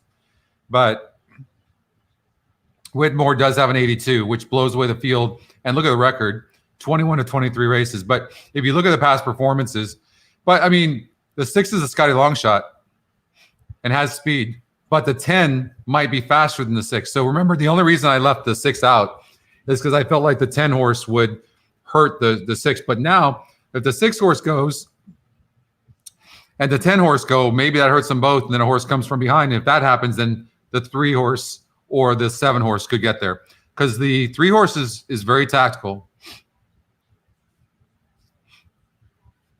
Look, Whitmore is not the best breaker in the world. Just not. But Irad Ortiz is aboard, and there's some speed in the race. The 2 is going to be near the lead.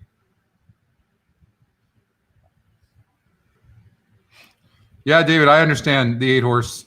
Frenzy Fire is an interesting horse, but he's not been competitive against these grade 1 horses, so I'm going to go against the 8.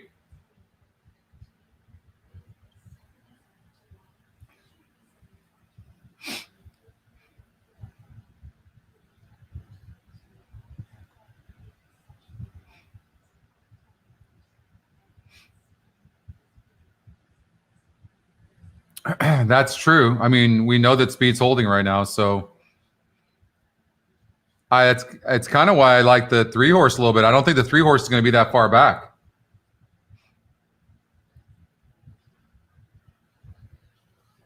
Well, I mean, if I could get the 3 horse to win this race or the 7 in my pick 6, I'll be I personally will be very happy about that.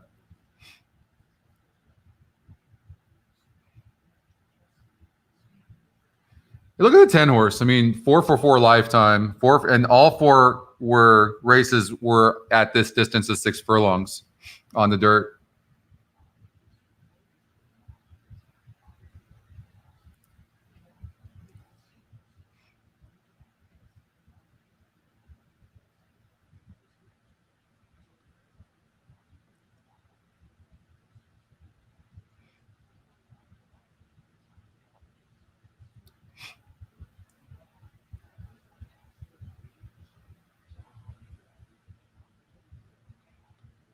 So I'm going to play a trifecta, 10 with 3, 7 with 3, 7. Going to do that. That's the first thing I'm going to do.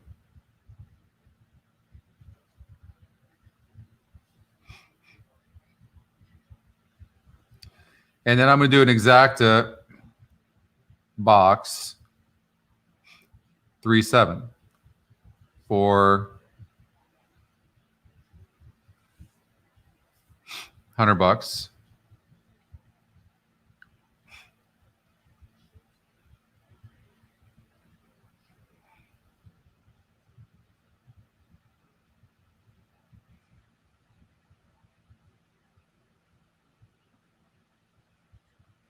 How about a $25 trifecta?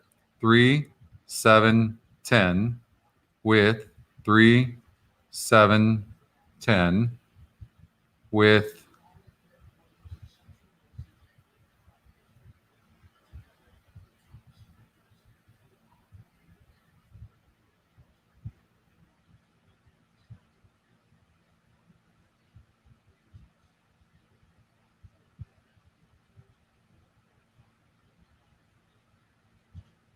Let's do that for 10. 1, 9, 8.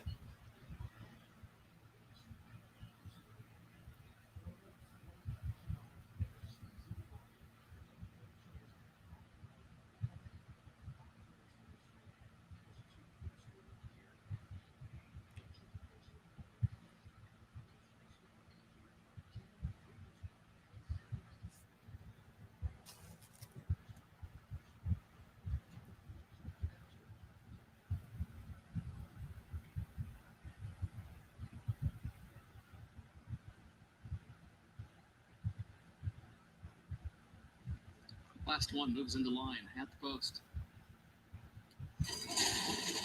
They're off in the Breeders' Cup Sprint. There goes Empire of Gold. There goes Echo Town. Jasper Prince has early speed as well. CZ Rocket comes away fourth. Yopon up close in fifth. Frank's Rocket is away running in sixth. Manny Wah goes seventh.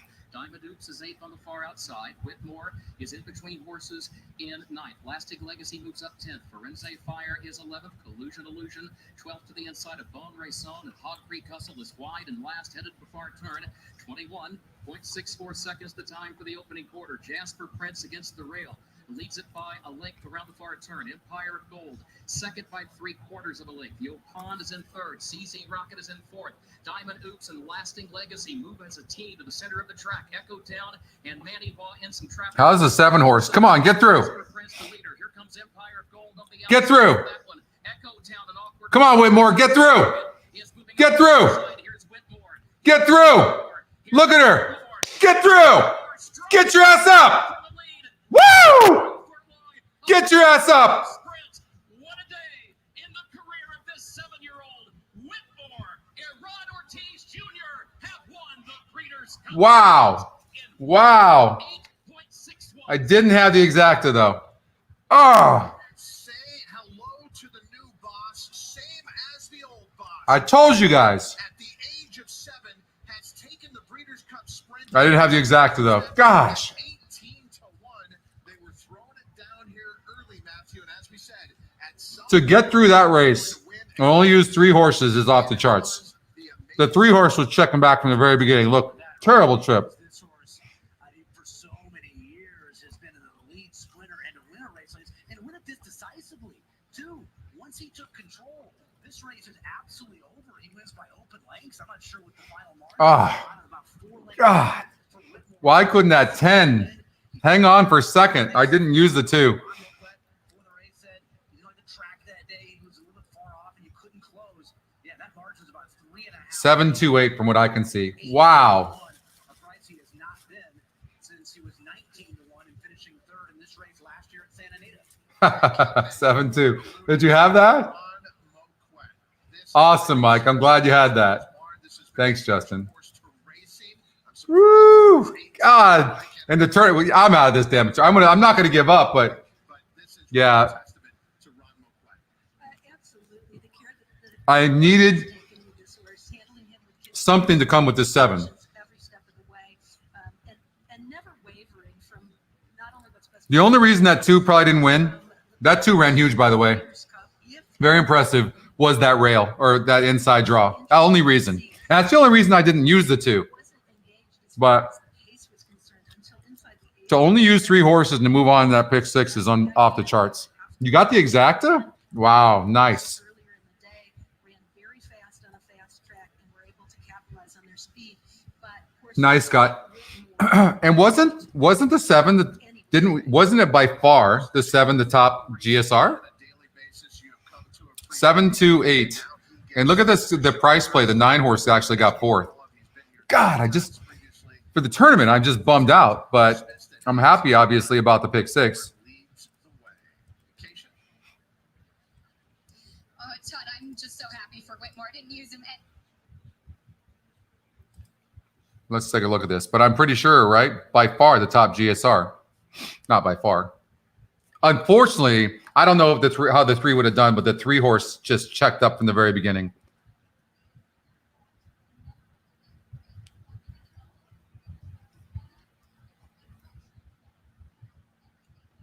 Nice, Richard. He is good. Irad's amazing, Justin. Yeah. Oh, gosh. Well, I mean, hey, we got an 18-1 shot and a, what was it, 20-1 shot in the first two legs of the pick six. Holy crap. That's a good start.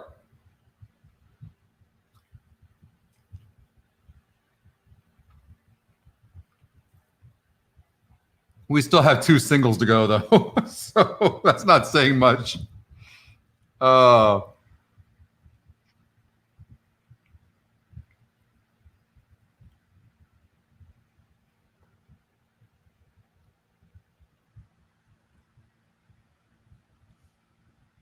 Have you seen how these wide posts are not doing well today, guys?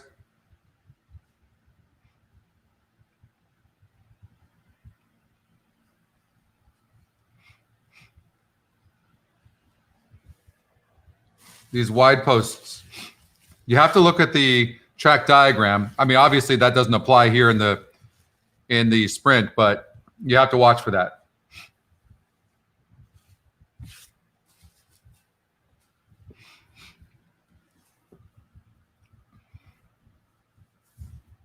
Man, 7-2 exacta, isn't that going to pay good? Like that's realistic. I could, and we talked about Frenzy Fire being in the money. But man,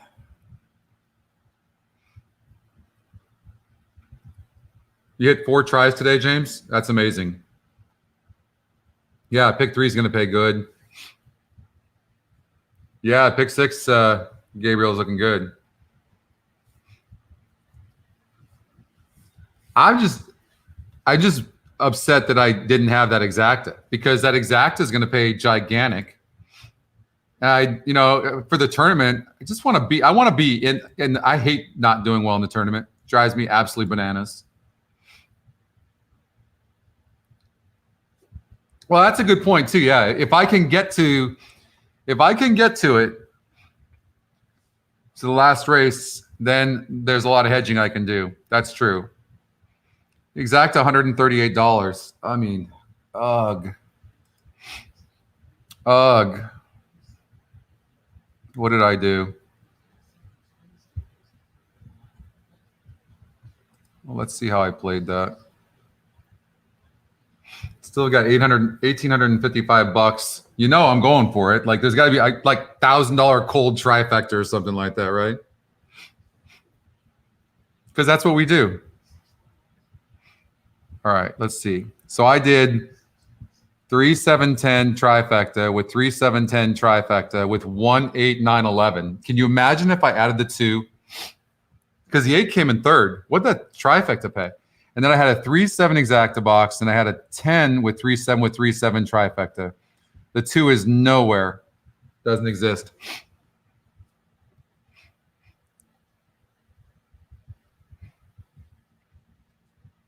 How was that trifecta? $546 for 50 cents. That's the type of stuff that's going to get you $80,000, $90,000. I mean, I absolutely F that up. Gosh darn it. Hey, Nathan. Everyone's doing pretty good. I'm not tearing it up, but I'm alive in my pick 6, so we'll see what happens. Stephen Wells getting up there. Jason.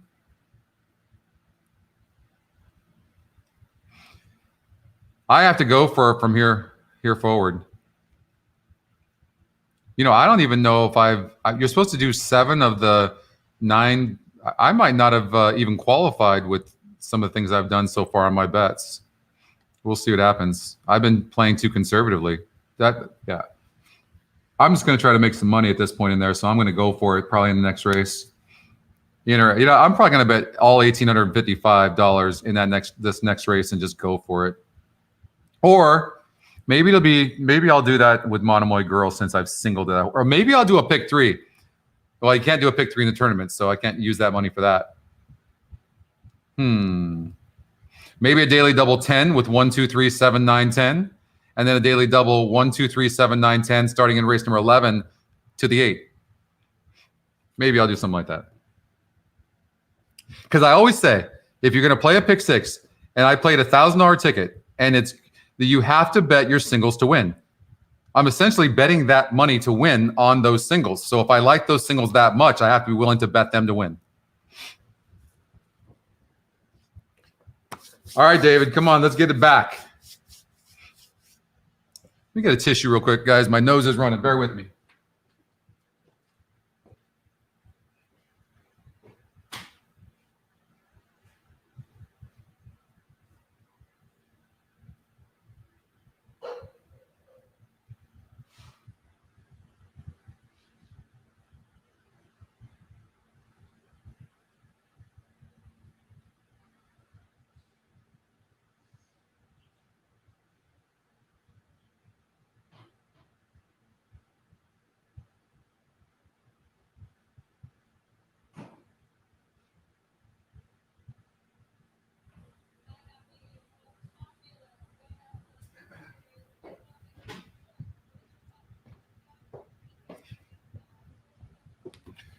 Okay, thank you. You had that trifecta? Wow, El Novato, very good. Congratulations. Trifecta, everything. Sweet. Love that. Look at that. That's awesome, everybody. Way to go. Looks like a lot of you did well. Wheel page for you, Justin, and the pick threes are 1,100 to 2,000. Who do you have?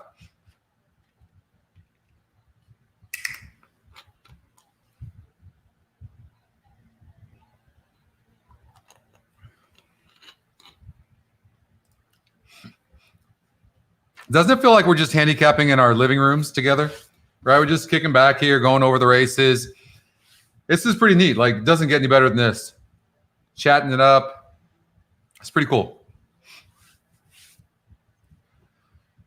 All right. Hey, I'm just happy to be alive in something too. Like, I don't want you guys to have all the fun. I want to have some fun.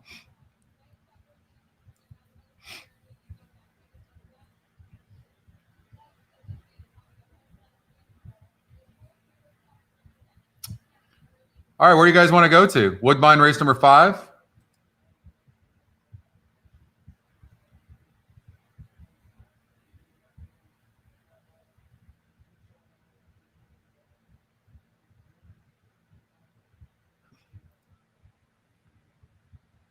Saeed, I'm not. You don't seem too happy, Saeed, but I'm not really sure. Fucker show race. I don't know what a fucker show race is. Anybody else?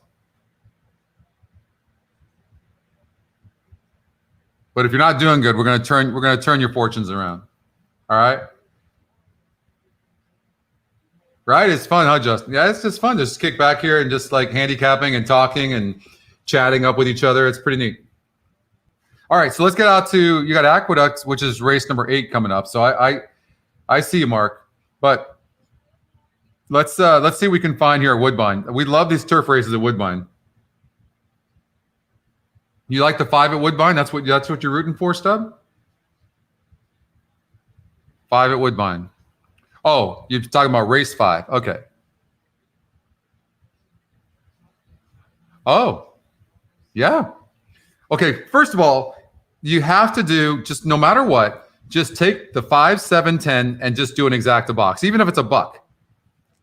You just have to do that no matter what. 5, 7, 10 exacta box. No matter what. I know, Mike. Scott sounds about good right now. Maybe we should get. I might break if I get by. I'll tell you, if I get by Monomoy girls singled and this next race, I'm definitely breaking out the Scotch. There is no question about it.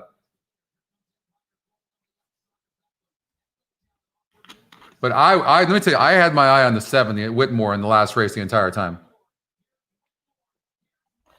The entire time.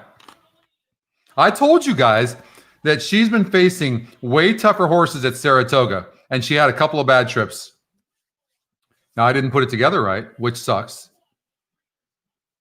Oh, man, 728. $500 trifecta. 100 times, 50 grand, you're right back in it. I have the 1, 2, 5, 10, 11, 12, 13. 1, 2, 5. Thanks, Gary. 1, 2, 5, 7. 1, 2, 5, 10, 11, 12, 13.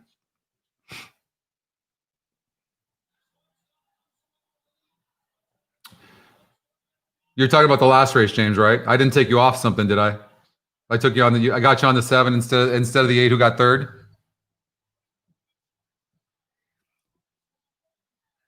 It's too early for me to, there's nothing for me to hedge on. So a little too early for me. These eliminations are really easy in this race. You see the lower GSRs, lightly raced horses, right? And then watch, from the 6 horse down, nobody's really getting bet.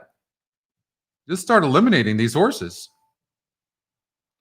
11's getting bet a little bit, so we won't eliminate him or her just yet. Jockey trainers, what do we learn here? Oh, it's good. They're good. Nothing here on the changes. All right. So now we look here. Non-winners of one allowance race. So this, I don't like horses like this. Now I know, I will say this, the horse is doing this for the first time, hasn't been 8.5 on the turf. And let's see, is this horse bred for turf? 73 over 63. So look, this horse has been running on synthetic and it's a 63 surface number and 73 is the number. And then you look at the GSR and the horse wants, well, it's all over the place on that, but look, the number's good. I think the 5 can run good, but I don't like playing horses like this that have been at this level. Look at 1, 2, 3, 4, 5, 6, 7 times. But I will say this, the 2 times this horse ran on turf that we can see was sprinting. And then look here, 8 times on synthetic has earned 3,250 average per start, and on turf is 8,300. It's clear this horse wants turf. And the GSR Plus shows us that 73 compared to 63. That's a 10-point difference. That's 90% of the time that's going to be right. Follow that. If you're looking for horses that have the possibility of improving. The GSR is the reason everyone's loving the GSR so much is because this is where you can get a price because you're seeing something that other people aren't seeing. When people can see it on paper, that's when they bet it. When they can't see it, hence that's why you get the price. Okay. So that's why the GSR is such an amazing number and it's accurate. And we know just on the tab alone on the GSR Plus, we have a very strong, let's just say it's a strong possibility that this horse is a turf horse more than it is a synthetic horse, right? But so feeling good and bad about this horse, but 13-1 because I don't like that this horse is a loser at this same level. This horse has been there 3 times and hasn't done anything. 36-1, has a decent GSR, doing this for the first time. Here's another one, twice at it. Done okay. Are they off? Oh, shit.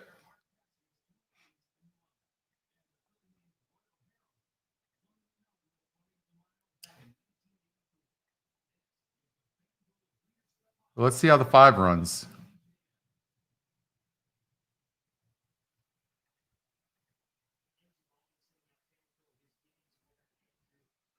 So 5 was there for a while before giving up late, huh? Yeah, I mean, at this level a bunch of times.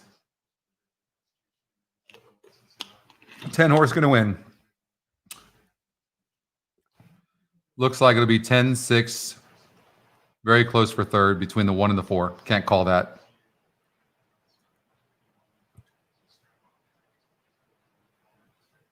%. So just nothing there. I mean, the horse ran okay last time out against a 56 group. So I don't know how anybody could have done well in that one. Wide open, and then you get the 10 horse to win at 9-5.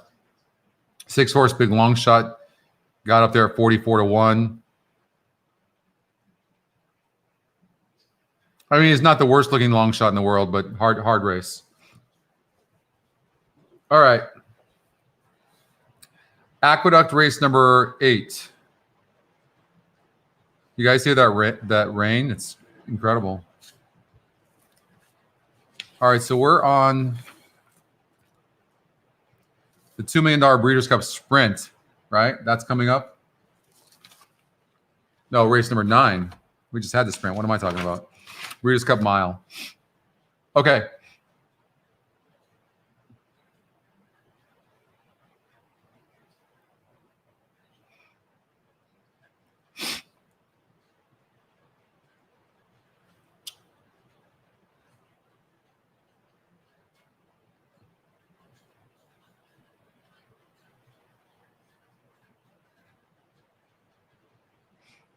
Who takes Lasix off exactly? This horse won, breaking its maiden, and Lasix comes off. 2% horse. Interesting.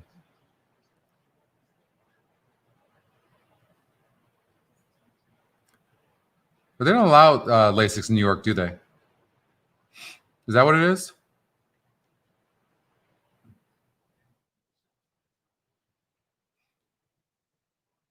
All right. So sometimes that can be a factor. You have to watch for that.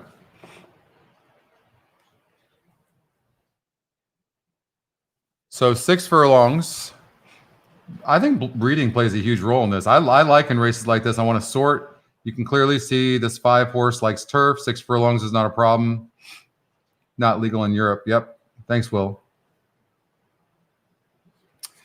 Look at the 6 horse. Huge breeding on the turf. Look at the difference on this 3 horse on dirt compared to turf. I mean, strictly turf for this one, for Wesley Ward. This horse, not bad. Not bad there for the 7. Well-bred horses in this race. Non-graded stakes race. This horse is 68, the 8, and a 62. A little bit weaker there. So as far as breeding goes, there's nobody we can eliminate based on that. I'm going to eliminate the 8. Low win percentage. The 4 horse is a Scotty long shot. I'm less apt to eliminate this horse.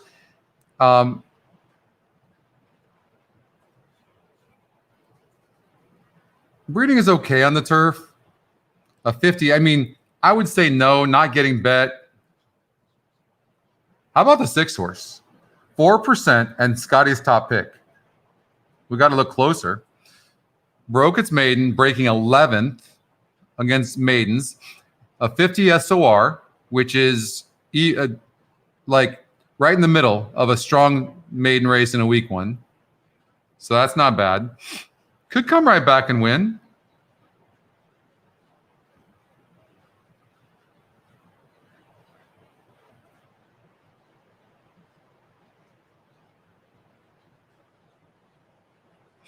You don't like the 5? Gate to wire. Last time out, 6 furlongs, breaking its maiden. Went 109 and 4. See, the 6 horse shows going 111 and 1, but we don't know what that track was like. We need the mock race. Smash the 5 or what do you mean smash the 5? What does that mean? Help me out. Meaning you guys don't like the 5 or you like the 5? 1 for 1.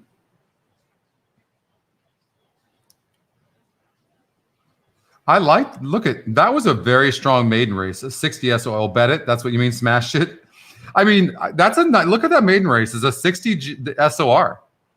And look at the horse improved with the 71 GSR. So I think I don't like that he's only 5%, but then the top win percentage is the 3 horse, not really getting bet. It is only 27%.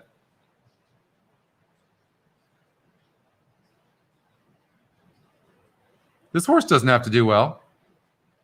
The 1 horse improved. Average group, but did it easily. I like the 1. I like Honey Pants. Is he in the top 2, Scotty? He's not. I like the 1. That was a weak group. Magical Soul. At 5-1 morning line, 8%, 9-1 right now, not getting bet. That was not a good race. Grade 3 race. First time in the country for this 7 horse, who's the favorite. And there's some cheap speed in here. 7, yeah. Right now, I'm liking a 1-7.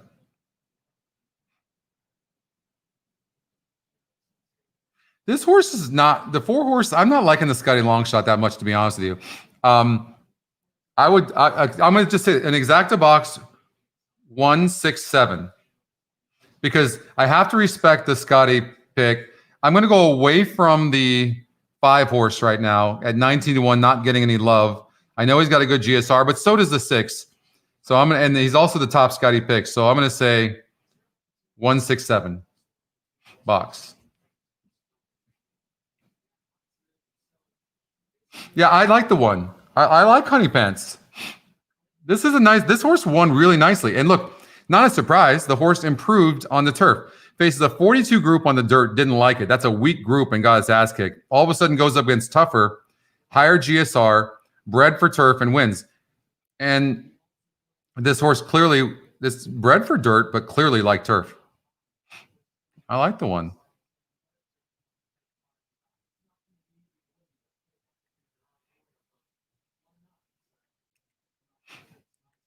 Vaccinator. 167. Hysteria. The only horse I'm having a hard time judging that has a good number is the 3. If the 3's in there, it's not going to surprise me, but I like the 1 best.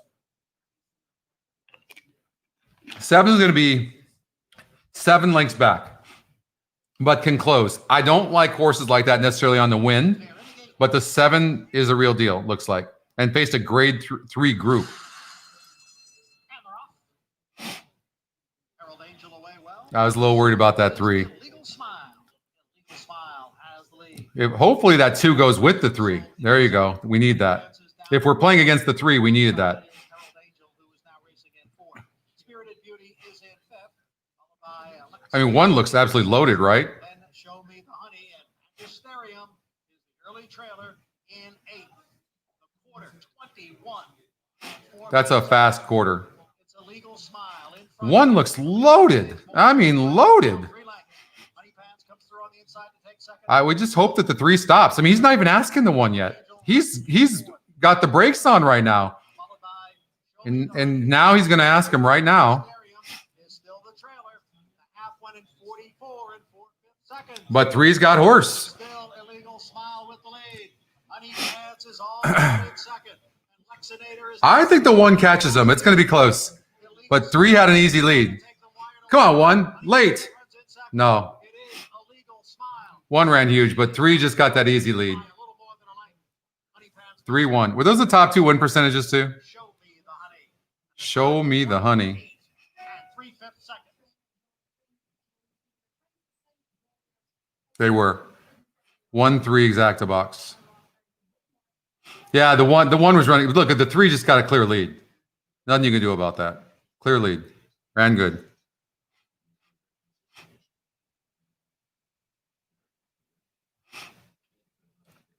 We got Keeneland race 9. I don't know what the heck's going on with my nose here. Yeah, God. You bet the 5, Colin? I didn't like the 5 like you guys did. We all kind of went away from the 3, didn't we? Horse ends up getting an easy lead. Okay, this is the race where, the tournament-wise, I need to do something. Or maybe you know what? Maybe I just put all the money, Monomoy Girl, to somebody. You know what? Maybe that's the best play for me. Maybe that's the best play.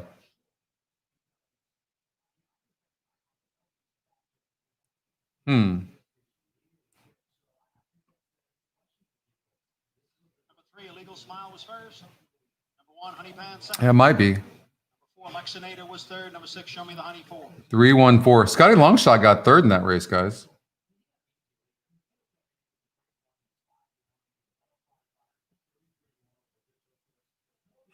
Pick 4? All right. What do you mean? What pick 4 are we talking about? And I gave you a pick 4. That was it right there.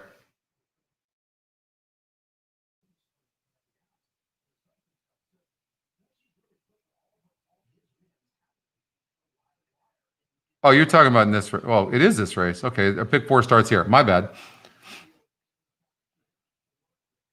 All right, so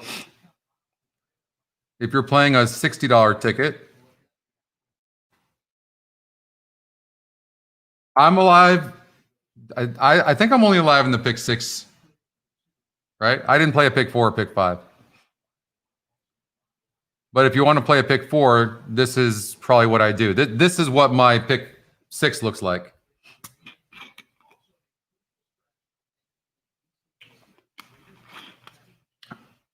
I still need my singles to win, but if you are going to get and win and get a good payout in a horizontal, like we talked about earlier, you have to be able to get by in a leg that looks like it's 10 horses that can win and cover less and win that race. And we did that with the 7 horse in the last race, Whitmore. Right? This is what I'm alive to right here. 1, 2, 5, 10, 11, 12, 13 to the 10 Monomoy Girl. The 1, 2, 3, 7, 9, 10.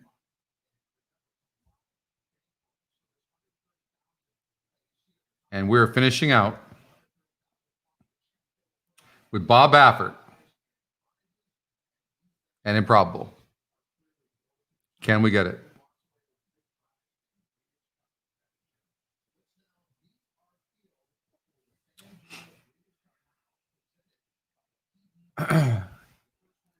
So the 12 horse, 8 wins and 2/3. I don't like the post, but the horse is tactical. But remember, we talked about this post. I mean, he's going to be out here. So, but I kind of like him. I can envision him getting a trip, and that's what you have to be able to do. You have to visualize it, right? And I can definitely envision him. The reason I added the 13 is because the 13 has so much speed. So there's a good chance the 13 is probably on the lead. So if he's good enough. I kind of like Halliday. There's something about this horse that I like. I think this horse is somewhat tactable.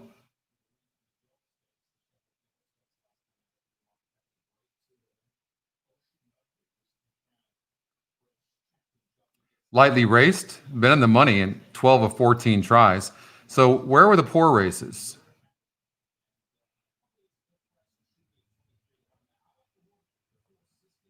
Really didn't run 2 back that well. I don't know why. I mean, I don't know why. We'll see. Does this horse have to be on the lead? Maybe. Maybe.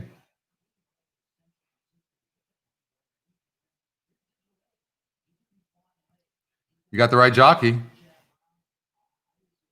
Can this horse go gate to wire? Possibly. Safe Voyage, kind of like this horse. All right, let's see.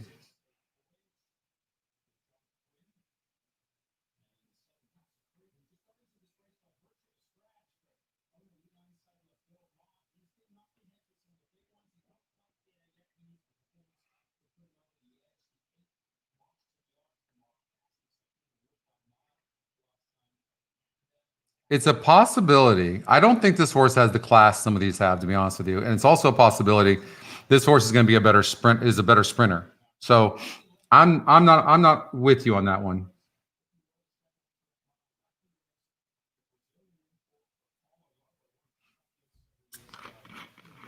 I hope so too, Rashad. I'm with you. We've still got 5 races. You guys have the stamina to go 5 more races with me?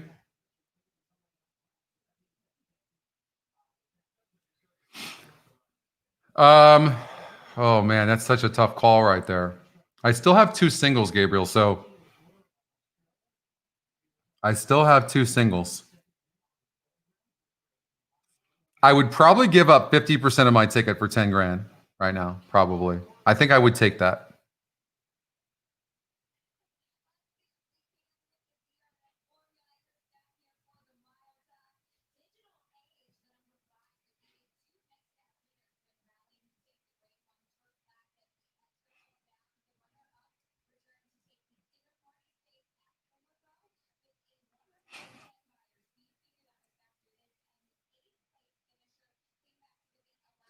So, Will, I'd be amazed if Kamiko, he's talking about the 2 horse, could win this. Would be a top training performance for Balding, Andrew Balding. Far better horses have made the trip and not showed up.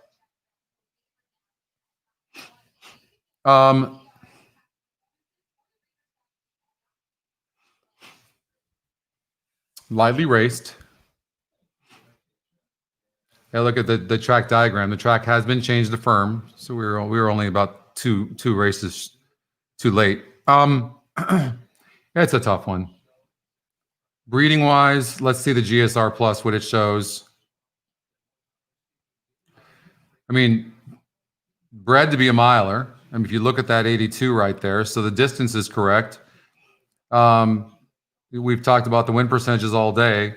They're competitive. Yeah, there's still a lot to go, Bill. You're right. I don't know. I don't know, Will. I'm not sure I fully understand what your point is. Are you saying that the trainer's not that great?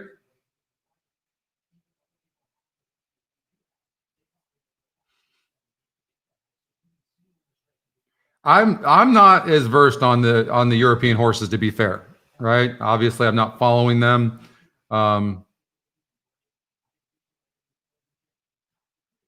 But I'll have to trust you on this. You know, the turf is firm. I like the European horses' chances better on a good track, and also longer most of the time. So, Uni, bred in Great Britain, but is obviously a domestic horse now. And this horse won the First Lady over at Keeneland, so we know likes the surface. Nice spacing of races. Or yep, earned $2.6 million. Didn't have a good trip in the 4-star Dave. Throw that out. The race before that, that was a tough field of horses. Went off at even money, but something happened because the horse was 11 lengths back. So here's the thing. This horse doesn't seem to have much speed. That's what this is. All right. The last race was closer. So I wonder if Joe Rosario is going to keep this horse closer to the pace. I will say this too. You know what? That was a small field last time out. Look at that. Only 4 horses. This horse has been getting away with small fields, but he's done well also. Breeders' Cup Mile last year. So this is your winner last year. It went off at 7-2. Also was in the 4-star Dave. Also was in the First Lady. You see this? So look at the 12 horse last year. The 4-star Dave got 3rd. Then the First Lady won it. Almost a repeat. That's really funny. Had the 9 hole last time out and came from behind. So maybe the 12 hole won't matter. Could this be your back-to-back winner, Uni? I don't know. Maybe. Maybe. Interesting. Hey, I'll be happy with that. Just give me a win.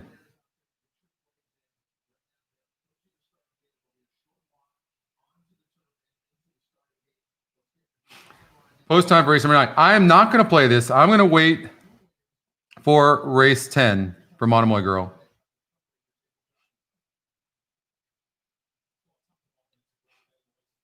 But Uni, 8 wins and 11 tries with 2/3. I mean, you have to think that Uni's the horse to beat. How about the Scotty top pick? 15-1 right now, Circus Maximus. I don't know where it comes up with that. That's a European horse. How's that? Horse got 10th last time out. Don't ask me. I have no idea. If this horse wins, that would be just insane.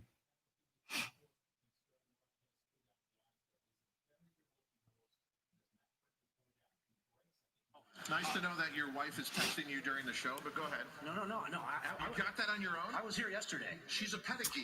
I was here yesterday. I saw that on Pearl was by Luke DeVega. Good job. I was here yesterday. Sammy, to win from that 14 hole is so hard. You have to be so much the best, and even then, you can't get there. I would have to respectfully disagree with you on this one. It is a gorgeous scene here at Keeneland Racecourse on a clear fall. Yep, that's true, Pat. In November, the field is Uni's the only mare against Colts. Breeders' Cup Mile presented by PDJF. The turf This is not that strong of a field. As you can see, is perfect, and so is the field. This race embodies what the Breeders' Cup was intended to be, to bring the best from around the world together and determine who could be the best on this particular day. Some of the best. No matter if you like him or hate him, Todd Schrupp is amazing. Very articulate. He's so good at what he does. The best that America has to offer. It is post time for the FanDuel Breeders' Cup Mile presented by PDJF. One more check of the odds. The 2 Kamiko slight favorite here for Trader Andrew Bowling at 5-1. Then a host of horses at 6-1, including that horse right there, the 5 Digital Age, along with the 11. That would be Ivar, who came to hand the last time out with a win in the Shadwell Turf Mile here at Keeneland. And then the 12 Uni, last year's winner. Uni, when taking the Breeders' Cup Mile last year, was 7-2. It is now a Good luck, Doug. 6-1 shot. Let's go up to track announcer Kurt Becker. Presented by permanently disabled jockeys fund. I think, we need to watch the 12 horse to see how well the break is. Dangles, good luck. Off in the FanDuel Breeders' Cup Mile. There goes Halliday. Nothing wrong with the 12. I mean, I imagine the trip looks almost exactly the same as her win last time. Nothing wrong with that. And getting the speed. Didn't have to go too wide. Sitting on the outside, so you're going to see a trip where she can finish. Not bad. Who's the 10? And the 13 really got a good trip from there. Wow, from that post. I'll take the 10 or 13. That would be great. Oh, that's Halliday. We talked about hopefully going to be on the lead. Come on, Halliday.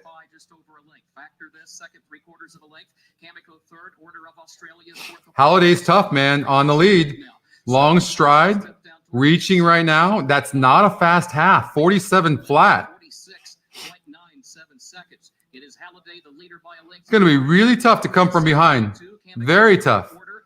Australia, 4th up on the outside, 4 lengths off the lead. Circus Maximus 5th, Ivar is 6th. Casa Creed is now back into the 7th position. March to the 8th is in 8th. Uni is still far back, center of the course, a dozen lengths off the lead. Halliday is the leader. Kamiko to the inside. Come on, 10. Hold up. Hold up, girl. Hold up. Is that the 13? Who is that? Moving up in order of Australia. Order of Australia has taken the lead in deep stretch. Circus Maximus still trying. Order of Australia. No. No. Oh. God. Gets that upset at 73-1 for Pierre Charles Boudot, who's having quite a Breeders' Cup. The 1. Scotty's top pick got second. Wow. Longest shot in the board at 73-1. Just like kicked me in the gut. Oh. Moment like this, the biggest mile race we offer in America. Order of Australia, the pickup mount for Pierre Charles Boudot. 3 ran good for you guys. Wow. How about the 1? Circus Maximus. I saw that 15 on the outside. I'm like, no. Could that be? Look at the 1. The 1 had a terrible trip. Oh, God. Running down, rushing fall to in that race, I believe at 18-1. And now to top that and do it here, and also eligible sneaks into the race as the biggest price on the board by far at 73-1. Oh. A great racehorse. Half a length win for the 15. Brutal. That is just brutal. Stunning result, and it's been all about Pierre Charles Boudot on the grass today. Simon, Order of Australia, you would describe as a stayer. So when he got the lead in this mile race, he wasn't going to relinquish it. No, he wasn't. That's the thing. He wasn't going to give it up. I mean, on form, he'd be tough to get to. That's awesome, Kurt. Wow. But what about the performance of Aidan O'Brien? Winless in this race in his career. He runs 1st, 2nd, and 3rd. Order of Australia. Aidan O'Brien, 1st, 2nd, and 3rd. Incredible. An Aidan O'Brien trifecta here, topped with a 73-1 shot. Unbelievable. So you break from the 15 hole and you go off at 73-1. To put these odds in perspective, 73-1. The next biggest price. Yeah, you did, Will. Was 21-1. And your order finisher. Wow. God, that's just so bummed. That's so disappointing. That is 73-1 over 11-1 over 18-1. Order of Australia. Ah. The son of Australia out of the Dane Hill mare. That's incredible, Jen. Wow. 5 to win in place on the 15. I understand you can make the case about the form, but again, to come from one of the most powerful yards in all the world. That is just really, really a drag. It really is a drag.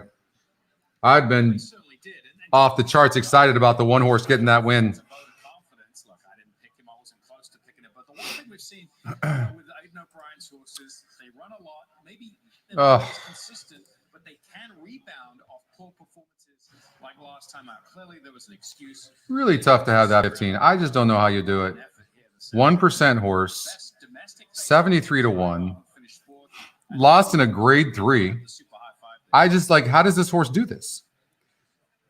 And as we take I mean, won an allowance race. finish posted now, the fourth place finisher Ivar, and then last year's winner. This is ends up so surprising. 15, 1, 3, 11, and 12.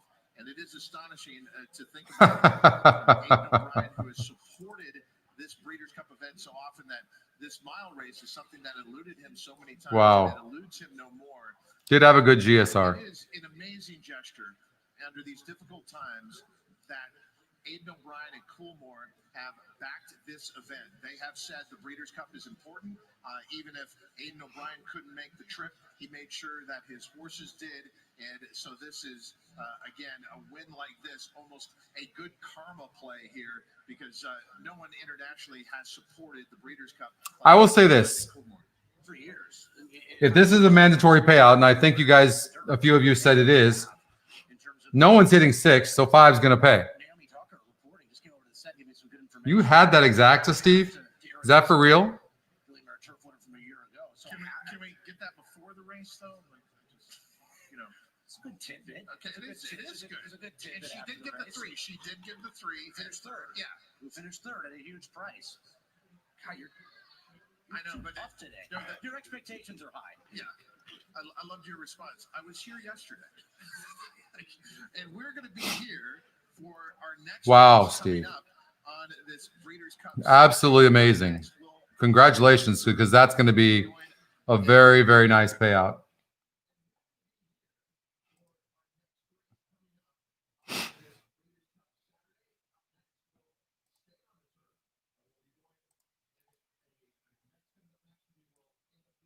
A 15-1 exacta is going to pay.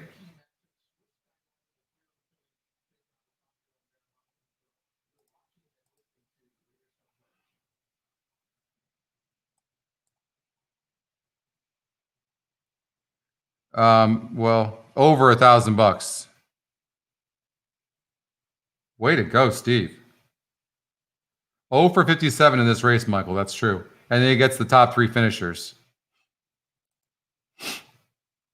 You did that with a GSR? Is that for real? How many horses did you box?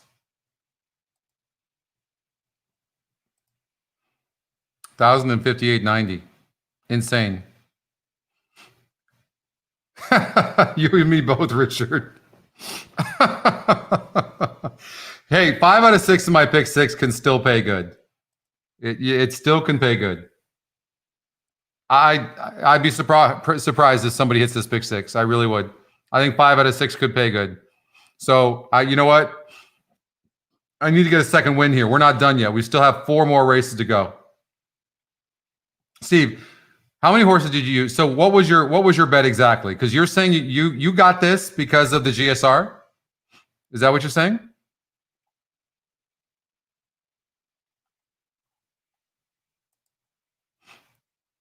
So what did you do? Let's get the 14 in there. So how did you play this? You went 1, 2, 5, 12, 15 and just boxed it? Or what did you do? On to Aqueduct. How about Del Mar? I think we got to get on to Del Mar. Del Mar is... All right, we'll move on. First-time starters. That's an advantage for us. So not liking the 3, not getting bet, low win percentage, and 49 GSR. So we can eliminate that horse immediately. Those horses are going to beat us 1 out of 100. I know I just put the damn thing in the winner's circle. All right. I got to shake this shit off. That is so... You know what makes that even harder for me? Is that freaking 1 horse. That's Scotty's top pick. And that damn thing would be... Can you imagine how good that ticket's looking? Then maybe I wouldn't sell that ticket.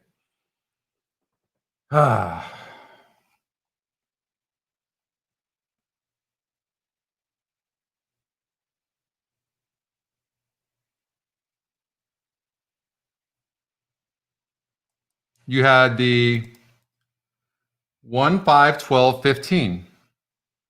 1, 5, 12, 15. I got to see this.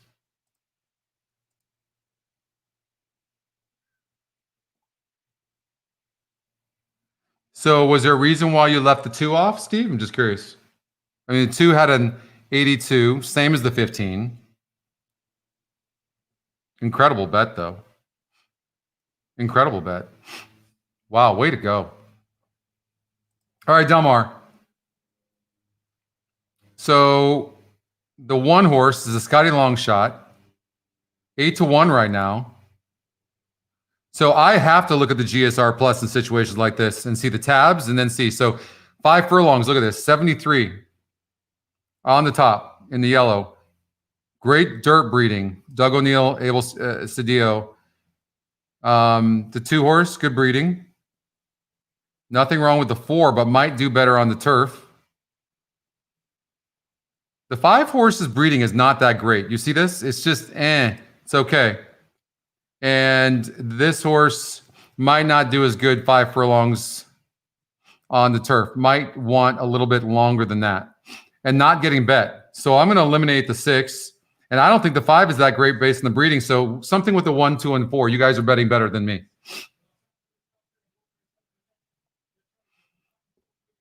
I just handicap it for you there. No, I know, Scott. I'm 1, 2, and 4. That's what I'm saying. The 5 horse has got a low GSR. Numbers really are kind of low anyways. I mean, this is, I'm not really loving this horse that much. Yeah, I'm somewhere between the 1, 2, and 4. Oh, I didn't see this either, by the way. That's the top 3 Scotty as well. I'll tell you one thing. The 1 horse at 8-1 is tremendous value.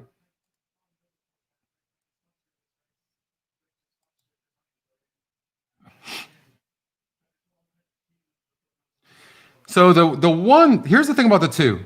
Is he the top pick? Second top pick. Okay, I think the 4 is the horse to beat. First time starter for Richard Mandela. I think this Anaconda can probably run.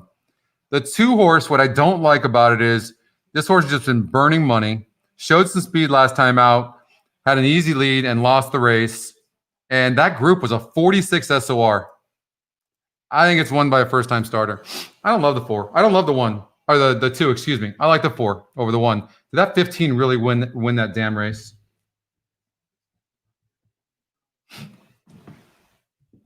I need to stretch my legs for this one. God, the hell just happened?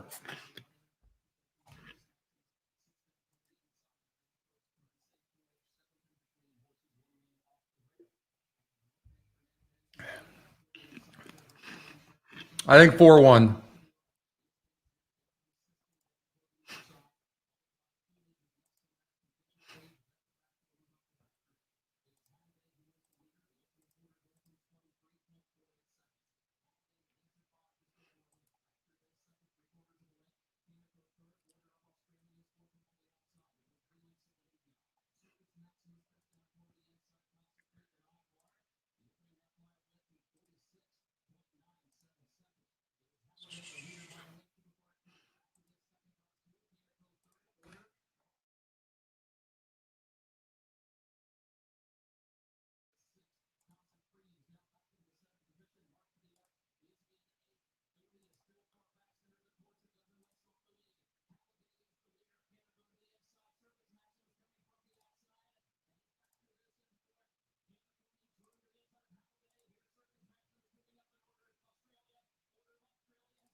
All right, so I bet the 4 to win as a cover, and then I did a 1-4 exacta box at Delmar. Second, Anaconda's got the gold cap, now getting up to be second from between horses. From the outside, McWarden, just 2 lengths off the lead in a packed field, and Lemmy Adam is just behind them. They race for the turn now, and Deuce has the lead from the inside. Coming for the turn, it's Deuce leading by 3 parts of a length.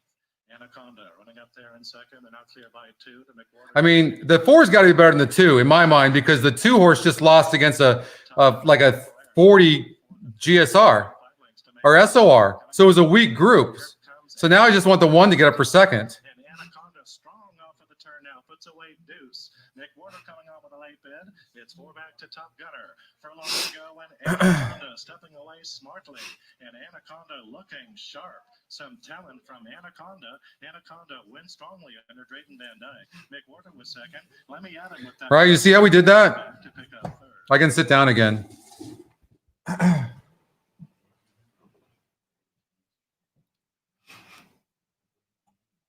But so the reason, even though he was Scotty's second pick, that I went against this 2-horse is because of this right here. Thanks, David. Right here, 46 SOR had an easy lead and lost. Remember, I told you in a maiden race, a 50 is an average maiden race. So you start going below that, you're just not that good of a horse. And you have a first-time starter that has a 33% chance of winning. And then the 1 horse is Scotty Longshot and has a 73 GSR. That's how I came to that. It was pretty easy. You have the exact and the trifecta? Nice.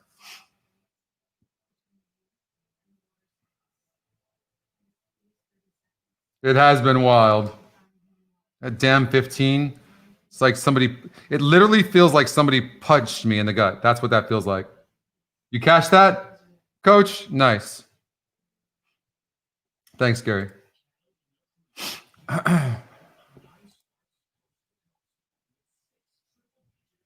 What do you end up going off at? Even money? Okay. I mean, what did the exacta pay? Hit the exacta. That pay anything?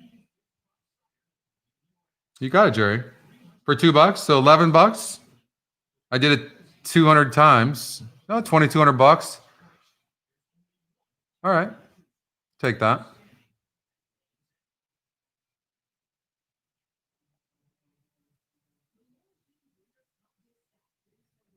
Thank you, James. You guys try having that 1 horse, the Scotty top pick, lose when you're alive in that kind of ticket, and then do a show. It's not easy, I promise you. And then just put a smile on your face. That's hard. That's really hard. But you got to do it. You have to do it. It's very tough. You had to try? Nice. We thought the 2 might be vulnerable, right? Same kind of thing happened. You're in the lead like that, and then all of a sudden you just stop. And by the way, is there anybody else can give anything like we do with first-time starters, keeping it real? Who gives you anything like this? How do you play these horses without this? The GSR and the win percentages. How do you do it? You're just seeing workouts. I'm not bragging. I'm just saying, like, if we're all just horse players keeping it real, what out there is like that? You have that, Deb? Oh, you're going to give me a thanks, Deb. I needed it. I feel like sometimes you're the only one that knows me, Deb. Oh,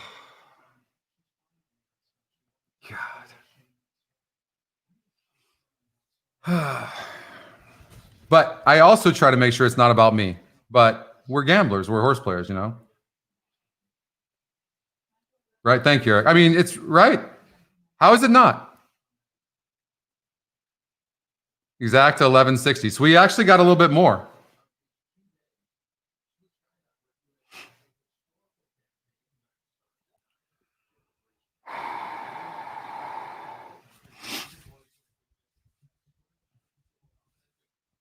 You might want to follow that 1 back as well, because broke from the rail, didn't have the best trip, and the 4 is likely to be a monster.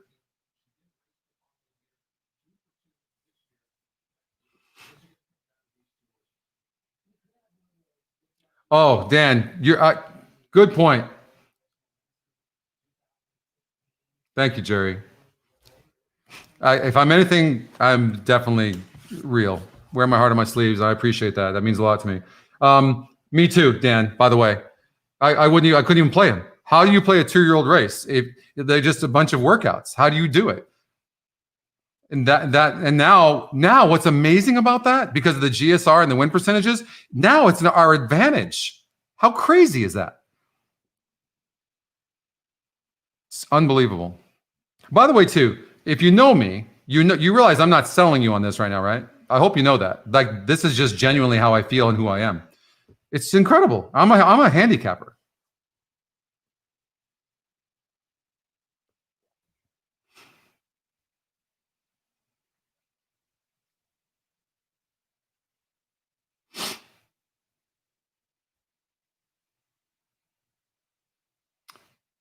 Winner one, Delmar. Yep. No, the 4-1 came in 4-1.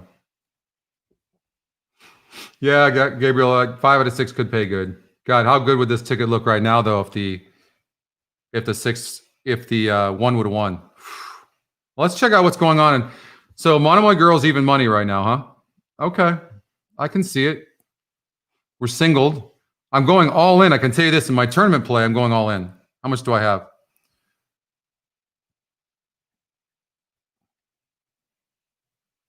$18.55. All in.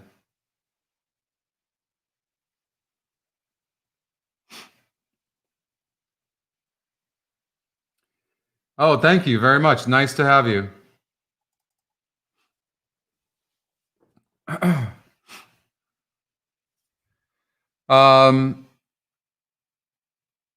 Even money. I'm on my girl.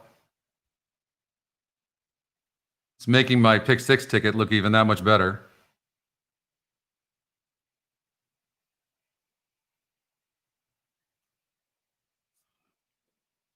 Give me 1 second, everybody.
All right, sorry about that. I'm back.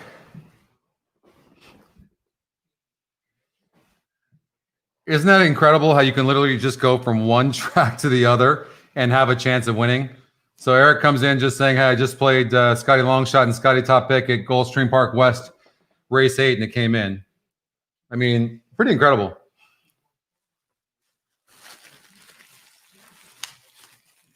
Monomoy Girl, 13 minutes before this race.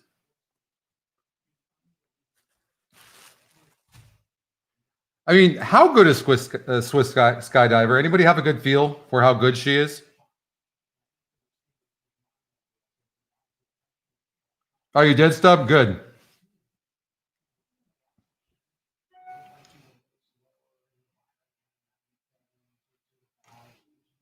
Yeah, I understand, JR.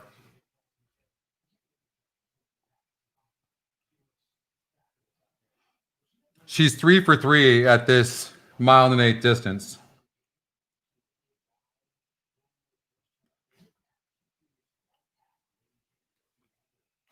You know, I feel like I have a good feel for this race.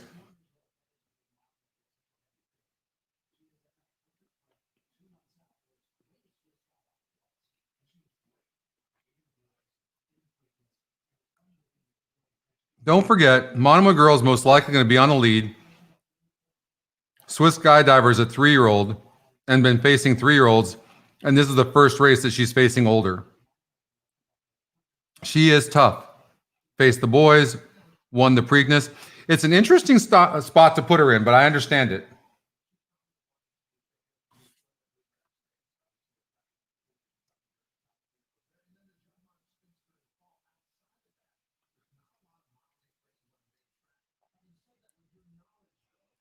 Jose Ortiz is not Irad Ortiz's brother.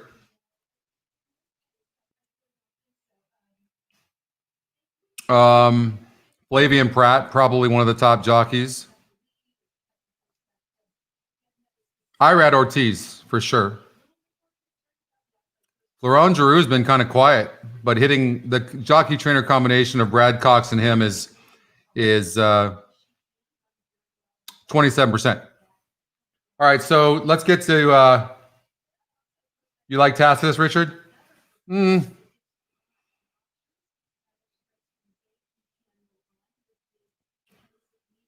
All right, so how should I play this? Should I just do a daily double with my horses that I was using?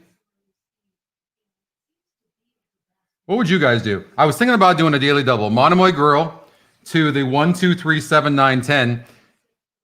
And then in race number 11, doing that to the 8 horse.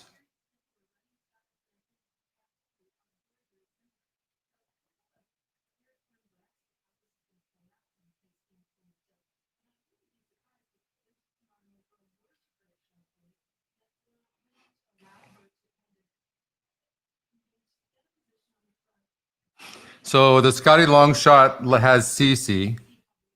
I mean, okay, so you look at a race like this and what would change for this horse? So never been 9 furlongs, has a 78 GSR. So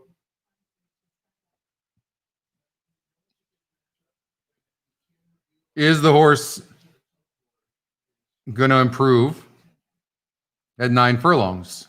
Maybe. I mean, could improve going a little bit longer. I wouldn't be surprised. Swiss Skydiver, I mean, you know she's hard knocking.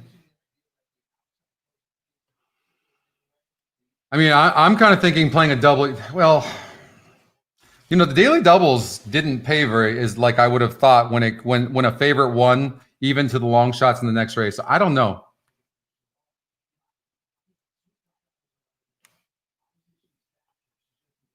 I can't, JR, I can't do a pick 3 in the tournament.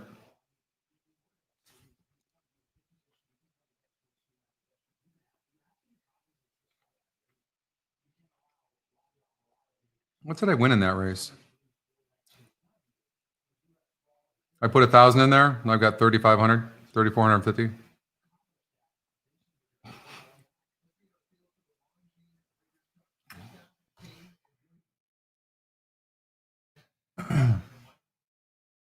You know, Scott, I wouldn't doubt that. That's not a bad thought.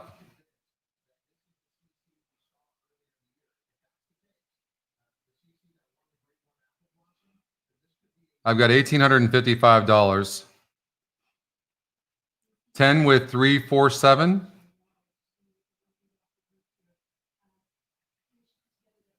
I have to hit a trifecta probably. If I'm going to have any chance in this tournament, I have to hit a trifecta. Let's see the GSR. What about this 3 horse? Has a 6%. This guy's in good form right now for Chad Brown, Jose Ortiz.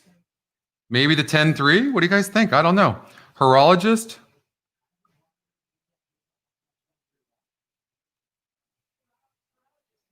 Maybe I got to do a trifecta.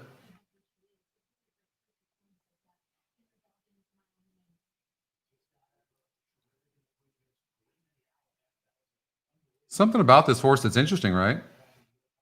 I can't do a 10-5 Wildman because it's not going to pay me anything. I have to try to beat the 5.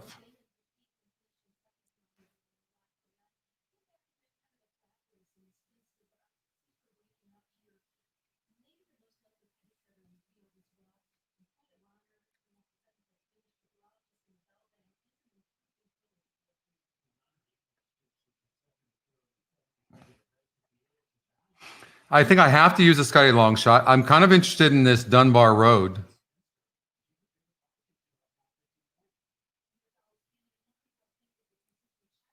How about this one? I mean, nothing wrong with the 8 horse who's won the Spinster last time out here at this track. First time on the track. Was that a weak race? Anybody know? It says 82 SOR.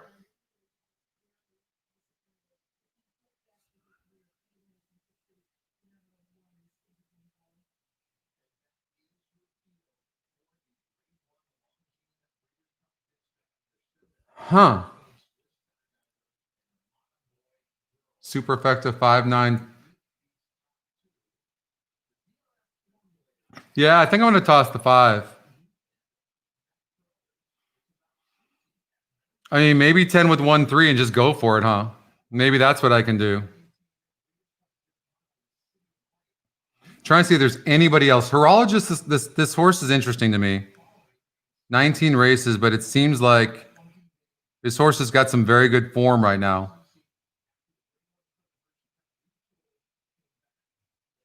Only beat 3 horses last time out, though. No, you know what? I don't like the 4. I kind of like the 3 though. Well, hold on. Grade 2. Last time the grade 1, 5 wide, only faced 3 other horses. You see, post position was 2. The field, his total size of the field was 4. So only beat 3 other horses.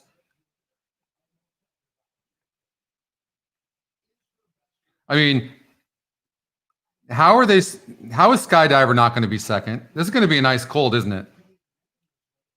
I mean, you got to figure that there's nothing really that strong in here. And Swiss Skydiver just beat the boys in the Preakness. 3-year-old or not.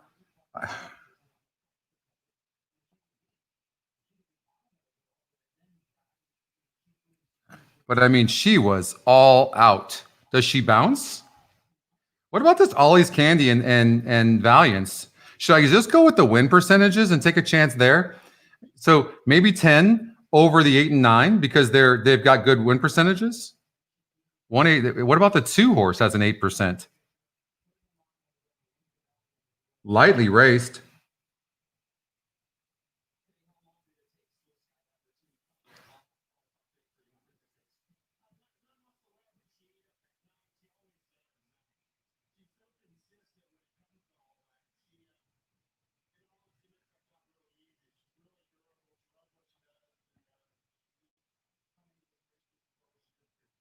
All right.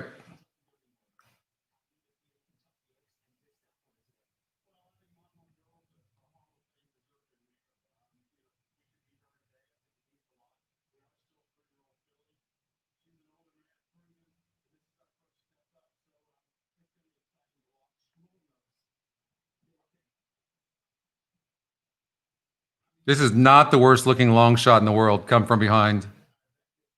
The 7. I got to take a risk. Do I take it on the Scotty long shot? Do I take it there with the 7 who's interesting? This 3 horse is interesting. I don't like this horse has been facing smaller fields and the bigger fields hasn't run well. I don't like that.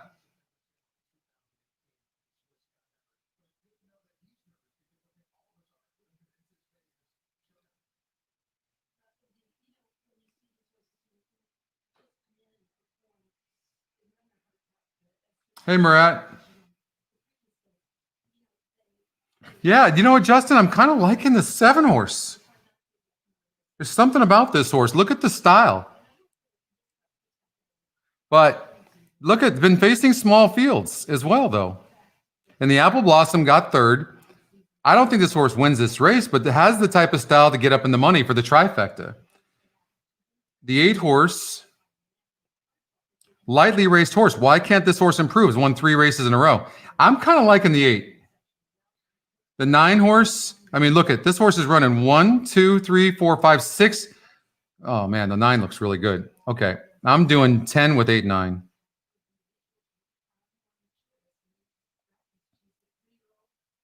Where am I? All right. So I'm doing exact to 500. 10 with 8, 9.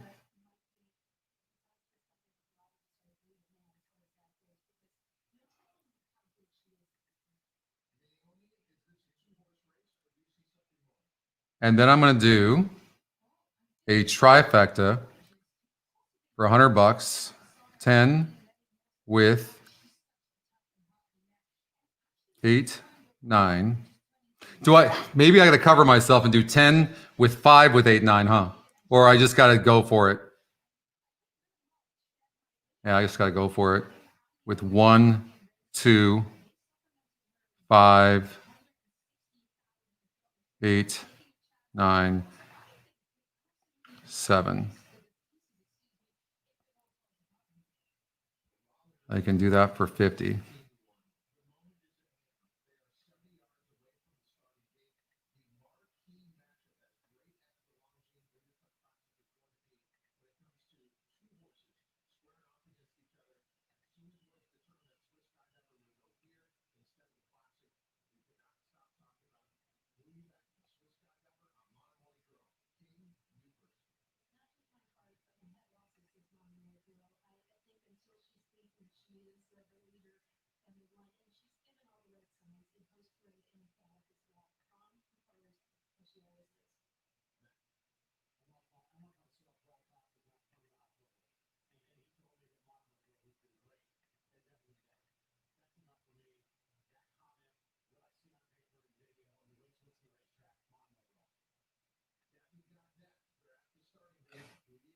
Kind of a cover bet.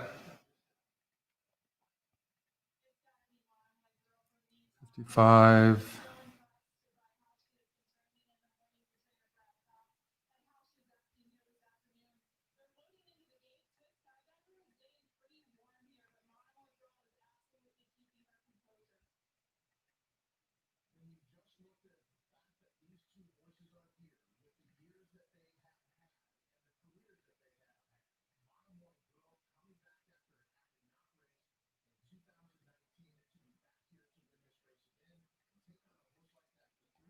All right. It is now post. Good luck. Swiss Skydiver breaking from post 5. They're off in the Longines Breeders' Cup distaff. There's Horologist between horses, along with Lady Kate, and Harvest Moon is up close. And there goes Ollie's Candy from the outside. Lady Kate has I don't know why it won't let me expand. Heading into the first turn. Those two in close quarters there. Lady Kate now starts to move by. Placed in third, Horologist fourth, Monomoy Girl 3 wide and fifth, 3 lengths off the early lead. CC is 6th back toward the inside. Swiss. I think it's a little strange that the 10's not on the lead right now. To the far outside, and then Dunbar Road is 9th at a gap of 6 more lengths back to Point of Honor, who is 10th and last. I had to be planned. 1 seconds. The time for the opening quarter. Harvest Moon, the leader, and Lady Kate second on the outside. Half length separation. They're not even going that fast. Third in between horses, a length and a half off the leader. Horologist fourth down toward the inside. Monomoy Girl in the clear, far outside and fifth. Still 3 lengths from the lead, though, as they head for the far turn. CC is next. Swiss Skydiver is against the rail. 6 lengths off the lead. Valiance to her outside. Swiss Skydiver's being all ass. Being ass right now. For the opening half mile. Lady Kate alongside of Harvest Moon. Here's Ollie's Candy looking for some running room now toward their outside. And Monomoy Girl gets engaged now. Moves up from fourth into third. Valiance is moving behind her. Harvest Moon is the leader with a quarter mile to go in the distaff. Leading Monomoy Girl a length and a half. Valiance third up on the outside. Harvest Moon is right there. Swiss Skydiver is looking for running room down toward the rail. Monomoy Girl got the jump though. And she leads the field into the final. Get up 8. Valiance to her outside. Get up 8. Third, Swiss Skydiver fourth. Valiance trying to catch Monomoy. Get up 8. Stay up 8. Run from Dunbar Road. Stay up 8. Monomoy Girl in front. Monomoy Girl. Boom. Wins the distaff by 2 lengths on the line for Florent Giroux in 1 minute 47.84 seconds. Holy shit. You know what I'm thinking right now, right? Like, how did I lose that last race, right? Holy shit. It's most likely coming down to the last race, which is sick as shit. Wow. I know you're probably chock full of emotion right now, but I want you to weigh in on what we just witnessed. You know, my heart is beating. I didn't get my trifecta, though, but didn't I have a $500 exacta? The thing about Monomoy Girl is that if she Thank you, doesn't Stub. leave too easily, she waits on the competition. Thanks, Sergio. She was waiting. Thanks, James. Oh, my God. She didn't want to let her get to loafing around. and then get caught at the wire. But she's become Wow. much more professional. To have her do what she does, regardless of the post, regardless. I think the 3 got third, huh? She finds a way. Yeah. He had spoken about how he never gets to the bottom. I don't think I put the 3 in third, did I? I don't remember. Did I?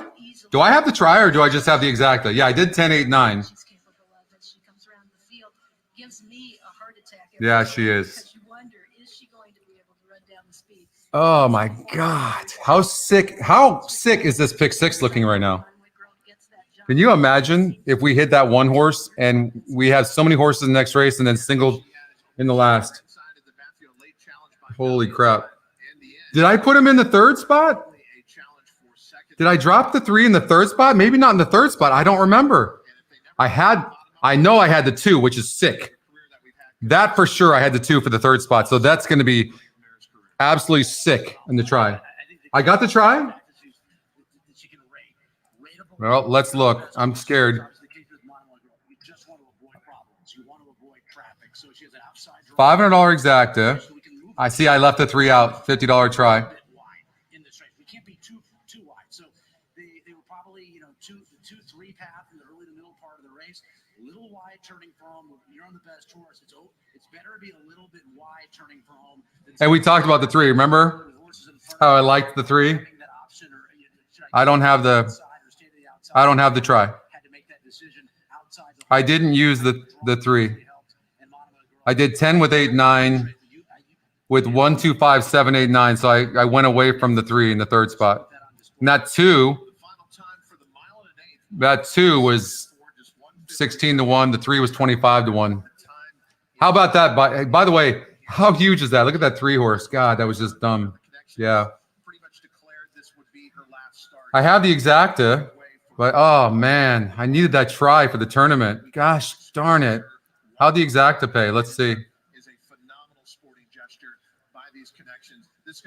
I can't believe because I was on that 3 horse and I left him out. 10, 8, $21. So I got like $10,500 back for the exacta, but that trifecta would be huge. Oh, God. I know, Justin. I messed that up. I was talking about the damn 3, and then I got caught up on the 8 and 9, and I left the 3 out. At least I should have had the 3 in the third spot, especially covering so many horses. You see what I mean? Like betting is everything. I wasn't wrong about the 8 and the 9. Well, the 8 in this case, but leaving the 3 out of the third. Is my hair like up in the air right now? Oh. He was a co-owner of On Pearl, who won the Juvenile Phillies turf for Brad Cox yesterday. Co-owner of Monomoy Girl. He's invested so much into this game. Great to see him. I don't know what to be upset about.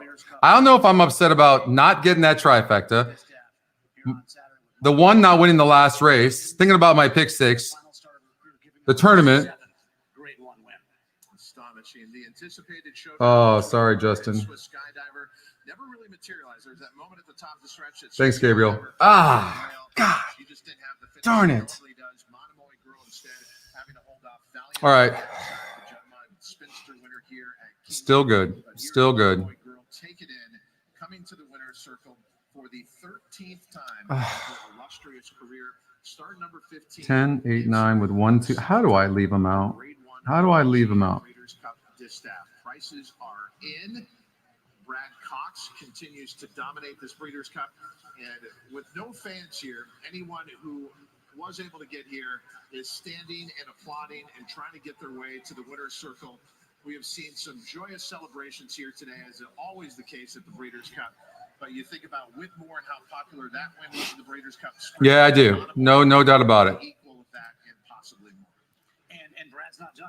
$131 for 50 cents, though. So. Here's the best part. When we asked him on the breakfast show who's doing best with your horses, he said Arklow. But he can't lose. I know. That's how it's going to work out. When we come back. All right. We got to stay focused. 5 out of 6 in the pick 6 could still be good. You guys still with me? We got a couple of races to go. Yeah, I got the exacta, Pat. Got to stay positive. I know. You guys always keeping me centered. I like that. Hold on. Let's see. What do we have here? 10,655 in the tournament right now. That's good. Let's see who's on the leaderboard. Christy still has 40,000. We're obviously rooting for Christy. And Matt and Jason are just like right there. How would you approach this if you were Jason? Are you just kind of holding there, trying to hold your position? You know, because there's still a lot of money for second. You know what I mean? Plus the money that he wins. Yeah, it's all about betting. That trifecta hurt. That was the one. You can see how this is how I've won tournaments. As you can see, you can take a big favorite like Monomoy Girl, and you can still win a bunch of money in the trifecta. Did you see that? I messed that up. That was, you want to know something? That was all betting. Seriously, I did really good on that exacta, but I messed that up so bad. Really bad. We'll come back to that leaderboard in a second. You guys want to go to Del Mar race 2? Hey, Jay.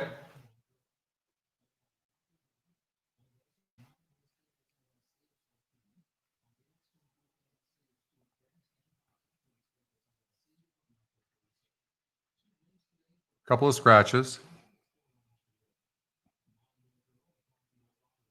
Tyler Bays gets off with a 5 horse, who's 3%. Scotty Longshot.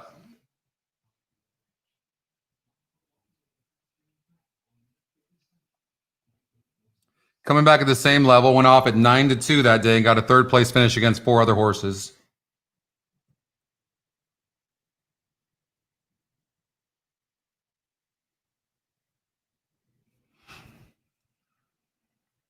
I don't like the 5. This horse has got good form right now. Bill Spark just saying, hey, come take this horse if you want, but I'm going to keep putting this horse $16,000, $20,000 and 6 furlongs, outside post, has speed.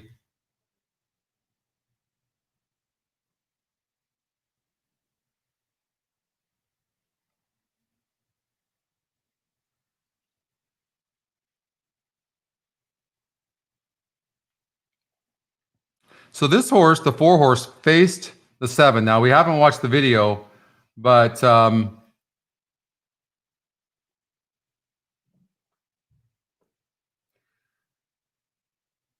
obviously this horse can run better.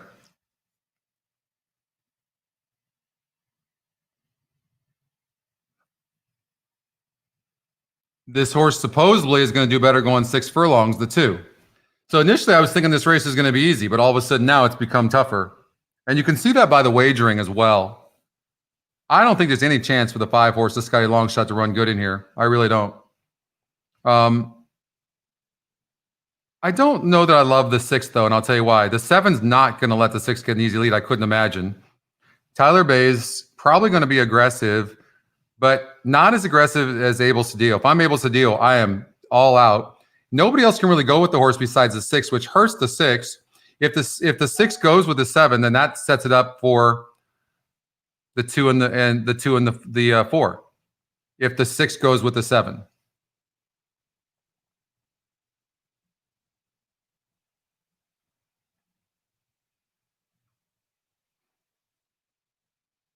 I think just because of the post, 7's going to be tough to beat. Tyler's not really that aggressive of a rider, to be honest with you. He's a really good out of the gate, though. And this horse is not really. I think the 7 goes gate to wire.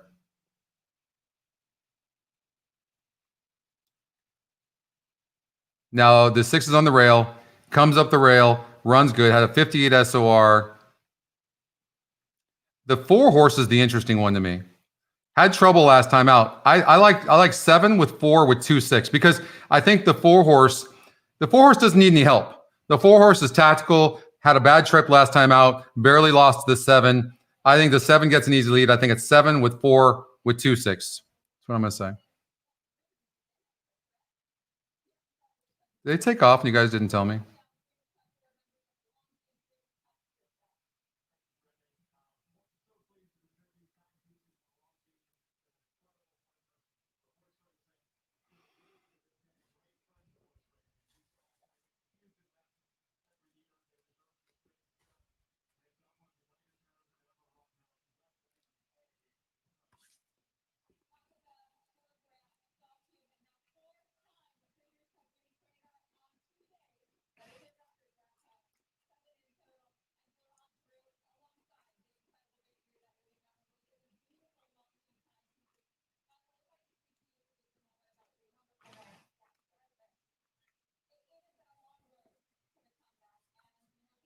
Two's running huge. Might even catch the 7.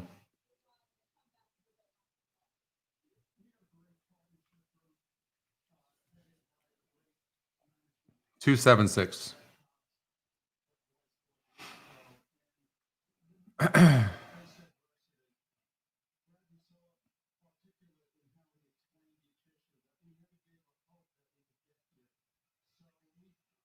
All right, let's check out this leaderboard. So I've got 10,655. I should have probably 20 or 30,000 right now. Christy doing well.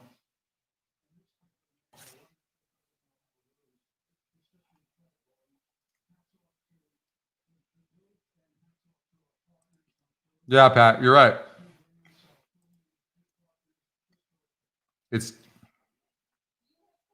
It's definitely ticket construction for sure.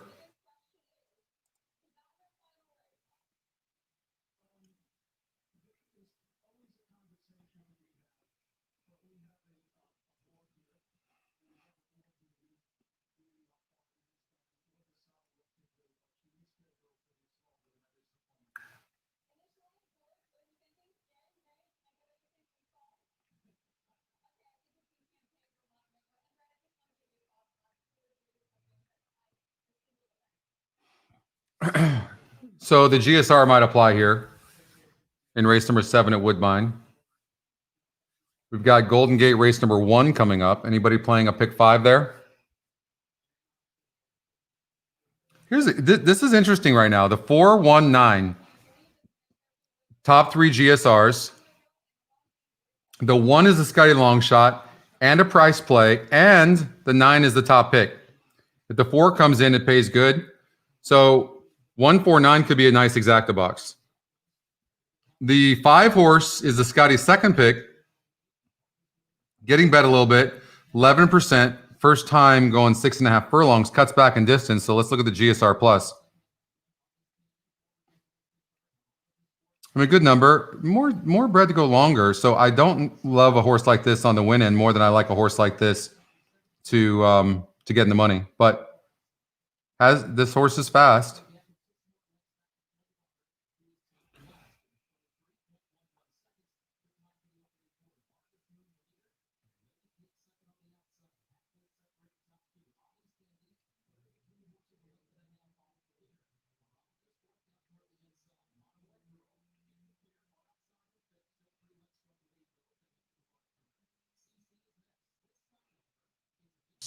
So I'm looking at the SORs right now to see the competition. 4 horse, been running good. 4 horse is definitely a player in here, I would think. Not getting any love. You like the 7 horse?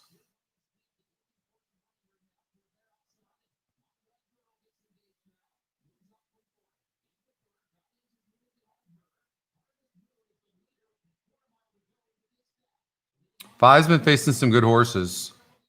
Going to be forwardly placed, but looks to need the lead. Maybe might even get it.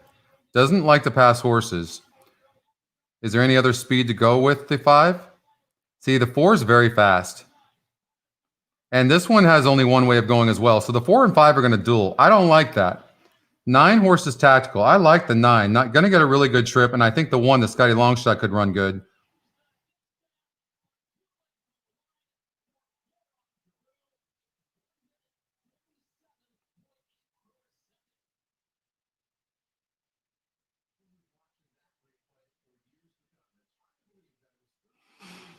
This 8 horse could land in the money. So I'm going to say I think the 9's going to win. Scotty Longshot price play looks good in the 1. And I think this 8 horse close image could be in the money. So we'll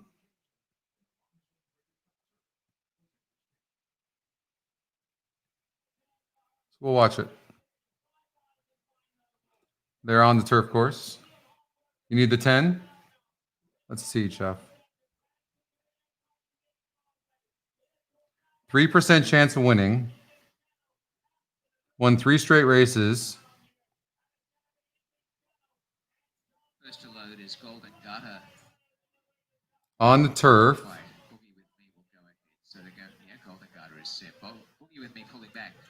Has turf breeding. I just think this horse wants longer, to be honest with you. But I don't have any skin in the game, so I'm rooting for you. I think this horse He's been sprinting, but I think he'd do better going longer. This is much more tougher. He's double jumping in class. Not impossible. Low win percentage trainer. I don't love the 10, Jeff, to be honest with you, but I've seen way worse long shots than that. And I will say this, top win percentage is the 9 by only 19%. So anything can happen in this race. So I think you got as good a chance as anybody.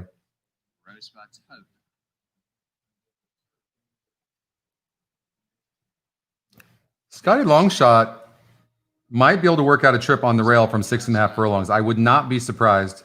This Golden Garter. Close image, the 8 horse is interesting to me as well. I think you could see some balloons here. We'll see what happens. Close image for Jérôme Larmet. And the field is going to see Silent Respect. 8-9, the favorite. The last two follow. Hussar has been on a win tear this season.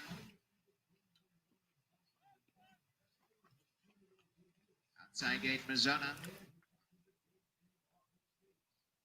And they're off. And back to last close image, and it's Miss Savvy who came out in front, fleet of foot by a length to Boogie with Me.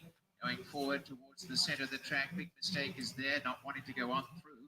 Coming up the rails, Golden Garter the second. Rosebud's Hope is prominent. And racing up on the outside is also Broadway Bonnie. And settling on the rails, Boogie with Me in the top flight.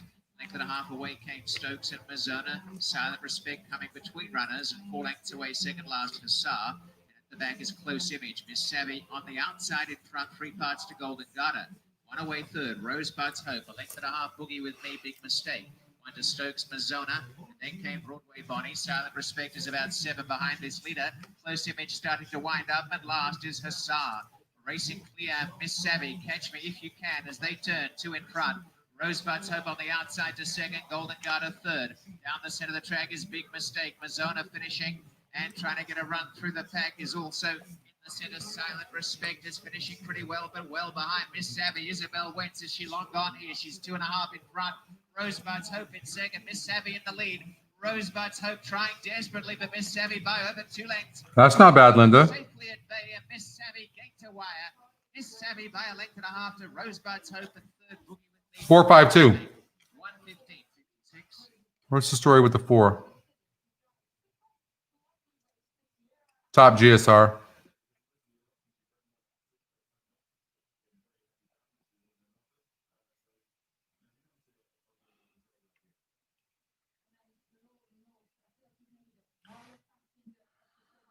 Arklow and Improbable pays a whopping $106 to win the tournament. Oh, the daily double? That might not be a bad idea. I've got balls, Michael, but I don't know. We'll have to see. Maybe. You hit the super there, JR? Good. Right on.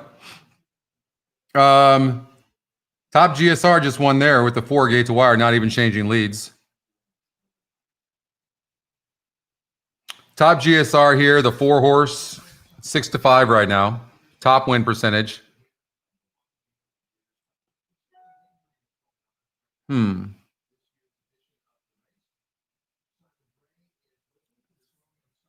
United Improbable is not bad, but I like the 11 as well, or the 9 horse. I mean, maybe a 9-8 double. 4 is the winner. Miss Savvy. Second is 5. Rosebud's Hope. A photo for show. 4-5 and a third place photo. So we'll watch this race and then we'll get to the Breeders' Cup at Golden Gate. Anybody like anything at Golden Gate?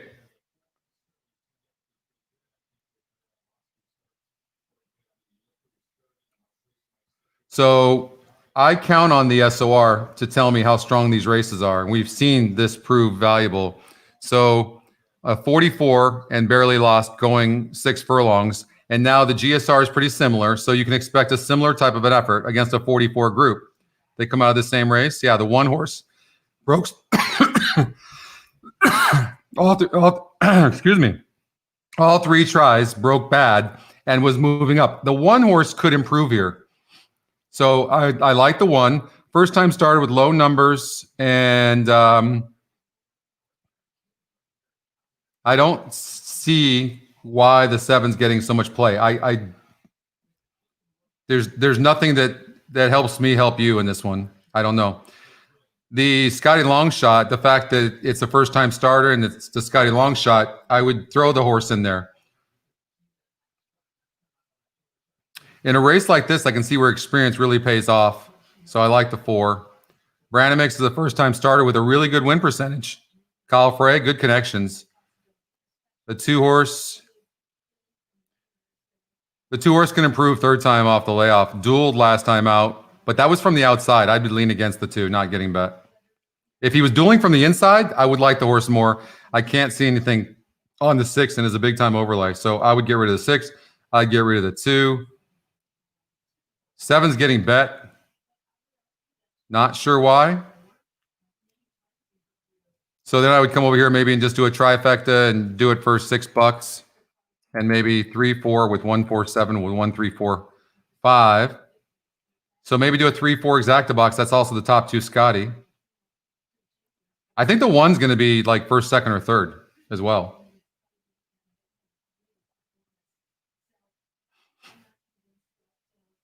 Did he say that, Michael? Best horse in training.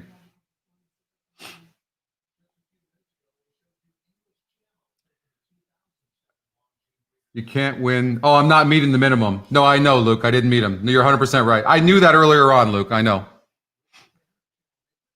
I think I already messed that up early on because I wasn't playing early on. I don't think I played enough with the minimum bets. I think you're right. But we'll see.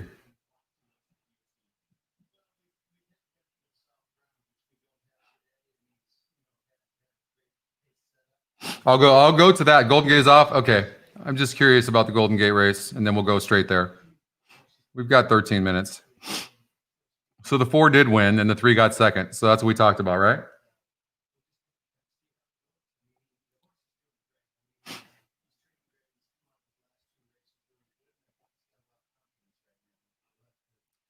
Four, 3.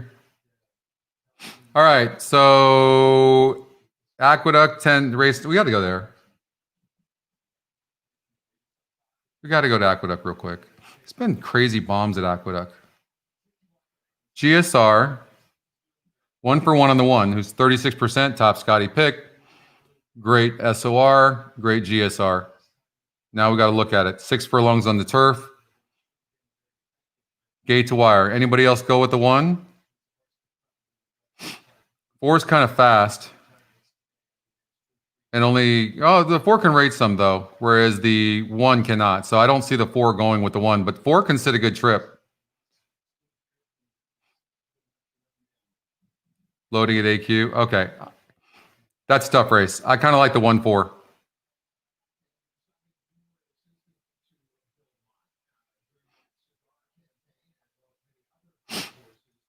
I like this, yeah, 1-3-4.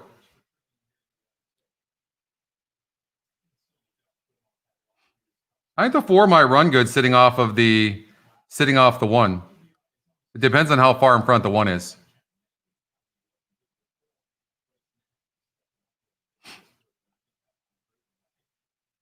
Four is already all out, so the 4 is done. Hey, Ruben.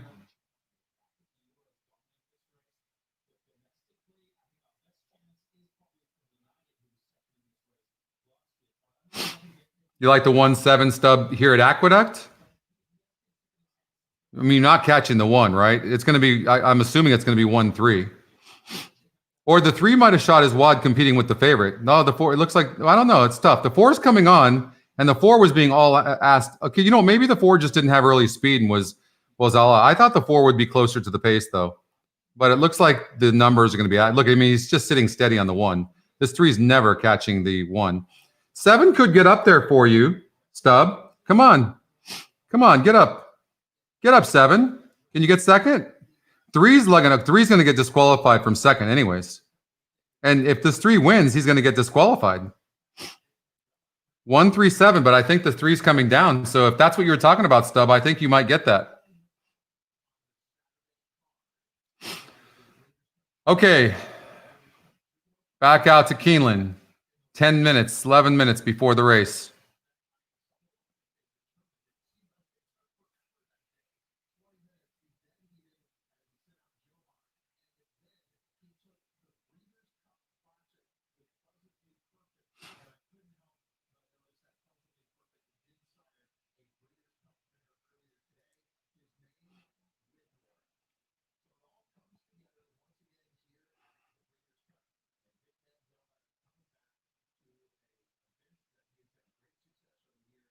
So you hear what Michael's saying, right? Michael, is this firsthand? So you're saying that Brad Cox said that Arklow here is better than Monomoy Girl. Is that what you're saying? Was that to you that he said that, or just somebody else? Because that's big information. Stub, I think you got this. I honestly, genuinely think the 3's coming down. Did they call an inquiry yet? I know. I need to try to get a try. Now, David, I like Channel Maker, and that horse is a top GSR. 2 for 2 in the last couple of races. We're at 12 furlongs, so I absolutely like the 9 horse too. I'm confused with that. Thank you, Wild Man. It's a wide open race. I mean, the pick 6. How sick is that? If I finish off hitting this pick 6 and getting 5 out of 6, I don't know.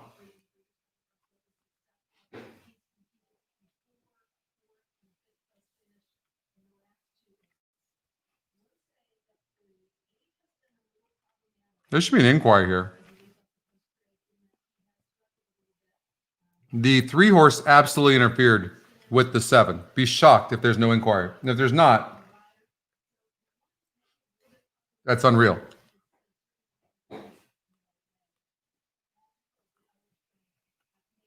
Where's the inquiry? How is it not obvious to these people?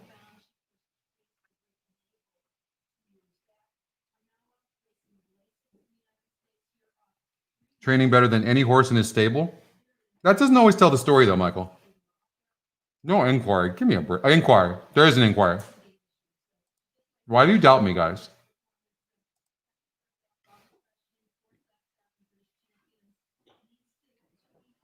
Oops, there it is.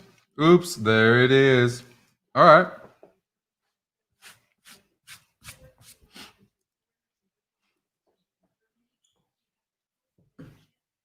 All right, Coach. Just trying to show some love for my man Stubb. He needs the 7 horse.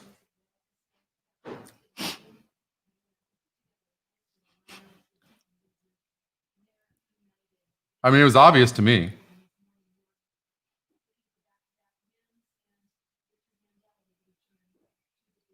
All right. I think you're coming up, Stubb. I wish you well in there. Let me know how you do, okay? I got to get to handicapping this race for us.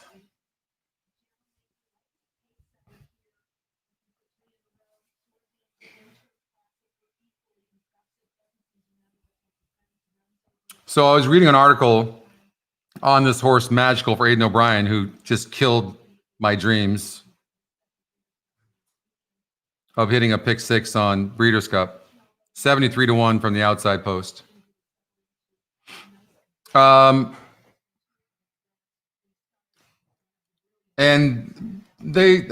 first of all, this horse has lost 3 times to Enable, who's now retired, and got second place finishes to Enable, which is amazing.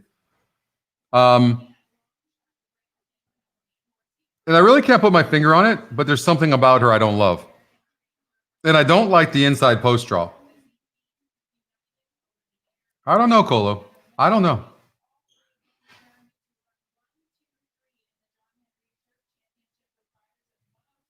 I don't know. For this race, my long shot?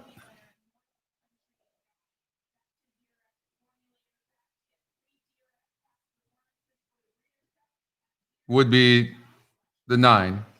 I like the 9 a lot. I think the 7 has a look tactical.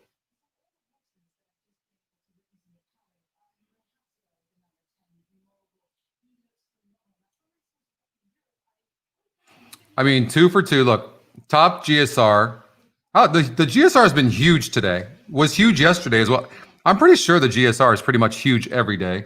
But I didn't like the 8 horse, Michael, Red King, at all. 3%, getting bet a little bit. This is a grade 3, 1 to grade 2, 28 races. I mean, this is a $4 million race. I'm not a fan. And a low GSR on top of that.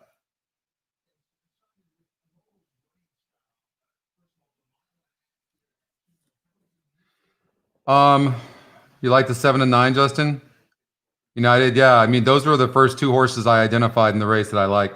I think the thing is the 7 and Flavian going to sit back and let the 9 go, because the 9's going, and the 9 is that the last couple of races were 12 furlongs. Look at that at 10. So in 36 lifetime races, Channel Maker has gone 12 furlongs 10 of those times. So you know where the connections are saying, hey, the longer the better, and has averaged 122,000 per start. In comparison, all other turf races, 75,000. I mean, that's a big difference. You like the 3, Karen? I like the 3, by the way. Yes, that's my other long shot. 7-2, not a long shot anymore. But for these horses to get the win is not easy to do. But I do like the 3, and I like the 10 a little bit. Top win percentage 17% with Arklow. Michael's saying Arklow. I wish I could get down with Arklow, but I mean, it's got a good GSR. It's going to come in 9-1. 7-1 over 8-1 is a great exacta. I should just probably automatically just do an exacta box.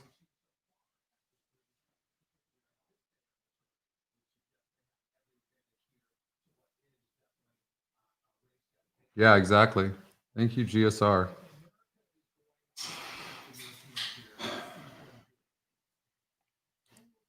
Well, I don't like the 5. Danja. No, you can have it. No, it's fine. Lord North is a Scotty long shot. I was reading up on this horse. They didn't really love this horse that much. Thank you. They didn't really love this horse that much. I'm still thinking the 9 horse could go. If I think the 9 horse could go gate to wire. I really do. Now, Flavian Pratt could win this race. So Manny Franco's going to be on the lead with the 9 most likely, and the 7 horse can just sit and run a good race. Only thing with the 7 is this horse has been kind of hovering around grade 2 races, not the top competition. Well, Channel Maker at this distance against the best is winning, going gate to wire. 7-1 you're getting. Did the horse get disqualified?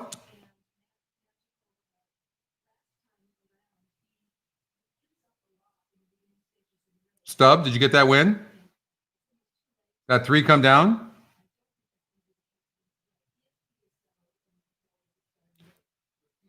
In the Classic, Miguel? They're about to move in the line. I like the 9. But it's a wide open race.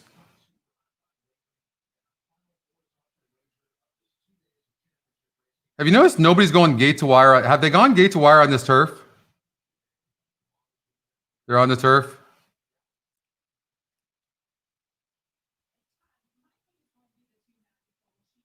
So I'm going to do a trifecta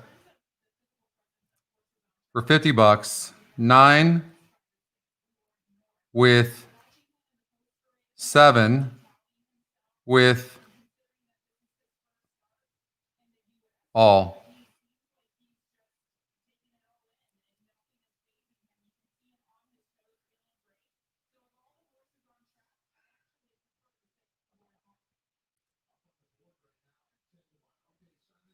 And then I'm going to do a trifecta for 25, all, with 9, with 1, 2, 3. What if I do it all in here?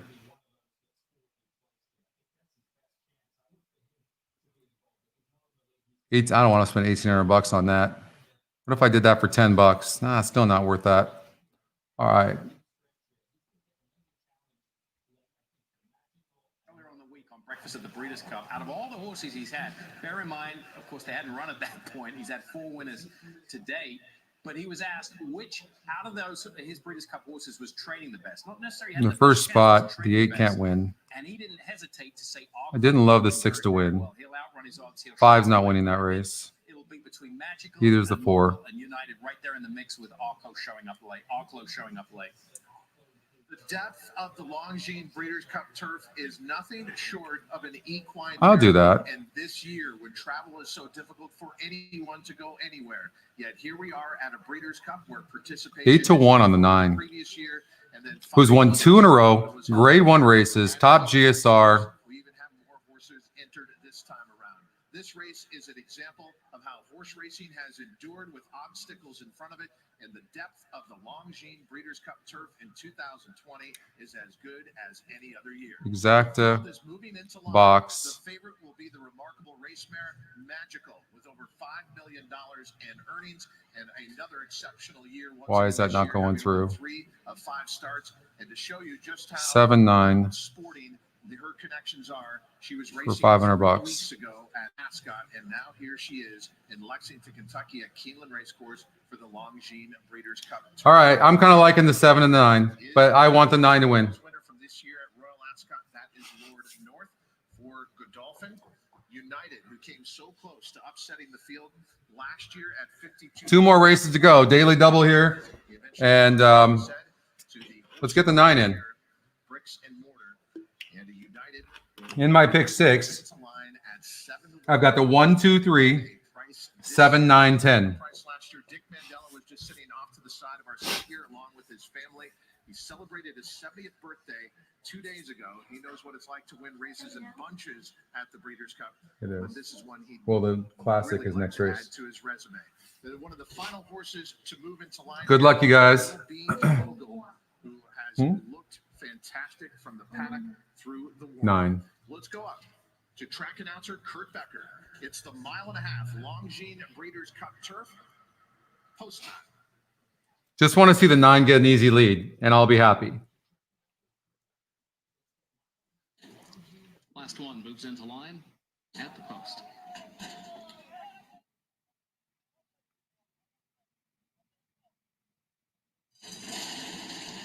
And they're off in the Longines Breeders' Cup turf. There goes Channelmaker.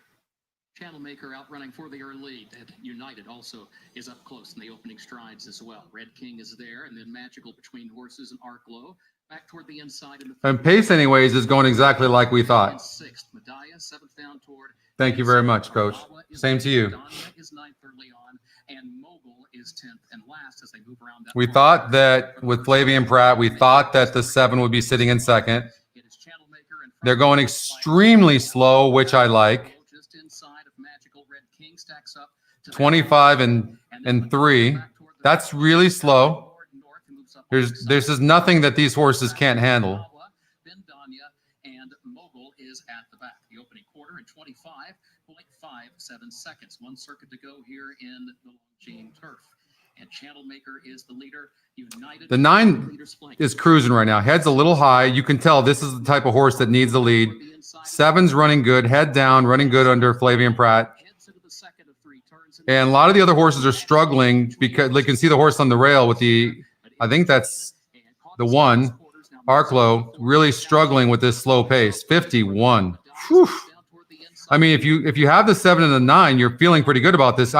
If I could stop the race right now, I'll give them part of my profit. I will take that.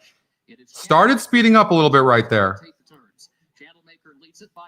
But you can see the 9 horse is enjoying it. 7's running fantastic. 116 flat for 3/4. I mean, going to be really tough for horse to come from behind. You would think. Already the 8 horse is struggling on the outside, pushing the horse. Horse in between the 2 horses asking. 1, Arclo seems to have horse, but he's had trouble. 7's already struggling. Oh, 7 almost fell. So I'm not sure what's happening there. Lost another length. Magical moves up on the outside. Arclo to the inside. Red King. Then Tarnava swings to the center of the course. Mogul still looking for some room down toward the inside. They've got to get Channelmaker. Let's see what Magical can do now. And then Arclo and Tarnava. Come on, 9. Here comes the 3. 9's not going to stay. This is the 3 we talked about. If the 9 could stay up for second, but I don't think he's going to. Oh, I don't know. If he did, I might have had that right. Didn't I have a 9 or a 3-9-2? I don't know. 3, no doubt about your winner to the 3. We talked about that. Seconds. I don't know. Dermot Weld breaking through in the Breeders' Cup. An already impressive career is just added to here with Dermot Weld's training job with Tarnawa and the pickup mount by Colin Keene and Simon. Tarnawa was picking them up and laying them down like a house of cards. Yeah, she certainly was. Coming from Channel Maker, what a great ride aboard Channel Maker. And getting to the lead there for Manny Franco. Why am I? I might have to refresh this.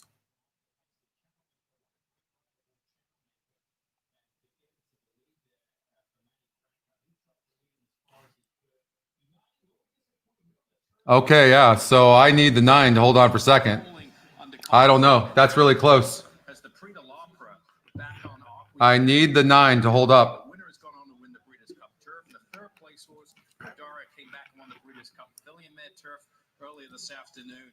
And another filly here. We've seen 3 fillies. Oh, God, I don't know. 2015, Found, Enable, and now Top Nawa. What a great performance here. Dermot Weld. I'm leaning towards it was the 2, but if it's the 9, I'll have the trifecta pretty good.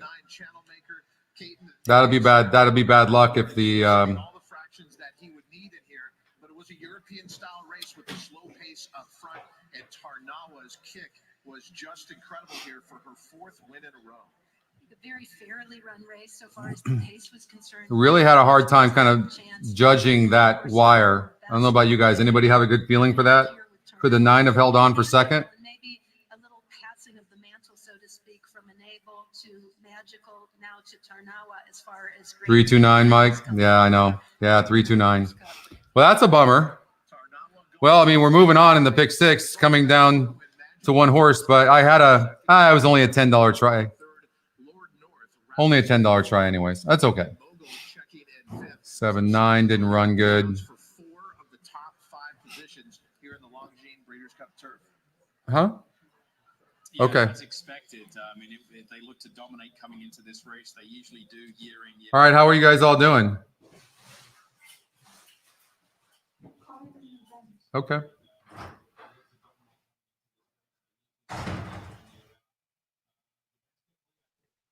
I forgot we had money in this account.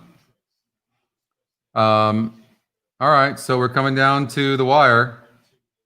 Can you imagine? Awful today. I'm so sorry. Pick 3, you're live in the pick 4. Nice, Kirk.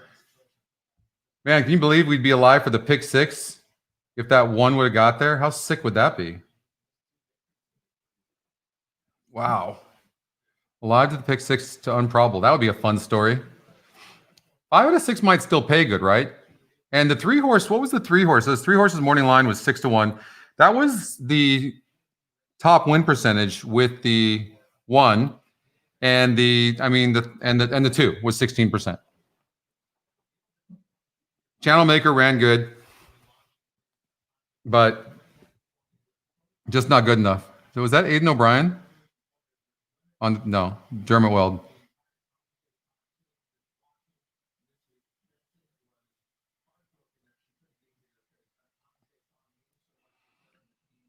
Yeah.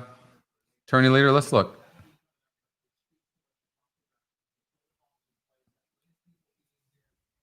Ooh, Matthew. Pulling away a little bit, $140,000. Jason's going to have to make a move and make a decision.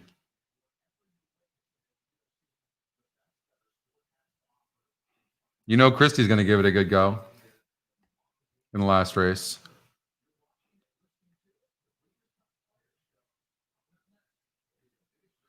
So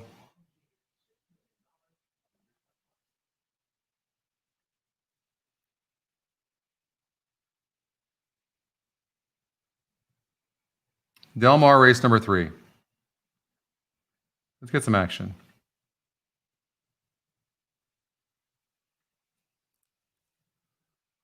GSR.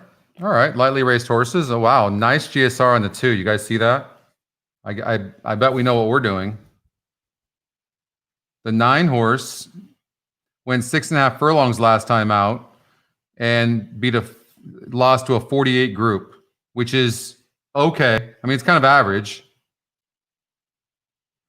The 2 horse is dropping from State Bred, but has a really good GSR. It's just a tougher group. I don't know. I mean, this horse faced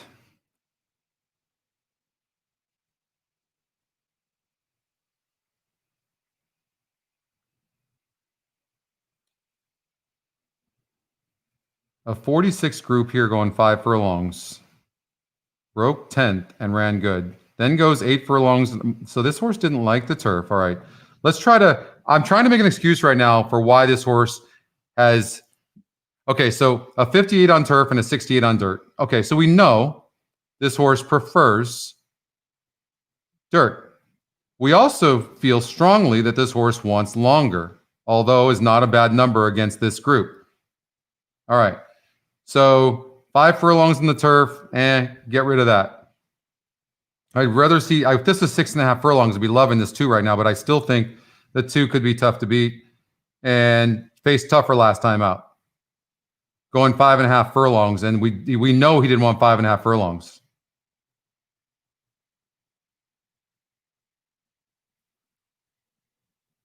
So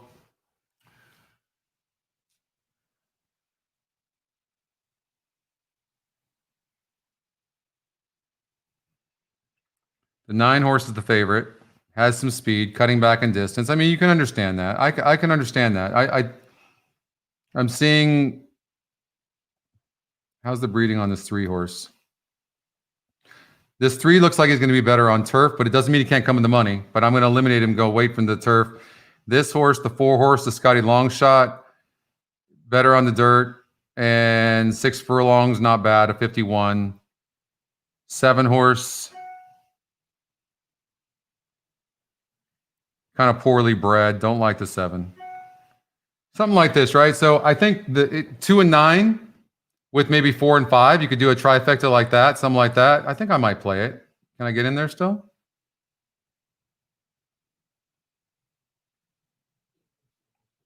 Nine's got the advantage with that post. I will say that. Exacta, we'll do it for $100. We'll do 2 and 9 with 4, 7. Did it go off? Did I miss it? It went off, didn't it?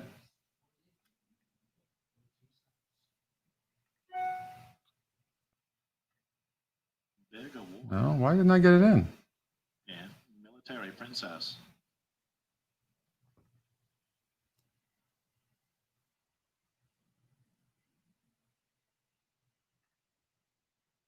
It didn't take my bet.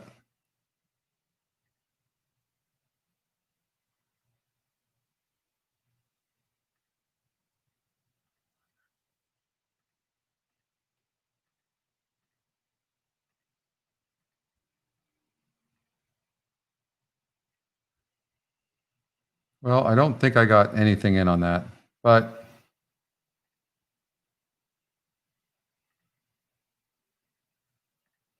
Complete Control, last but only 3.5 lengths off the lead.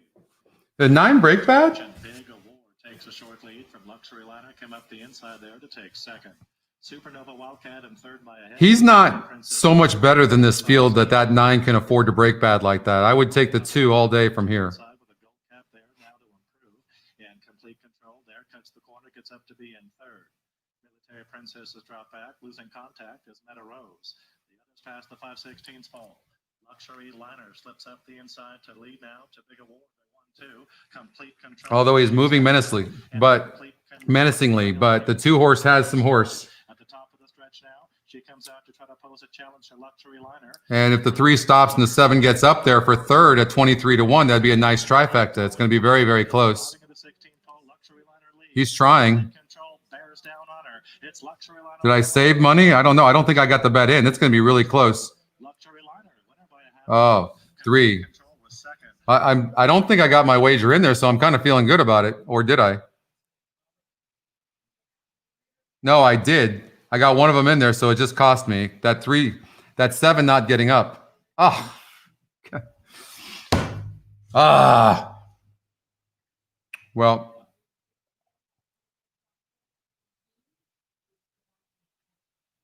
right? That's what we had. 2-9 with 2-9 with 4-7. Yeah, that sucks.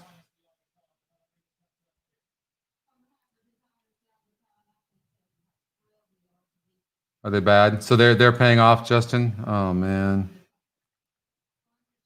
I don't even know how anybody has it.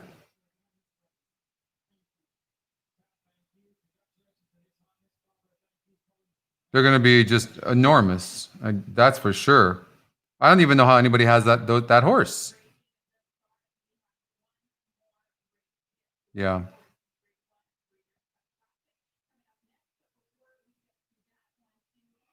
$2 million to the 8. Wow. 2 million. Is that literally only $33,000 to the 9? Why isn't Probable getting no love?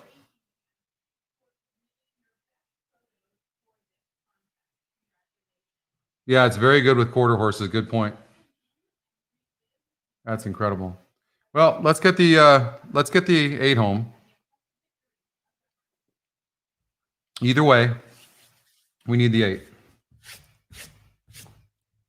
But that'd have been nice. 5-1. It's coming down. Improbable's the hottest horse on the planet, arguably right now. On the planet.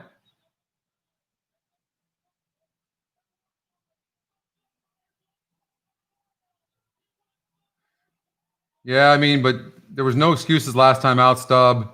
Now draws the inside.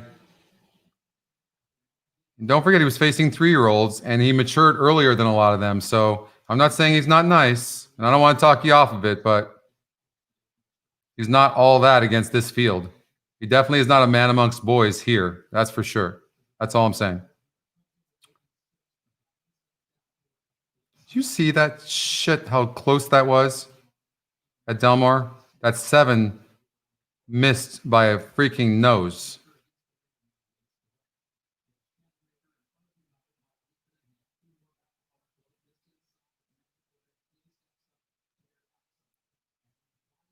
At 25-1.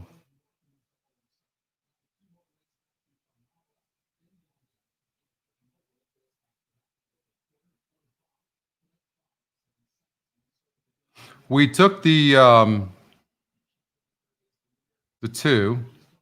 Well, we had the 2 here, but I didn't bet it to win. That would have been a nice trifecta as well. The 3 ended up holding on over the 7, I think, by a nose.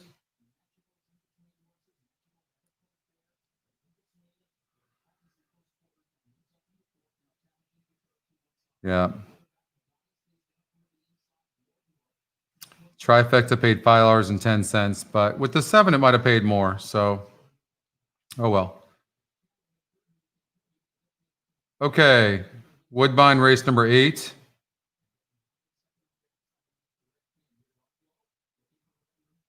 Favored now, Colo? Yeah.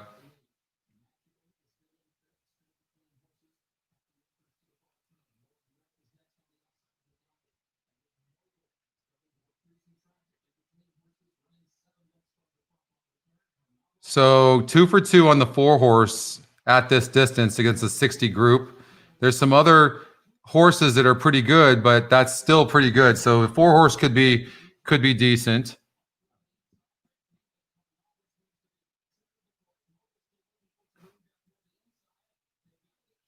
This guy is facing 64 groups and going gate to wire. Needs the lead. No speed there, no speed there, no speed there, no speed there. Okay, 6 gate to wire for sure. And then this guy's facing a 64 group. 10-11. And he got up. So I like the 6 to go gate to wire. I think the 5 is second, so I think it's pretty chalky. And then this horse didn't run good on 10-11, the 3. So I'm going to pass on the 3. This horse got up for a little piece. And this horse should improve. So I'm going to say 6 over 5 over 2-4. Maybe the 5 can get the 6 this time, but I don't know. It depends on how fast the 6 has to go up front. But I think it's 6 with 5. And I kind of like the 4 a little bit. But you got the Scotty long shot you can't ignore. But yeah. Is the race taking off? Yeah. I would have liked that wager in. Fancy and time skip the rail. A half in 48 and Salute with Honor. The game plan so far working by a length. Armister stays right there.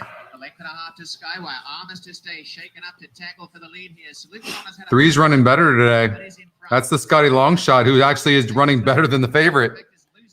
Wow. Where'd that come from? And now right for the picking. Salute with Honor's dropped off. I'm glad I didn't get that wager in. Coming home at time skip and Skywire. And down on the inside, Salute with Honor trying to rally again, but it's Skywire joining in.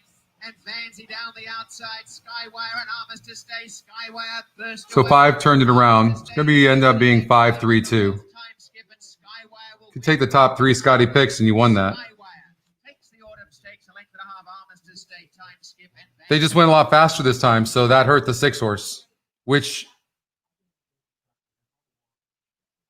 the 3 really ran good. And was bet to 7-2 last time against this group. Didn't run for whatever reason, but came back. That happens a lot. You do have to watch for that. Oh, Keeneland race number 12. So obviously I'm rooting for the 8 still. As far as the tournament goes, let's see who's in the lead.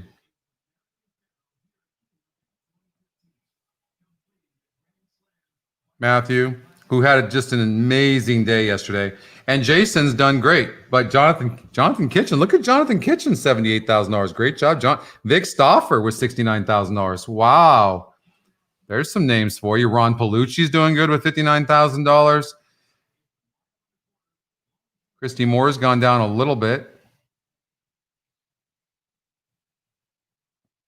I think what I'm going to do is just maybe spend a couple of $1,000 and just do a couple of trifectas, right? That's what I'll probably end up doing.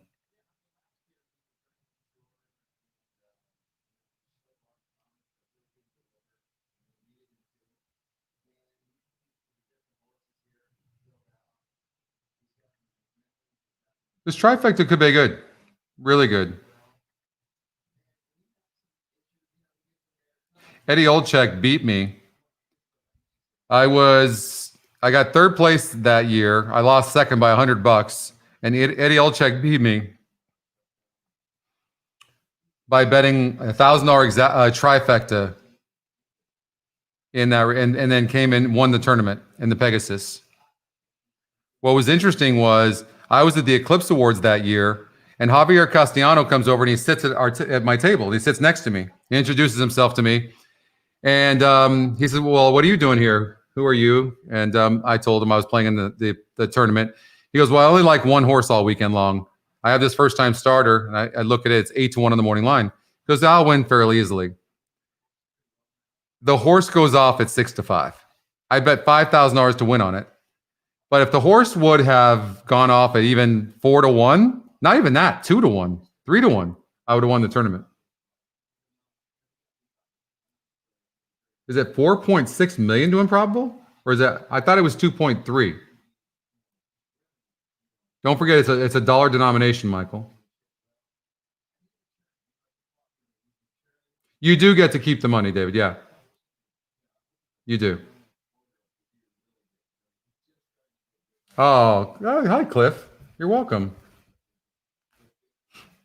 Like the shows. Follow us on YouTube. Click the bell so you can get the updates. That helps the cause. It definitely helps. And keep chatting up and making this fun. Absolutely. Late pick 4 at Woodbine.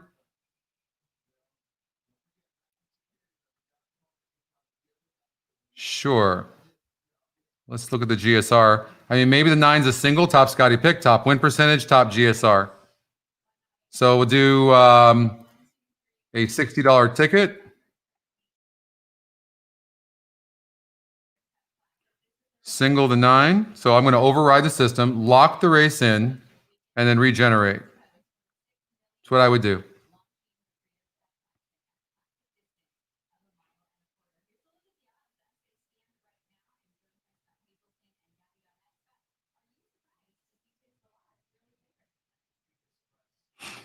I wouldn't leave the Scotty long shot out. I'm gonna change up a little bit, and then I'm gonna lock the race. There's something about that Scotty long shot. I think the horse will improve going longer. That's what I would do. $56 play.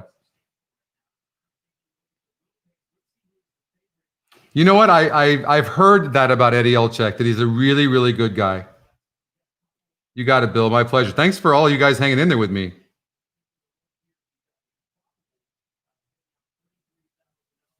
So Dan's question is, no, the 8 where? Which race, Dan? I'm sorry. I've been a couple of places now, so now I'm not sure which race you're talking about.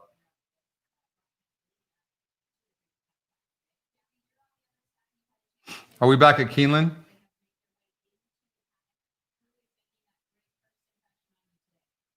Yeah, come on. 141 likes, guys. We need more likes. Keeneland 12? Okay. Let's go back. So the 8 horse, your question is about the average SOR. Are we talking about the average SOR on the GSR line, or are we talking about it over here? So this is the last 5 races. This average SOR is the last 5 races overall, no matter the surface and distance. The GSR tab is only for the current surface and distance, 10 furlongs. And it's, if there's like the one horse has 6 races at this distance at 10 furlongs, it's the last 5 averaged. So you can kind of compare the two, and you can see that Improbable is a 61 average SOR going 10 furlongs, but he's been facing 80. That's what that means, if that's what your question is.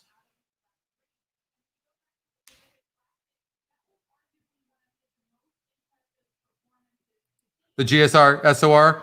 All right, so on the 8 horse, it's a 90 and then a 61. So he's only been twice at 10 furlongs. That's all it is. But remember, he's doing much better than he was doing before. In the Gold Cup, that was a 78 group. And he had some earlier races, I guess, where he went 10 furlongs. So one other time, it must have been really low.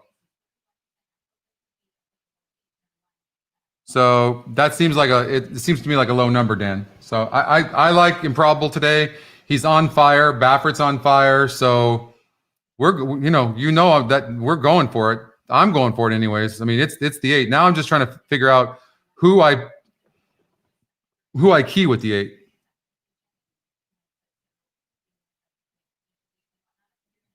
I had King season tickets for about 6 years. So I got to witness the Stanley Cup a couple of times, which was neat. Golden Gate, race number 2. All right, we'll go there real quick.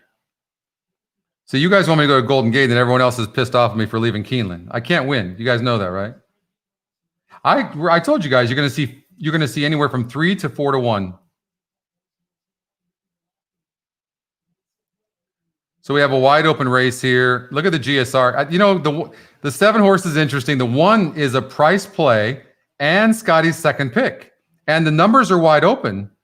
And let's see if we can make a case for this horse. 5.5 furlongs. Never been 5.5 on synthetic, so they can't judge him. And he's never been on synthetic, and he's a 63. And he's been facing 56 groups. So what have these others been facing? So the 1's been facing better horses. 1's an interesting horse. 1's an interesting horse. Probably has the 4 to beat. And the 3 looks pretty good. Do a 1-3-4 exacta box. Not a bad idea. 1-3-4. This is a wide open race. How about the Scotty long shot at 21 to 1?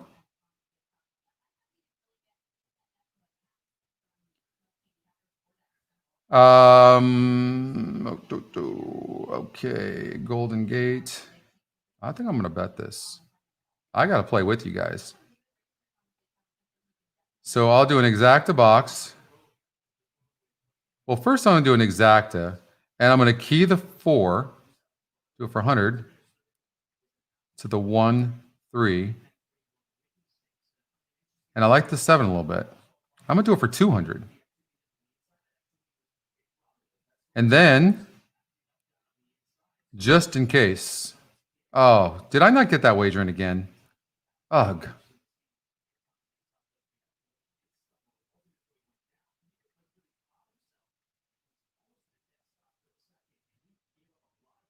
Continental Union at the back of the pack. They still haven't taken off on my TV. Lux Royal Flush, the Southern California Invader, has the lead. He scooted 2.5 clear of round Yeah, one. Michael, I mean, Lisa Neiman's still in third. Improv's going to go off. From the pack, strides into the third position. It's going to go off at probably 4-1, probably 3-1.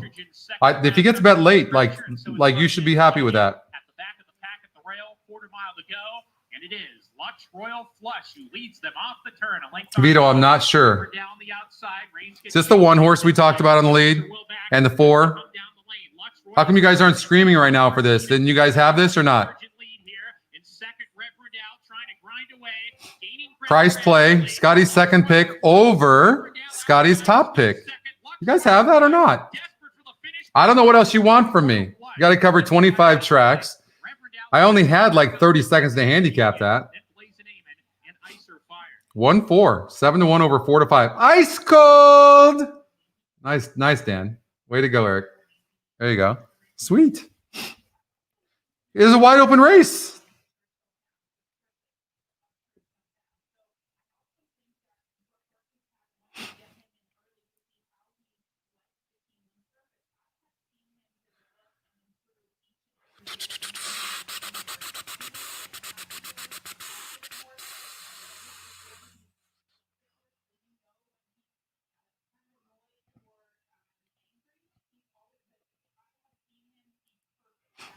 So what's the okay? So I read who was on Improbable last time out, because I don't see that. I only know that Irad Ortiz is aboard, but he's not off of any horse. And there's nobody else in the who was on the horse last time out.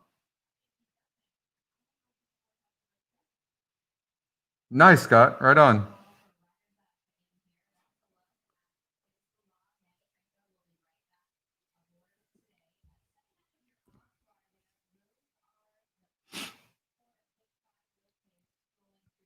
Nice, Aaron. Way to go.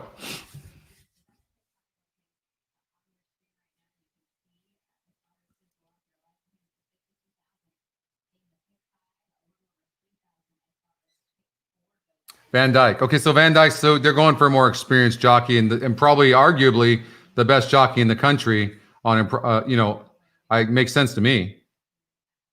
I don't think that Bafford's been too happy with Van Dyke lately anyways.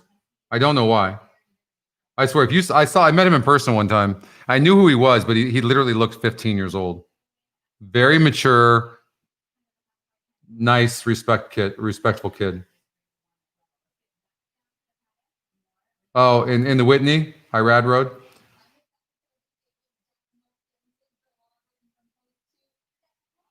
I mean, no matter what happens with the 8, I'm obviously single to the 8, and the 8's the hottest horse on the planet right now, and I think the 2's getting overbet. I think the 9 is gonna get overbet here, and the 5 or the 10 maximum security. So I'm all on the 8. I think Irad's gonna give this horse a really good ride. I do. This horse has been on fire too. Is that what it is, Michael? Yeah, I mean maybe. Stub, I don't think, did I ever hear, did that 3 horse get disqualified and your 7 moved up? I think you might have said yes, right? Is that what happened? Did that exact to pay anything? Tis the Law, I mean, no doubt, but Tis the Law has had a really tough campaign too. Although they did skip the Preakness. This horse has got to break from the inside now against horses like this. Not easy to do. I think I was reading somewhere where it said that Tis the Law really prefers being on the outside of horses.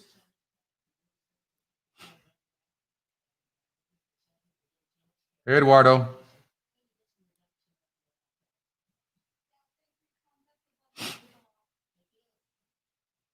That's what yeah, it did. Good.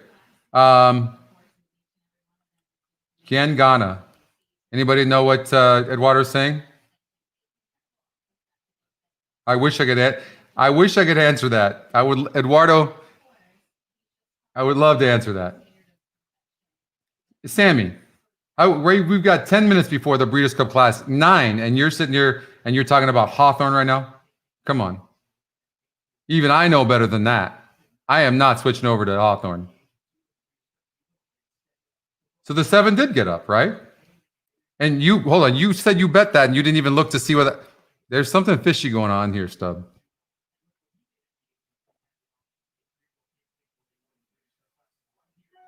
Who's winning? Who's winning this race? The 8. Ocho.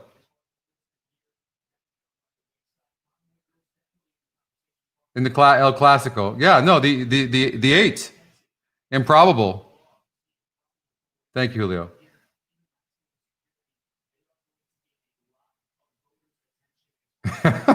What, Nick? What'd I do now?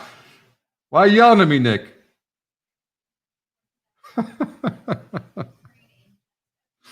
I love when we don't hear from somebody and all of a sudden they just show up and all of a sudden they're just giving me a hard time. Come on, Sammy.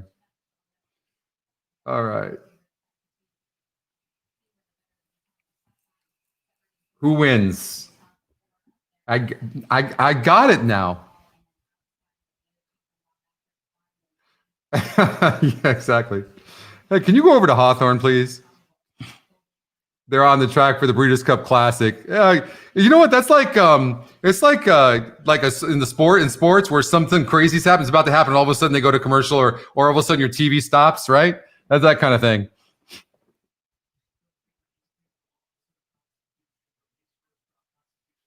Castellano, Mosca con Castellano.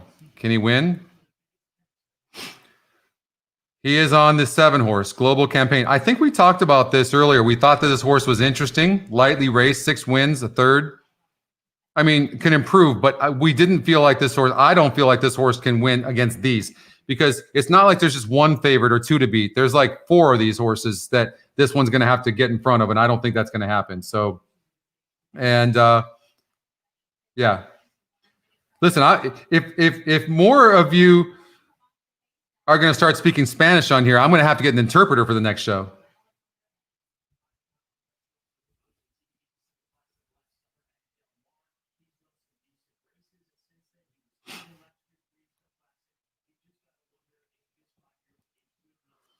All right, who's second? Because that's really the key.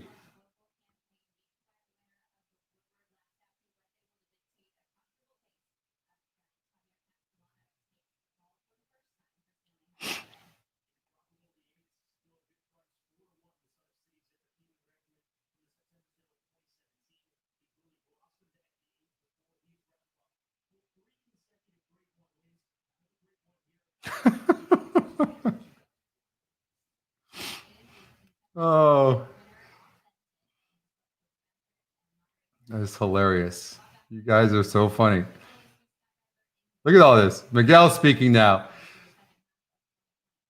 Julio, I'm going to hire you to be the interpreter of this chat room right now. Oh, my goodness. Improbable, Ocho. I don't know who's going to be second. Maximum Security, probably. Hard knocking horse. I'm going to say 8-10.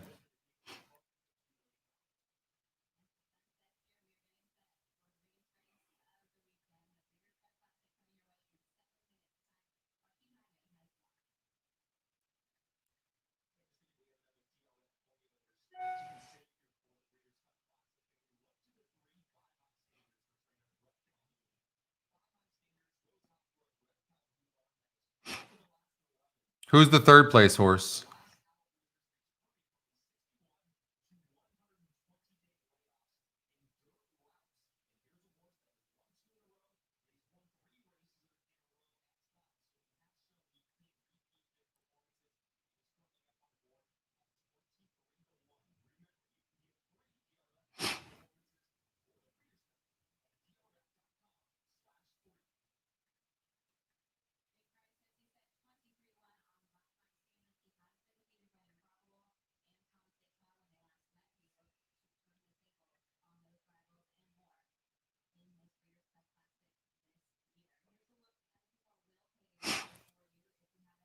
Eight 10.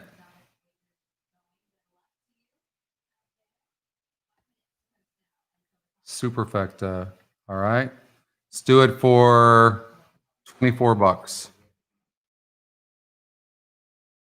Well, hold on.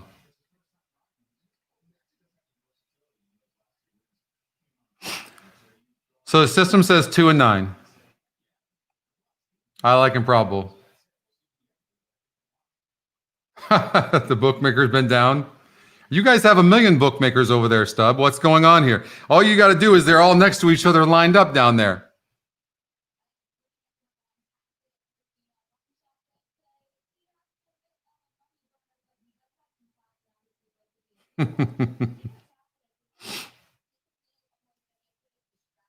I did I did do a $500 try, JR, and an exacta for 1,000, I think. 8 over 10. Trying to decide whether I want to just go bet the rest of my money here to win on the 8, but I don't know. I might. I mean, I love the 8, but if I ended up with $6,800, which I have $6,855 in there, I mean, it'd be nice to have a couple of bucks in there. I can hear my mom's watching right now. I can hear her right now saying no. My stepfather too, David. I can hear it. He's like, nope, don't spend that money. I'm going to hold on to the $6,855, I think. But in my other account, in my tournament account, so I know I'm not winning this anyways because I didn't bet enough in either of the races because you guys were occupying my time. I'm going to blame you guys. I might have won this tournament. I was right where I had them. I had them right where I wanted them. I was right where I had them. That made 0 sense, right? I was right where I had them. I should just stop while I'm ahead. I'm going to take on my other account.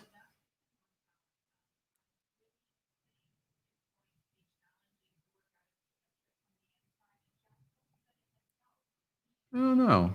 Let's see here. Withdraw. Maybe I can.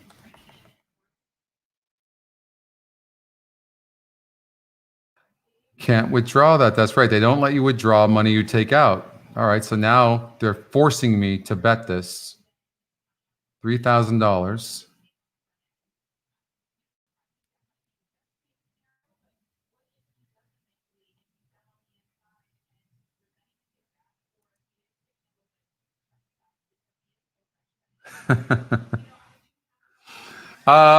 Well, you know, I like the 8.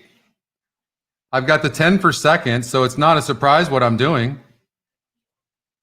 I'm going to bet to win 2,500 on the 8. And I'm going to do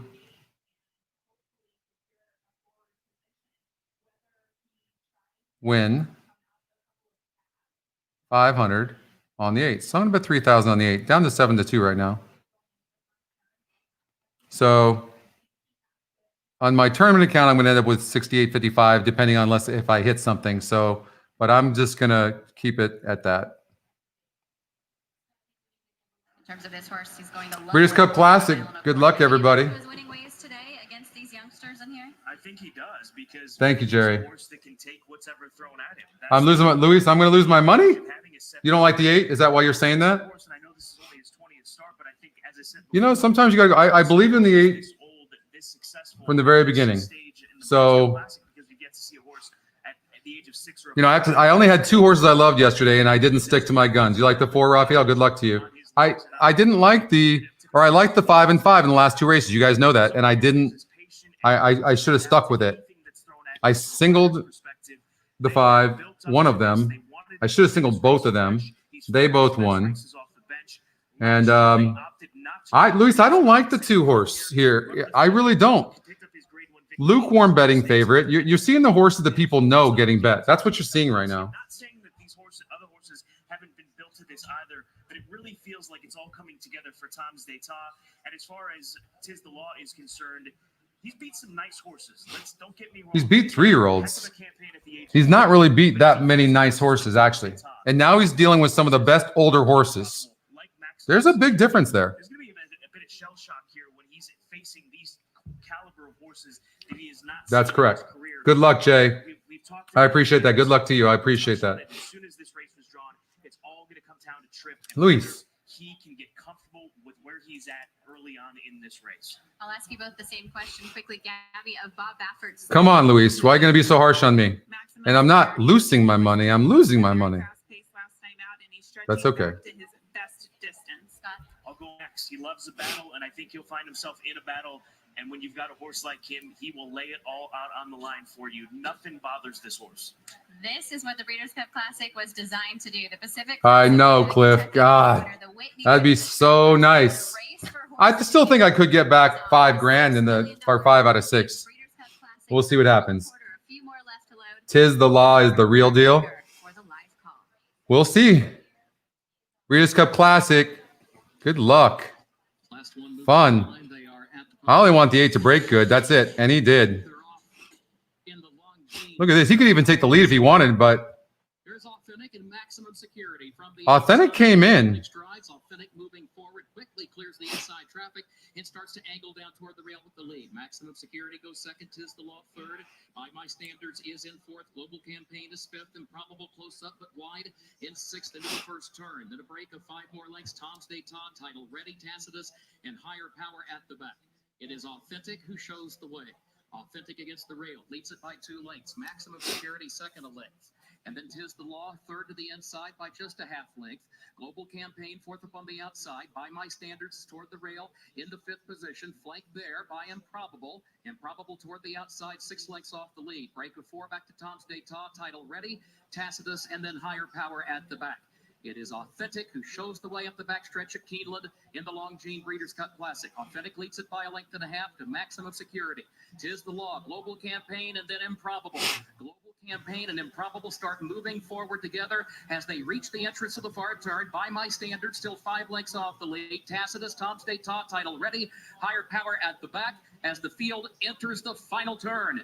And it is Authentic who continues to show the way. Global Campaign is right there in second, just off the leader's flank. Improbable moves up to third.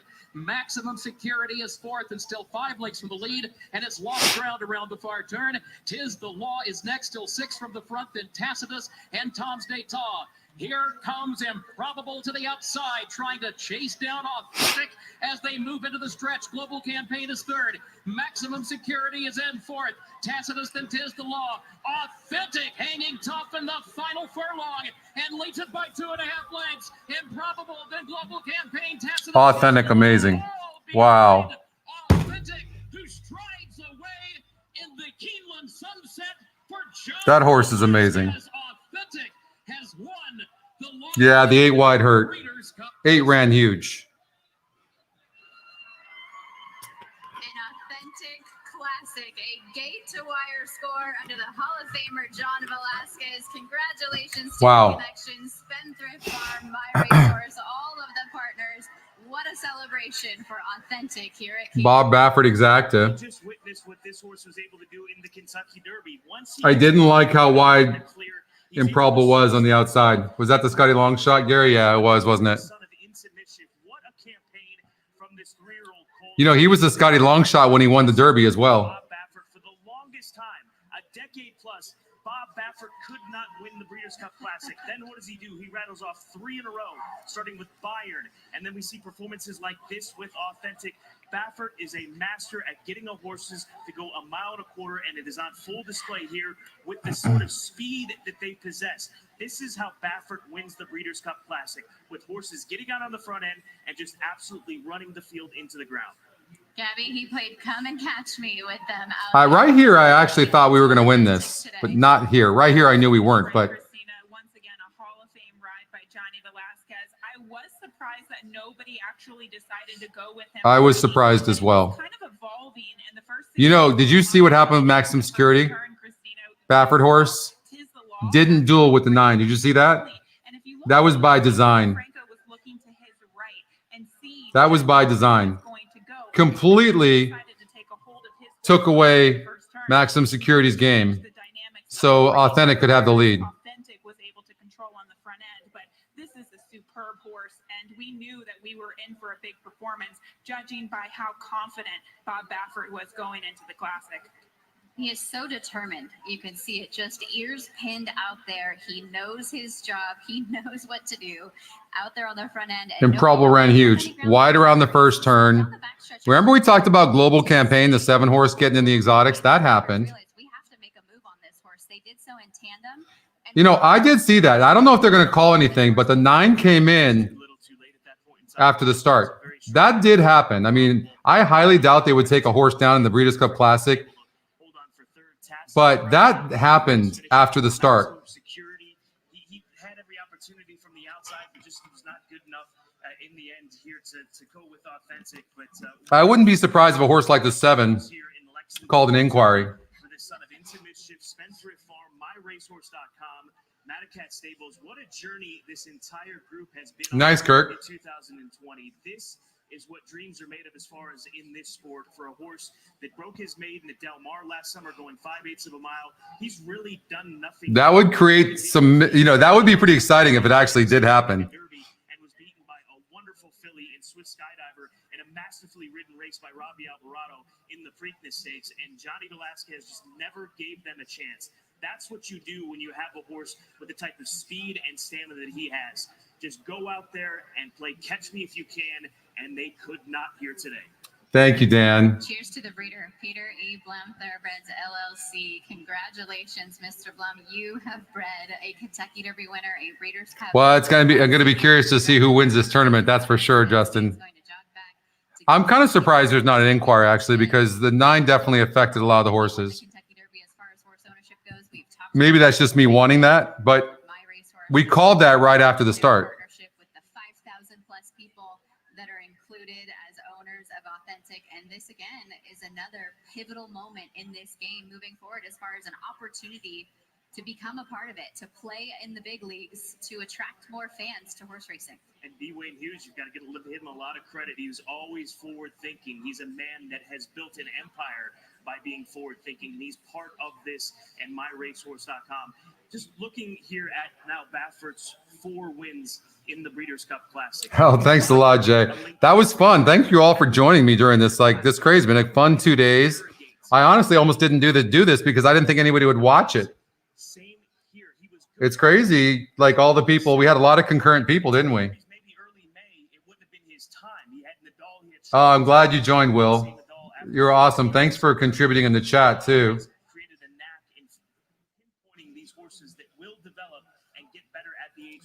I'm just holding here just to see if there's an inquiry.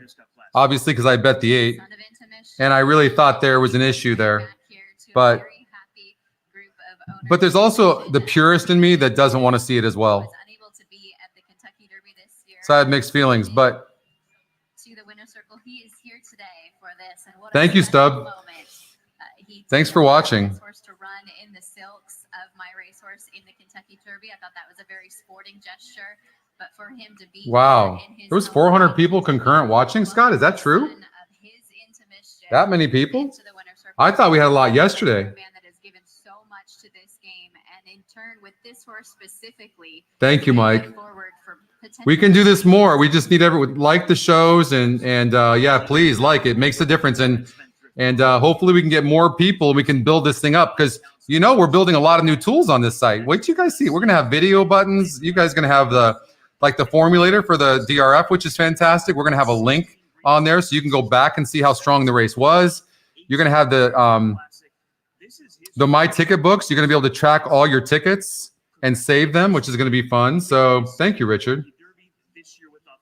Okay, so no inquiry, and it's the Breeders' Cup, that was, Authentic can't take it. Breeders' Cup winner, Kentucky Derby winner, incredible. I just didn't think this horse would be able to do that. But this horse has. And look, it just goes to show you got 2 of the favorites, and then you have a long shot like the 7, who we talked about being younger, lightly raced, ends up getting 3rd. And look at that. You got a huge trifecta out of it. So it's pretty incredible.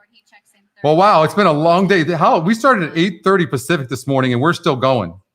And check out the BCBC. I'm rooting, of course, for Christy Moore, my friend, and see what happens. But I still ended up with $60-something $100, right? So it's okay. I lost in this account, but it was still fun. Golden Gate. Thank you, Nick, very much. Thank you so much. I appreciate that. All of you guys have been so great. As far as, hold on here, Golden Gate 3, I'll give you, I'm not going to stay for that, but I'm going to give you something. GSR.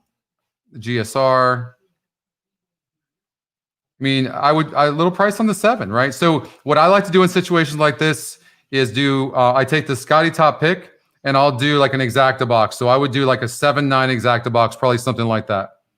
All right. All right, you guys. Thank you so much. No, I can't do Woodbine either. Listen, I can't feel my legs.